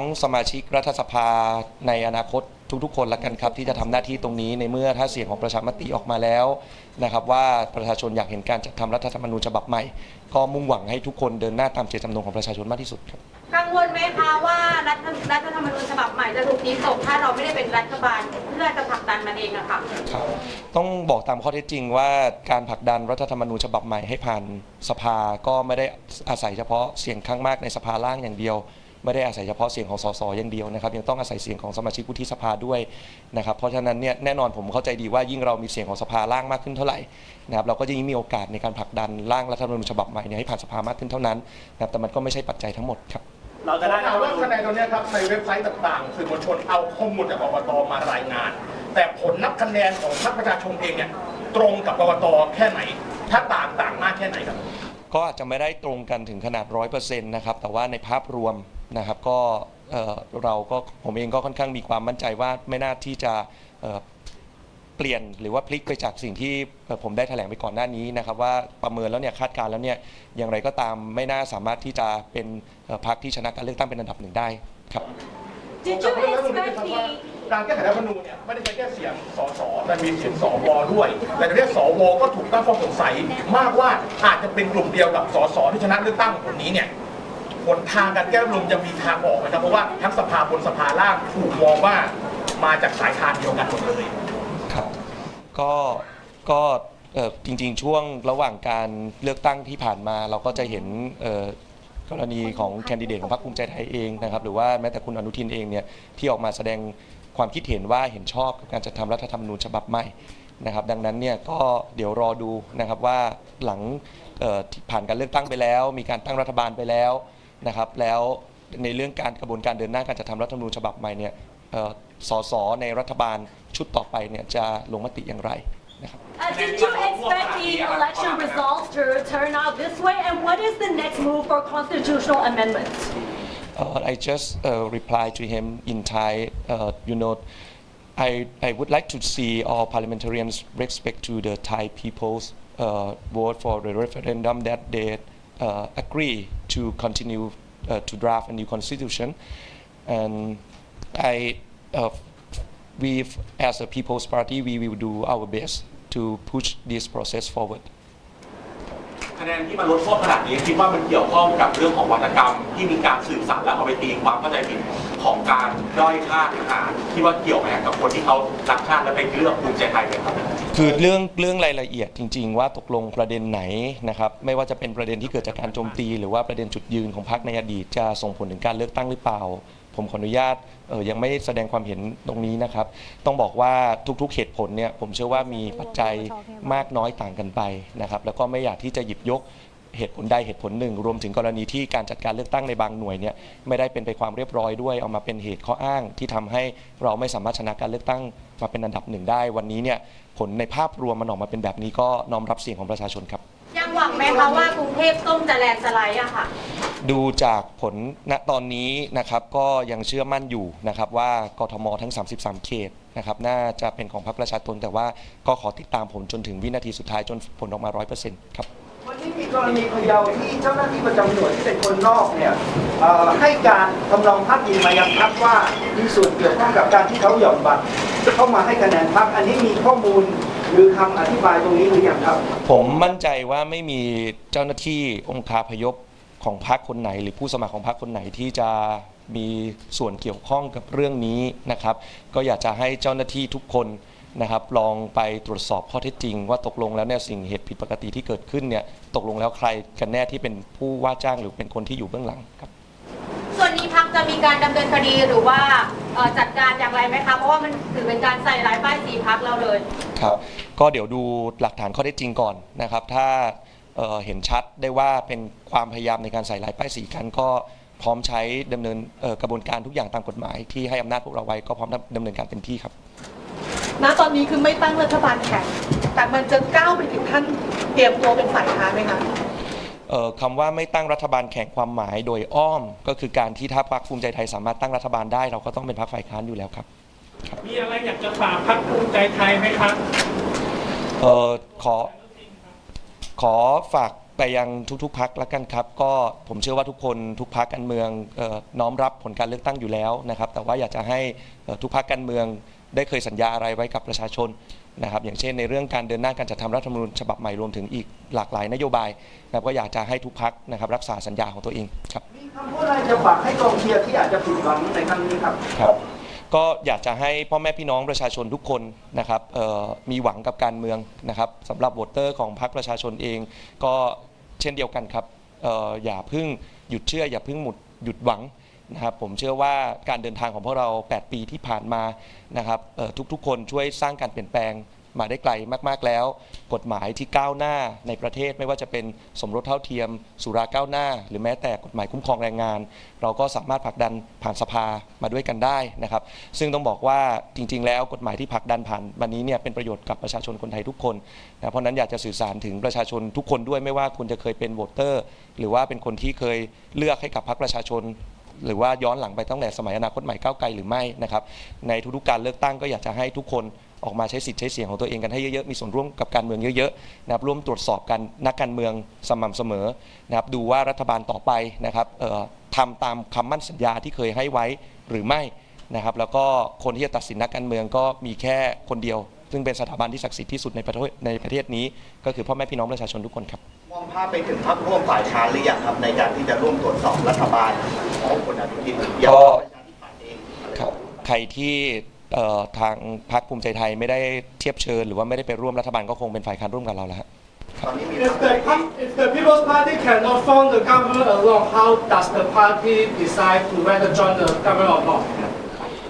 I just replied in Thai earlier that right now we must wait the first party, the first ranking party, Bhumjaithai Party, to form the government first, and if they cannot form the government, so let it be to be the parliamentary system process. การทำหน้าที่ฝ่ายค้านนะครับคุณเทนสามารถทำงานร่วมกับพรรคเพื่อไทยได้ไหมครับกับการทำงานร่วมกับพรรคฝ่ายค้านก็คือผมว่ามันเป็นไปตามกลไกที่ผ่านมาอยู่แล้วในระบบรัฐสภานะครับทุกคนก็ต่างคนต่างตรวจสอบอยู่แล้วนะครับเพราะนั้นเนี่ยก็ไม่น่าจะติดขัดอะไรครับพรรคยังเชื่อในแนวทางการเมืองที่พรรคเดินอยู่ไหมครับเช่นการขายนโยบายประมาณหลักร้อยนโยบายที่แบบพรรคภูมิใจไทยชนะการเลือกตั้งแล้วเขามีนโยบายแบบหลัก10อะไรเงี้ยครับแล้วก็การที่เราเน้นกับการจุดกระแสของภาพใหญ่แต่ว่าเราอาจจะละเลยการทำงานเชิงพื้นที่ของสสเขตเดิมๆที่เราเสียเก้าอี้ไปโดยเฉพาะพื้นที่หัวเมืองอย่างตากเขต1หรือเขต1ในหลายพื้นที่ที่เราเสียไปครับเราทบทวนไว้ว่าจริงๆแล้วจุดออกของเราอาจจะอยู่ที่การทำพื้นที่เป็นหลักอะไรเงี้ยครับครับ ต้องบอกว่าจำนวนนโยบายที่พรรคภูมิใจไทยยื่นต่อกกตอย่างเป็นทางการแค่8นโยบายเองนะครับก็ผมว่าในอีกส่วนหนึ่งเนี่ยการทำงานการเมืองในพื้นที่ก็เป็นสิ่งสำคัญที่พรรคให้ความสำคัญมาโดยตลอดนะครับก็บอกว่าไม่ว่าผลการเลือกตั้งจะออกมาเป็นอย่างไรในวันนี้นะครับผมยืนยันว่าเราทำงานในพื้นที่อย่างเต็มที่นะครับและพร้อมจะทำให้ดีขึ้นกว่านี้แล้วผมก็เชื่อว่าการทำงานในพื้นที่ที่เข้าถึงประชาชน That was คุณณัฐพงษ์ เรืองปัญญาวุฒิ the leader of People's Party. I think it's quite clear from his remarks that his party has admitted that it's not going to be the winner of this election. And accepted the strong likelihood that it will end up in the opposition. Yeah, that's what he said. He basically said from his assessment, he thinks that it will not be possible for the party to win the election. And he sends a message to every party as well in this election that whatever you promise to the people, he wants them to keep their promises. And he was asked whether or not he would possibly join a coalition government to be led by Bhumjaithai Party, but not as a key partner, right? His answer is consistent with what he said earlier. And he repeated that, saying that his party, that the People's Party, has no intention to vote for Anutin to be Prime Minister. Meaning that there's no way that the People's Party will join a coalition to be led by the Bhumjaithai Party. He was also asked by a reporter on whether or not the party will try to form a competing coalition, a rival coalition. And he said no. He said no. And he insists that no, his party has not been contacted by, approached by any other parties in the sense of forming a coalition government. Yeah. He also mentioned the referendum. He says about 60% of the votes has been counted in terms of the referendum, and it has high tendency to pass. So if it passes, he hopes that whoever forms the next government will live up to the will of the people. That's right. That seems to be the only silver lining that he saw from this election, that the referendums to have a new constitution written is most likely, in his views, to be adopted, to be passed. Right? Yeah, he's also asking the people to not be discouraged, but have faith in politics, because he said in the past 8 years they've made a lot of progress. So yeah. There is also one positive result from this election, that is the likelihood that the People's Party will sweep all the 33 constituencies in Bangkok. The last time it won 32, right, out of 33, but this time around it will be a clean sweep. Yes, yes. So Bangkok is still the stronghold. So again, he repeated that he has no intention to form a rival coalition and will leave the job of forming a new coalition to Anutin. Yeah. So all eyes are on Bhumjaithai now. Yeah, people are still waiting for a press conference from Bhumjaithai at the moment. Yeah. It's interesting, there were a lot of reporters at the People's Party headquarters, both Thai and international reporters. We've heard some questions in English as well, asking whether or not he thinks he can still become Prime Minister. We talked earlier about what you see as the biggest blunder by the People's Party, right? Yeah. The same question was asked to him, asking whether he considered nominating Anutin as Prime Minister in November, right, was a big mistake. And of course he didn't admit that it was a mistake, saying that the whole idea in supporting Anutin was in exchange for Anutin's and Bhumjaithai's commitment to pushing through a constitutional amendment. But that didn't happen, and so they had a big fallout. Yeah. So that was some of the key messages from Kun Nattapong Rirpanya, the leader of the People's Party. Yeah, that's right.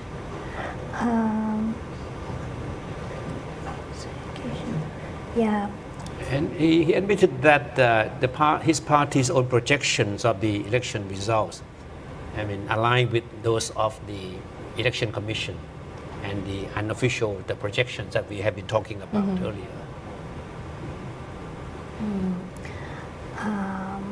All right, now it's the Bhumjaithai Party's turn.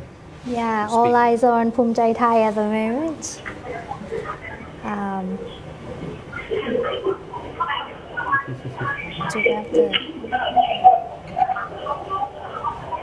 Okay, we have a question from. Oh, it's very loud. We have a question from our viewer. Is it still possible that the People's Party have the relative majority from the from the party leader himself? No. He admitted that it is very unlikely that the party will win the election. Yeah. Okay, another question. Can candidates who won in the Pheu Thai party switch parties after the elections? Is it allowed? Legally he cannot. Yeah. He or she would be disqualified. Yeah. Unless he or she is expelled by the party. Yeah, you have to be expelled by the party, then you can switch party. But if you're not expelled, like if you decide to resign, then you lose the MPs. And this happened before. Yeah. That MPs were expelled from certain party, and then the next morning turn up as a members of another party. In most cases, they would wait until they are booted out from the party to join another camp. But yeah, unless that happens, no. Yeah, thank you for the question anyway. I think it's useful for a lot of the international audience. Yeah. Because this particular rule is to prevent party switching midway. Yeah. One person says, it's quite sad. I was waiting for an orange wave. There's an orange wave in Bangkok. But not big enough, to change the course of it. Yeah. Darren says, this looks very similar to Japan's snap election outcome. That the ruling coalition, the ruling party. Yeah. Called a snap election to gain the majority. The Japanese are a lot quicker in the vote counting though. Like we're not. We're still very slow. Still waiting for the official returns from the election commission. There is one interesting the figures about the referendums. Yeah. According to the unofficial returns, 64% agree with the having a new constitution. Yes. Only 35% disagree. So that's why Kun Nattapong said during the press conference a few minutes ago that there was a silver lining that the referendums produce a rather positive result. One thing we also noticed just now with all the party leaders who came out to give a press conference, their voices, they've been campaigning hard. So most of them are tanned, like look very tired, and the voices, like very coffee. Yeah.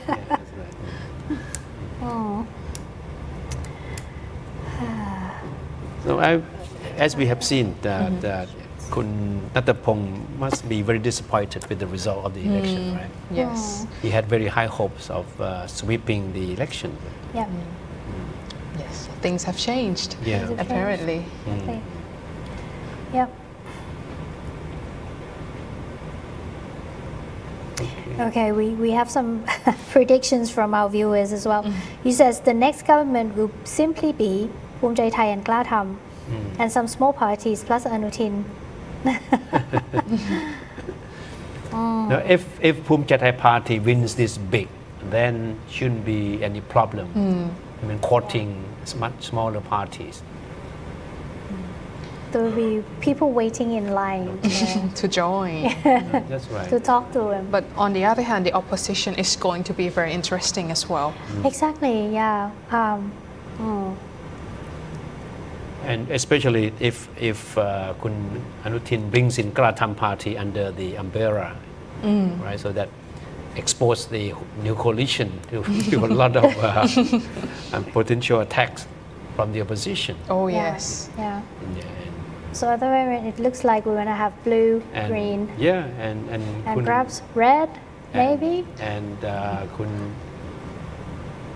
Thammanat will continue to be the lightning rod, as he Or was. defense minister.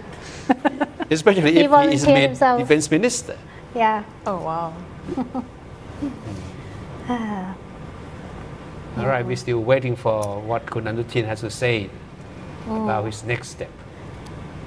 Because by now it's quite clear that Bhumjaithai party is the winner of this election. There's no question about it. But by how big the margin is another question. Okay, we have Anders. A viewer says, as an expat living here in Thailand for 18 years, I feel sad for the current development in Thailand. Stop talking and please take care of the educational and traffic situation, for example. So this is a perspective of someone who's been living here for 18 years. Definitely the traffic is the pollution, the traffic. Yes. People are tired of it. Education certainly is a very big issue of concern. We have been lagging behind in terms of the level of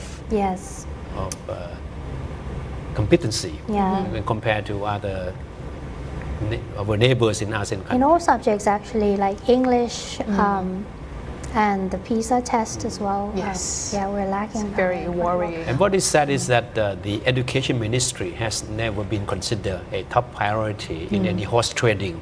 You would not bargain for education ministry, even though it is given one of the biggest chunks of budget. Yes, it gets a lot of money. But most of the money is tied up with the administrative costs and things like that, not investment in improving the curriculum or improving the competency of the students and teachers.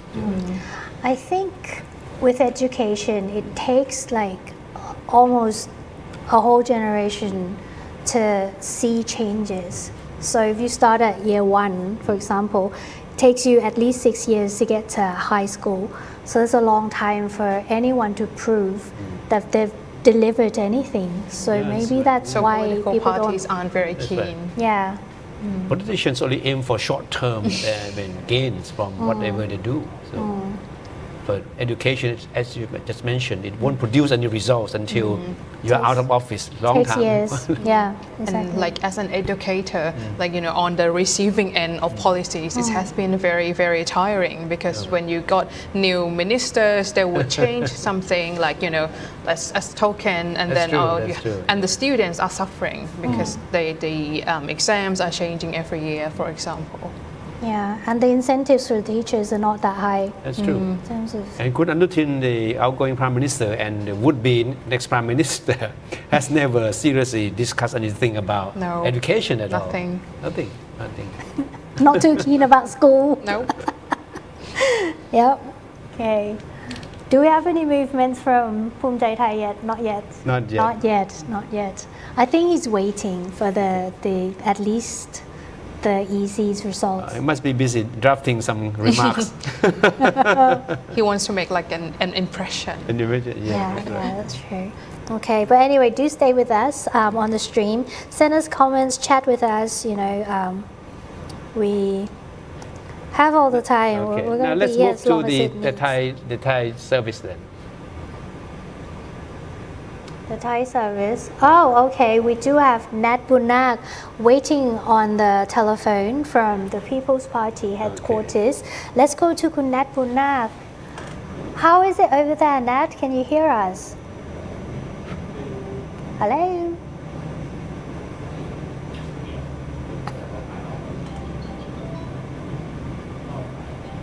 Okay, still waiting. Connection Still issue, waiting. right? A little bit of a connection. Okay, why don't we go to the Thai language service ไปที่ภาษาไทยก่อน ได้แล้วก็ให้นัด stand by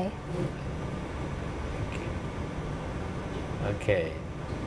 This is the latest unofficial Okay. still unofficial projections. Okay. 198 leading, followed by People's Party 97. Pheu Thai in third place 86. And Kla Tham 61. Yeah, 61. Quite a lot. Yes. And that's exactly what Thamarat once predicted, that his party would gain as many as 60 seats. Okay. Okay, we do have Kun Nat Gunnak from People's Party headquarters. Hello, Nat. How is it going? Hi. Hi.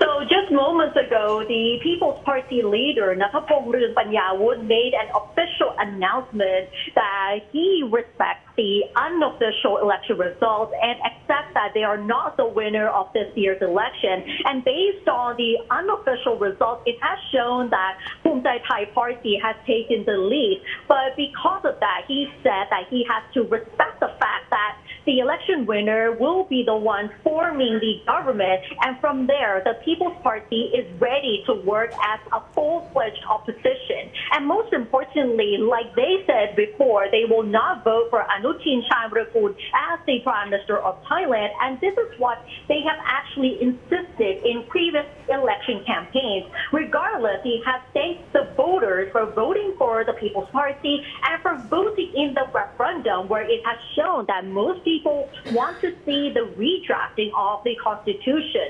As for the referendum, he also addressed concerns over constitutional amendments from now on, which will depend on the parliamentarians. So Nathapong has asked the parliamentarians to respect Thai people's voices in drafting a constitution, and the People's Party will do their best to push this forward as the opposition. And regardless, he said that the party has come really far in provoking changes in Thailand, and he thanks the voters for believing in the party. Nat, can you hear us? We're going to have to switch to Bhumjaithai Party for the moment because they are having another press conference. We might come back to you, so yeah, thank you for now, Nat. Okay. Sorry, we have to cut you off. Okay, nice. Kun Okay, Anutin. let's go to Bhumjaithai Party headquarters. Kun Anutin has made an appearance. He has yet to say anything though. He's talking to actually a Thai PBS reporter. Oh, yes. Yeah. He's in a very casual mood now, right? Yeah. Is he sitting on the floor? Oh, like yes. Because all the reporters are sitting on the floor. There were not enough chairs. No, you have to admit that Anutin has always been seen as being down to earth when interacting with people. Yeah. Exactly. So he's waiting to give a press conference. We actually have a compliment from one of our viewers. Says, I much prefer these three hosts to any ITV or BBC election covering. But hosts in the UK, you guys actually engage with the viewers. Wow, thank you. That's very nice. We love that you send us comments and engage and interact with our lives as well. It's meant to be a very casual live. Okay, all the top notch. Okay, we have Kun Supaji walking into the room.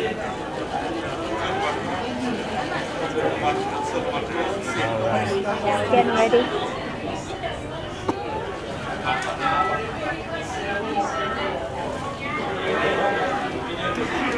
Anutin's actually sitting on the floor next to the podium.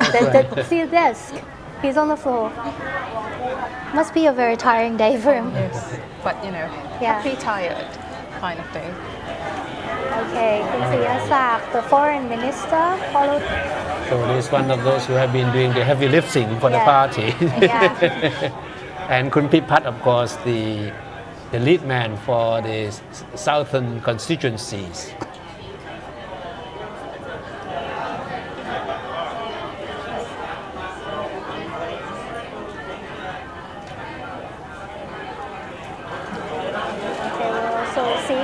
Kun Silapa walking up to the desk.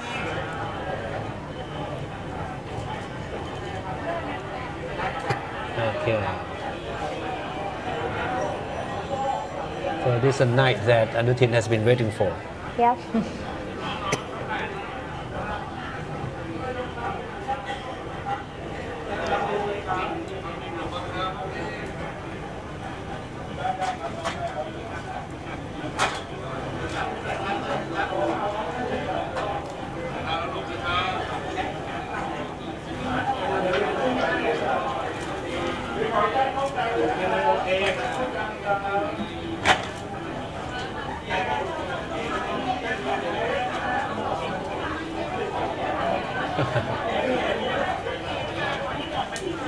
So these are the people, among the people who have been behind the success of the party. Yeah.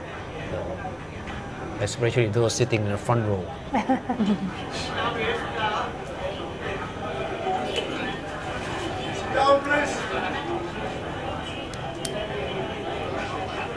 Okay. So let's see what Anutin had to say about the future of his party.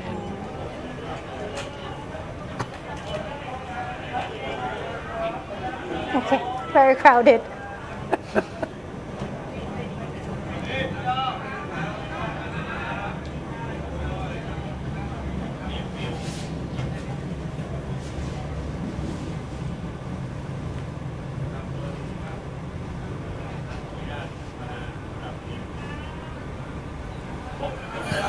ครับขออนุญาตกราบมาเรียน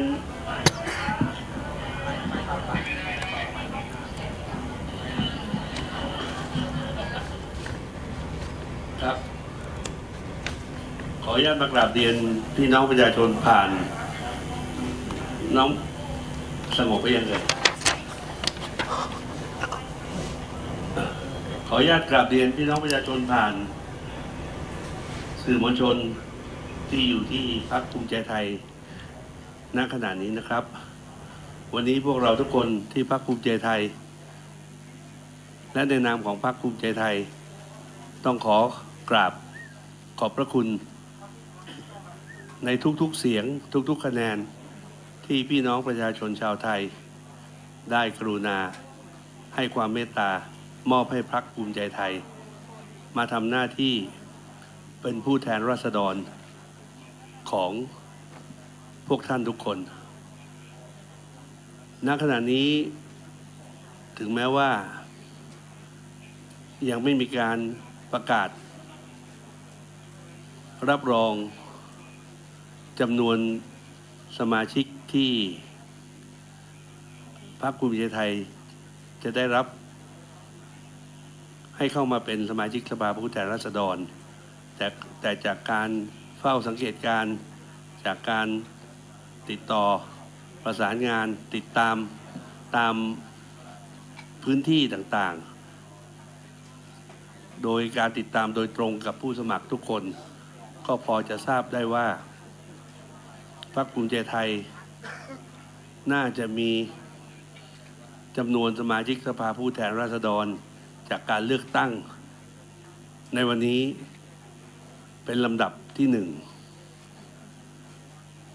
แล้วก็ต้องกราบเรียนพี่น้องประชาชนทุกท่านให้ทราบว่าสิ่งที่ท่านทั้งหลายได้มอบให้กับพรรคภูมิใจไทยในวันนี้ถือเป็นชัยชนะของพี่น้องประชาชนไม่ใช่ของสมาชิกพรรคภูมิใจไทยแต่เพียงกลุ่มเดียวเท่านั้นเราจะน้อมรับการตัดสินใจของพี่น้องประชาชนในการมอบความมั่นใจมอบความไว้วางใจให้กับพรรคภูมิใจไทยโดยถือว่านี่คือคำสั่งของพี่น้องประชาชนที่ต้องการให้พรรคภูมิใจไทยเข้ามาบริหารประเทศเข้ามาทำความเจริญรุ่งเรืองก้าวหน้าอย่างมั่นคงและยั่งยืนให้กับประเทศไทยเข้ามาแก้ปัญหาทั้งหลายที่รบกวนใจของพี่น้องประชาชนชาวไทยพวกเราได้รับสัญญาณจากท่านอย่างชัดเจนและพวกเราขอน้อมรับข้อสั่งการของพี่น้องประชาชนในการที่จะบริหารบ้านเมืองด้วยความสุจริตด้วยความทุ่มเทและด้วยความยึดมั่นในระบอบประชาธิปไตยอันมีพระมหากษัตริย์ทรงเป็นประมุขและจะยึดถือประโยชน์ของชาติศาสนาพระมหากษัตริย์และ พี่น้องประชาชนเป็นเป้าหมายของการทำงานของพวกเราทุกคนชัยชนะของภูมิใจไทยวันนี้คือชัยชนะของพี่น้องประชาชนชาวไทยทุกคนครับไม่ว่าท่านจะได้ลงคะแนนให้กับพรรคภูมิใจไทยหรือไม่ได้ลงคะแนนให้กับพรรคภูมิใจไทยณวันนี้พรรคภูมิใจไทยถือว่าพี่น้องประชาชนชาวไทยทุกคนคือคนที่พรรคภูมิใจไทยจะต้องทำงานรับใช้อย่างสุดกำลังความสามารถอย่างไรก็ตามวันนี้เราก็คงจะได้รับทราบเพียงผลของการเลือกตั้งแบบไม่เป็นทางการเรายังคงต้องรอการประกาศรับรองสถานะของสมาชิกสภาผู้แทนราษฎรทั้งแบบแบ่งเขตและแบบบัญชีรายชื่อจากสำนักงานคณะกรรมการการเลือกตั้งอย่างเป็นทางการอีกต่อไปซึ่งในรัฐธรรมนูญก็ได้กำหนดไว้ว่าการรับรองทั้งหมดจะต้องเสร็จสิ้น ภายในเวลา60วันหลังจากการเลือกตั้งนะครับก็ตรงนี้ก็ถือว่าพวกเรามาแถลงข่าวให้กับพี่น้องสื่อมวลชนทั้งหลายได้ทราบในตอนนี้ด้วยความตั้งใจอย่างยิ่งว่าอยากจะมาขอกราบขอบพระคุณพี่น้องประชาชนเป็นหลักส่วนเรื่องที่จะต้องดำเนินการต่อไปนั้นเราคงจะต้องมีขั้นตอนในการปฏิบัติและสิ่งที่จะยืนยันได้อย่างดีที่สุดตอนนี้ก็คือเราจะดำเนินการทุกอย่างโดยยึดถือประโยชน์ของพี่น้องประชาชนของประเทศชาติเป็นเป้าหมายสำคัญนะครับเขาคงก็ต้องกราบขอบพระคุณพี่น้องประชาชนอีกครั้งหนึ่งแล้วก็ขอแสดงความยินดีกับพรรคการเมืองทุกพรรคบรรดาว่าที่สมาชิกสภาผู้แทนราษฎรทุกท่านที่ได้รับชัยชนะในแต่ละเขตทั้ง400เขตรวมไปถึงสมาชิกสภาผู้แทนราษฎรแบบบัญชีรายชื่ออีก100ท่านขอแสดงความยินดีจากใจจริงแล้วก็หวังว่าพวกเราทุกคนก็จะมาร่วมกันทำงานรับใช้ชาติบ้านเมืองอย่างเต็มกำลังความสามารถเช่นกันไม่ว่าเราจะอยู่ในบทบาทไหนนะครับขอบพระคุณมากครับภูมิใจไทยมีการจะจับมือกับพรรคไทยตั้งรัฐบาลหรือยังครับตอนนี้อย่างที่ผมเรียนครับเรายังไม่ได้รับทราบผลการรับรองของสมาชิกสภาผู้แทนราษฎรอย่างเป็นทางการนะครับเราก็คงจะรอให้มีความชัดเจนให้เรียบร้อยเสียก่อนและในขณะนี้ก็แต่ละพรรคก็คงต้องทำการประชุมพรรคประชุมคณะกรรมการบริหารพรรคถึงท่าทีและแนวทางของแต่ละพรรคซึ่งก็ยังมีเวลาที่จะดำเนินการอยู่นะครับการทำจะเป็นพรรคที่จะมาร่วมรัฐบาลกับภูมิใจไทยได้ไหมคะอย่างที่ผมกล่าวเรียนนะครับว่าวันนี้ขอพูดถึงเฉพาะเรื่องของพรรคภูมิใจไทยก่อนนะครับยังมีเวลาที่จะดำเนินการตามขั้นตอนเพราะว่าความชัดเจนที่เป็นทางการก็ยังไม่เรียบร้อยนะครับแต่ว่าก็เกรงใจผู้สื่อข่าวที่มารอแล้วก็มาคอยรับฟังข่าวสารแล้วก็เกรงใจพี่น้องประชาชนแล้วก็อยากจะขอบคุณพี่น้องประชาชนที่ขอมาแถลงเป็นการเบื้องต้นก่อนตอนนี้นะครับครับผมพรรคภูมิใจไทยยึดหลักอะไรในการจัดตั้งรัฐบาลคะเดี๋ยวขอไปประชุมคณะกรรมการบริหารก่อนนะครับหลังจากที่เราได้เห็นตัวเลขที่มีความนิ่งเรียบร้อยแล้วนะครับในฐานะที่เป็นหัวหน้าพรรคและแกนนำจัดตั้งรัฐบาล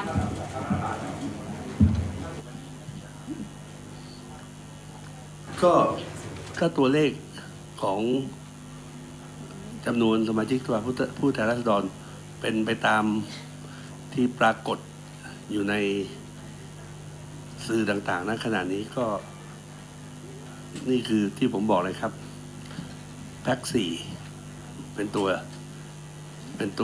วยืนครับแล้วก็เป็นรองนายกรัฐมนตรี นะครับถ้าเราได้ไปถึงจุดที่เราจะสามารถจัดตั้งรัฐบาลได้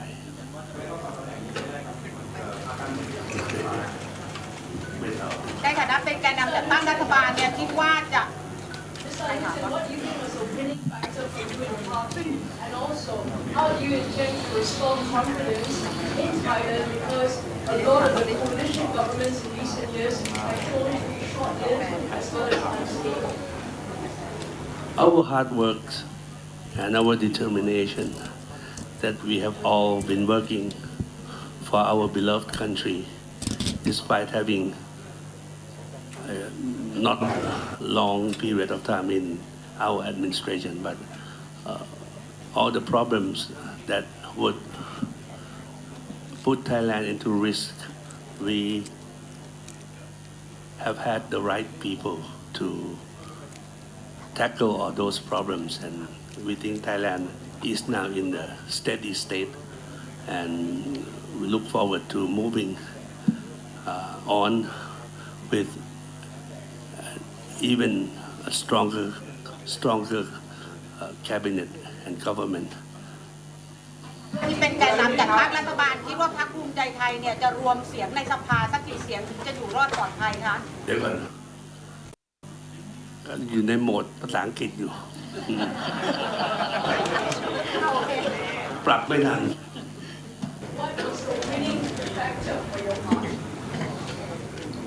Our hard work, our understandings of what Thai people need, and our knowledge of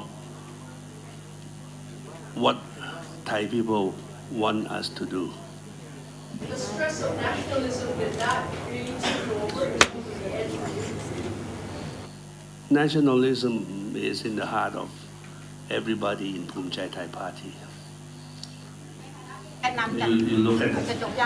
You can look at our color.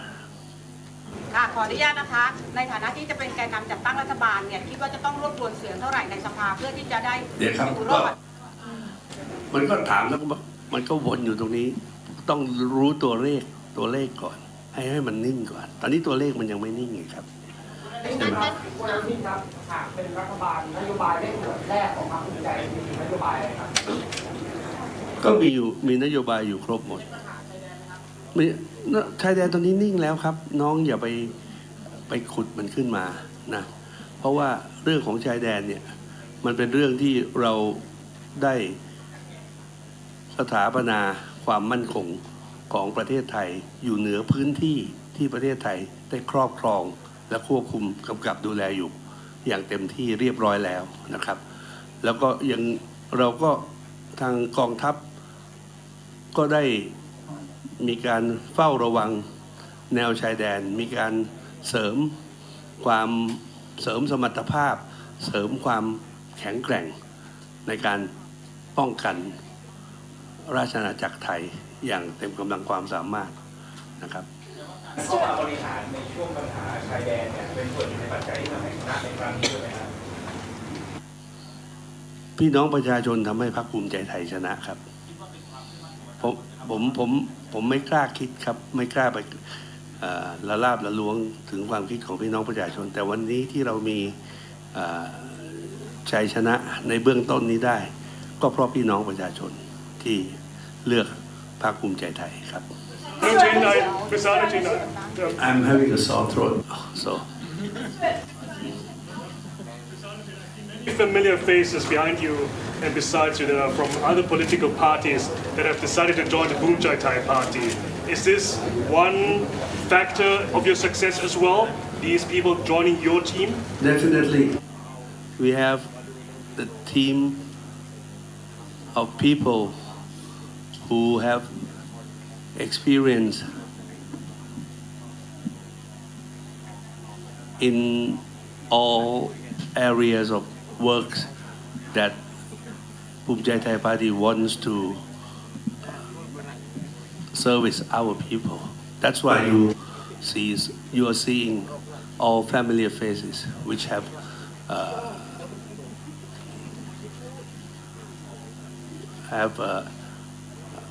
possess experiences and knowledge in running the country. ท่านนายกคะข้างๆท่านนายกเนี่ยมีตำแหน่งควบรัฐมนตรีทุกคนเลยอะค่ะเอาภาษาอังกฤษก็หรอ How many seats do your predictions show you winning ultimately? How many do you think that Bhumjaithai will be able to secure when everything's said and done?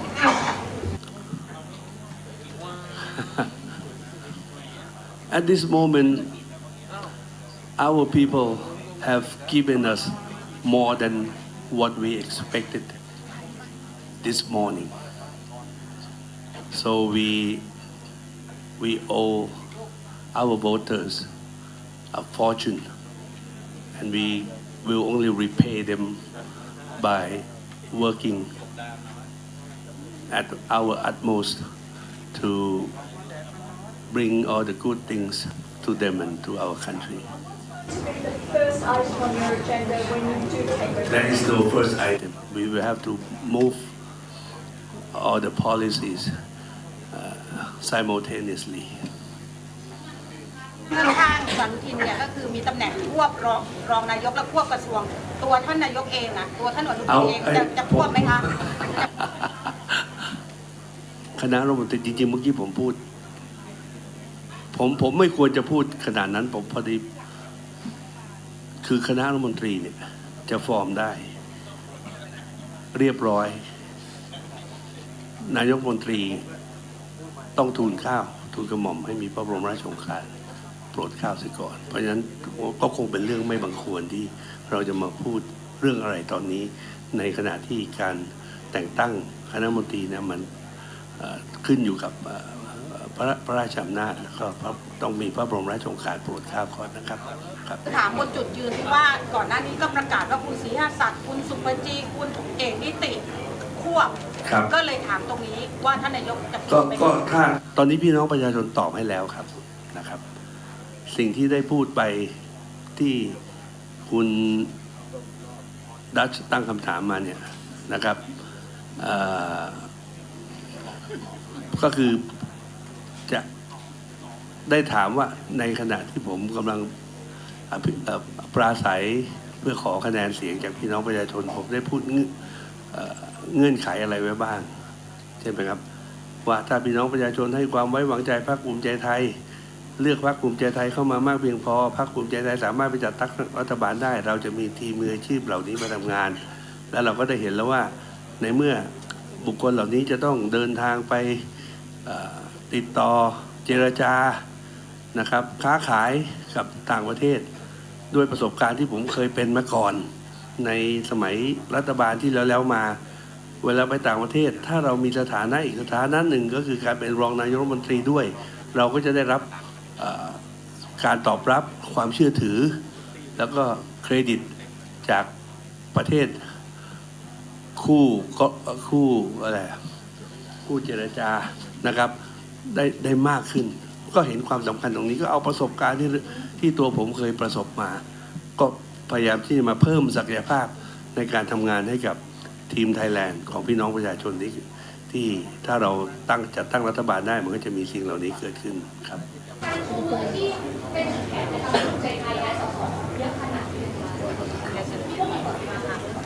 ก็ต้องถามพี่น้องประชาชนวันนี้พี่น้องประชาชนก็น่าจะให้คำตอบกับพรรคภูมิใจไทยแล้วในระดับหนึ่งที่ผมบอกกันผมต้องดีโค้ดคะแนนทุกคะแนนออกมาเป็นข้อสั่งการของพี่น้องประชาชนที่เลือกพรรคภูมิใจไทยเข้ามาแล้วก็ต้องอ่านความต้องการแล้วก็ต้องสนองความต้องการของพี่น้องประชาชนให้ได้มากที่สุดเท่าที่เราจะทำได้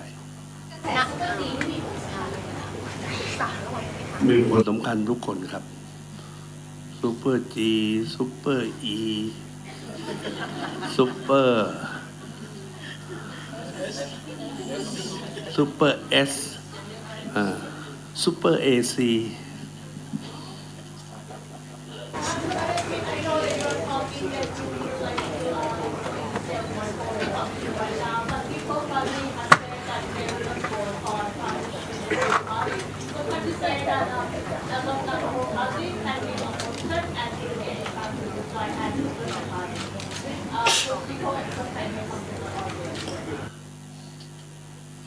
I think I just answered this question in Thai.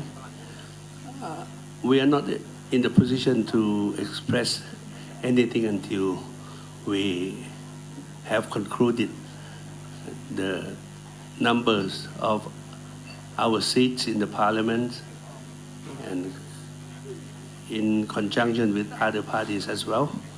And then we will thereafter convene among our executive members in the party, and then we will determine our direction from that meeting. Okay? Oh, good night, good night. Okay.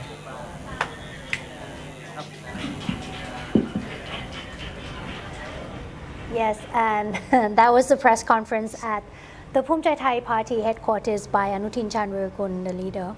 He had a very light-hearted way of answering questions. Yes. A lot of questions, a lot of answers, but little in the way of providing an insight into what he would do next, right?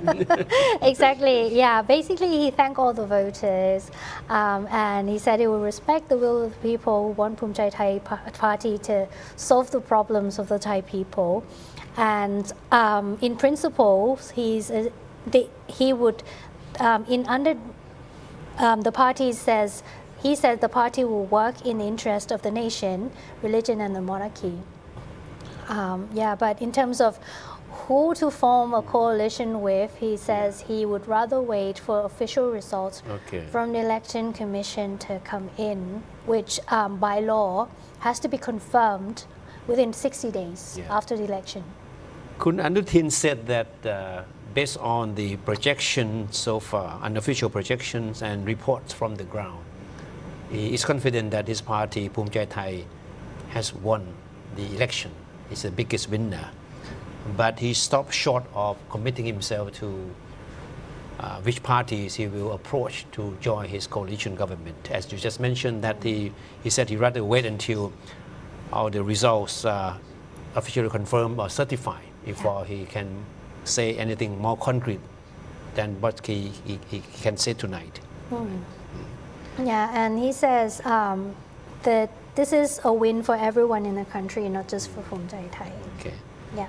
He admitted that he admitted that the results of elections are beyond expectations. Yes, he actually said that. Yeah,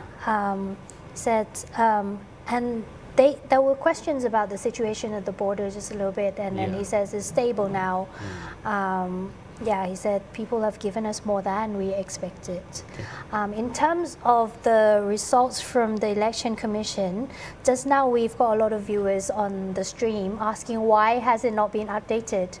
Now, they said the vote counting system of the election commission has been down since 8:40 p.m. So that was why there was a pause in terms of delivering the returns. But now I think it's starting to be updated. That's right. At the moment, I'm looking at the website of the Election Commission, and it says Bhumjaithai is in the lead at, wait, let me try and get the total number. The vote count is at 79% now. Yeah. Quite substantial now. Yeah. So constituency MPs, Bhumjaithai stands at 177, People's Party 80, and Pheu Thai is in the third place at 62. For party list, People's Party is at the first place, 7.2 million votes. Bhumjaithai is at second place, 4.7 million, and Pheu Thai is at 4.3 million. So to sum up, Bhumjaithai Party is the winner. And now with 196 MPs, followed by People's Party with 108. So there's a big gap between them. Pheu Thai comes third with 80, and Kla Tham, quite surprisingly, now 59 or 60, and the Democrat Party 20 only. Okay, there is a press conference going on from the Election Commission. Okay, let's switch go to there. the EC to see to hear what they have to say. ที่ผมเรียนไว้ข้างต้นนะครับก็ได้มีการนำข้อมูลเนี่ยเข้าในระบบมาโดยตลอดนะครับสิ่งที่เกิดขึ้นก็คือข้อมูลอยู่ในระบบแต่การนำเสนอออกที่จอเนี่ยมันติดขัดทางเทคนิคนะครับซึ่งรายละเอียดเนี่ยจะขออนุญาตให้ทางสำนักงานข้อมูลขนาดใหญ่อธิบายเพื่อความเข้าใจนะครับเรียนเชิญครับค่ะก็ดิฉันอธิบายเชิงเทคนิคแบบง่ายๆนะคะก็คือระบบเนี้ยเราแบ่งเป็นหลายโมดูลเพราะว่าระยะเวลาที่ค่อนข้างสั้นในการพัฒนาเนี่ยเราเลยใช้หลายทีมทำมันมีระบบที่เอาไว้สำหรับกปน.คีย์ข้อมูลเข้าแล้วเก็บลง Database ระบบที่ดึงจาก Database ออกมาประมวลผลให้ถูกต้องแล้วส่งต่อไปที่แดชบอร์ดซึ่งแสดงผลทีนี้เนี่ยในชั่วโมงครึ่ง2 ชั่วโมงที่ผ่านมาเนี่ยตัวที่ดึงของออกจาก Database ดึงของออกจากฐานข้อมูลเพื่อมายุบประมวลผลว่าเราจะแสดงผลเป็นแดชบอร์ดยังไงตัวเนี้ยมันติดขัดทีนี้เราก็เลยลองทดสอบหลายๆวิธีว่าจะทำยังไงให้ตรงนี้มันหายติดขัดได้เนี่ยแล้วเราก็เจอวิธีจนได้นะคะตอนนี้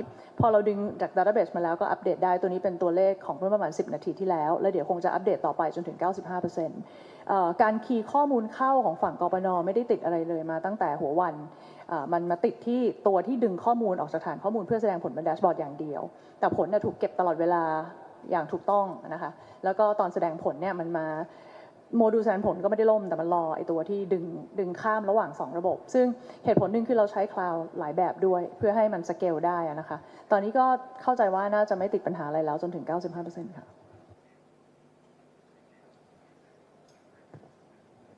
1-2 โอเคครับ As to why it's slow. So there was a period when the reporting of the results or returns was disrupted. Yeah. But they insist that there is nothing wrong with the system, with the database. Yeah. So it was the system that pulls the numbers from the database up to the scoreboard. So the dashboard. The problem was the dashboard that displays the results. That's right. Not the database or the vote counting itself. That's why it's slow. Let's go back one last time to the Thai language service with the take a last look at the latest unofficial projections. Okay. And we leave you with that. Okay, sure. And yeah. So this is the 52% of the votes counted. The Bhumjaithai party is leading by a lot. Now the number it has gained is 196, followed by the People's Party 109, Pheu Thai 80, Kra Tham 58, and Democrat Party 20. Yes, and as the results for the referendum, 65.19% says agree, 34.81% says do not agree with the new the constitution. All right, so that is very clear. That's it. Yeah. Bhumjaithai is the winner. But this is just very, very early stage. Yeah. It has to be confirmed, and then the mad rush will continue as to who is going to form a coalition with who. And before we leave you, I want to thank all the viewers and the comments that has flowed in. Like there's a lot of you have any food comments. for thought of this whole from our experts. episode? Well, I think, the next thing to be seen in Thai politics is going to be the drafting of the new constitution. Okay. So, yes, so much more to be following. Yeah. Also, thank you very much to Ajahn Bhumjaithai, who has been with us for how many hours now? 5 hours. 5 hours. Since 5 o'clock. Thank you for having me. Thank you so much. And yeah, that's it. Thank you so much, everyone, for tuning in to our live stream tonight. Please do follow Thai PBS World. We do have a website, thaipbsworld.com, where we have all the news about Thailand and the region. And do follow us on social media as well. Thank you so much for tuning in tonight. Good night. Good night.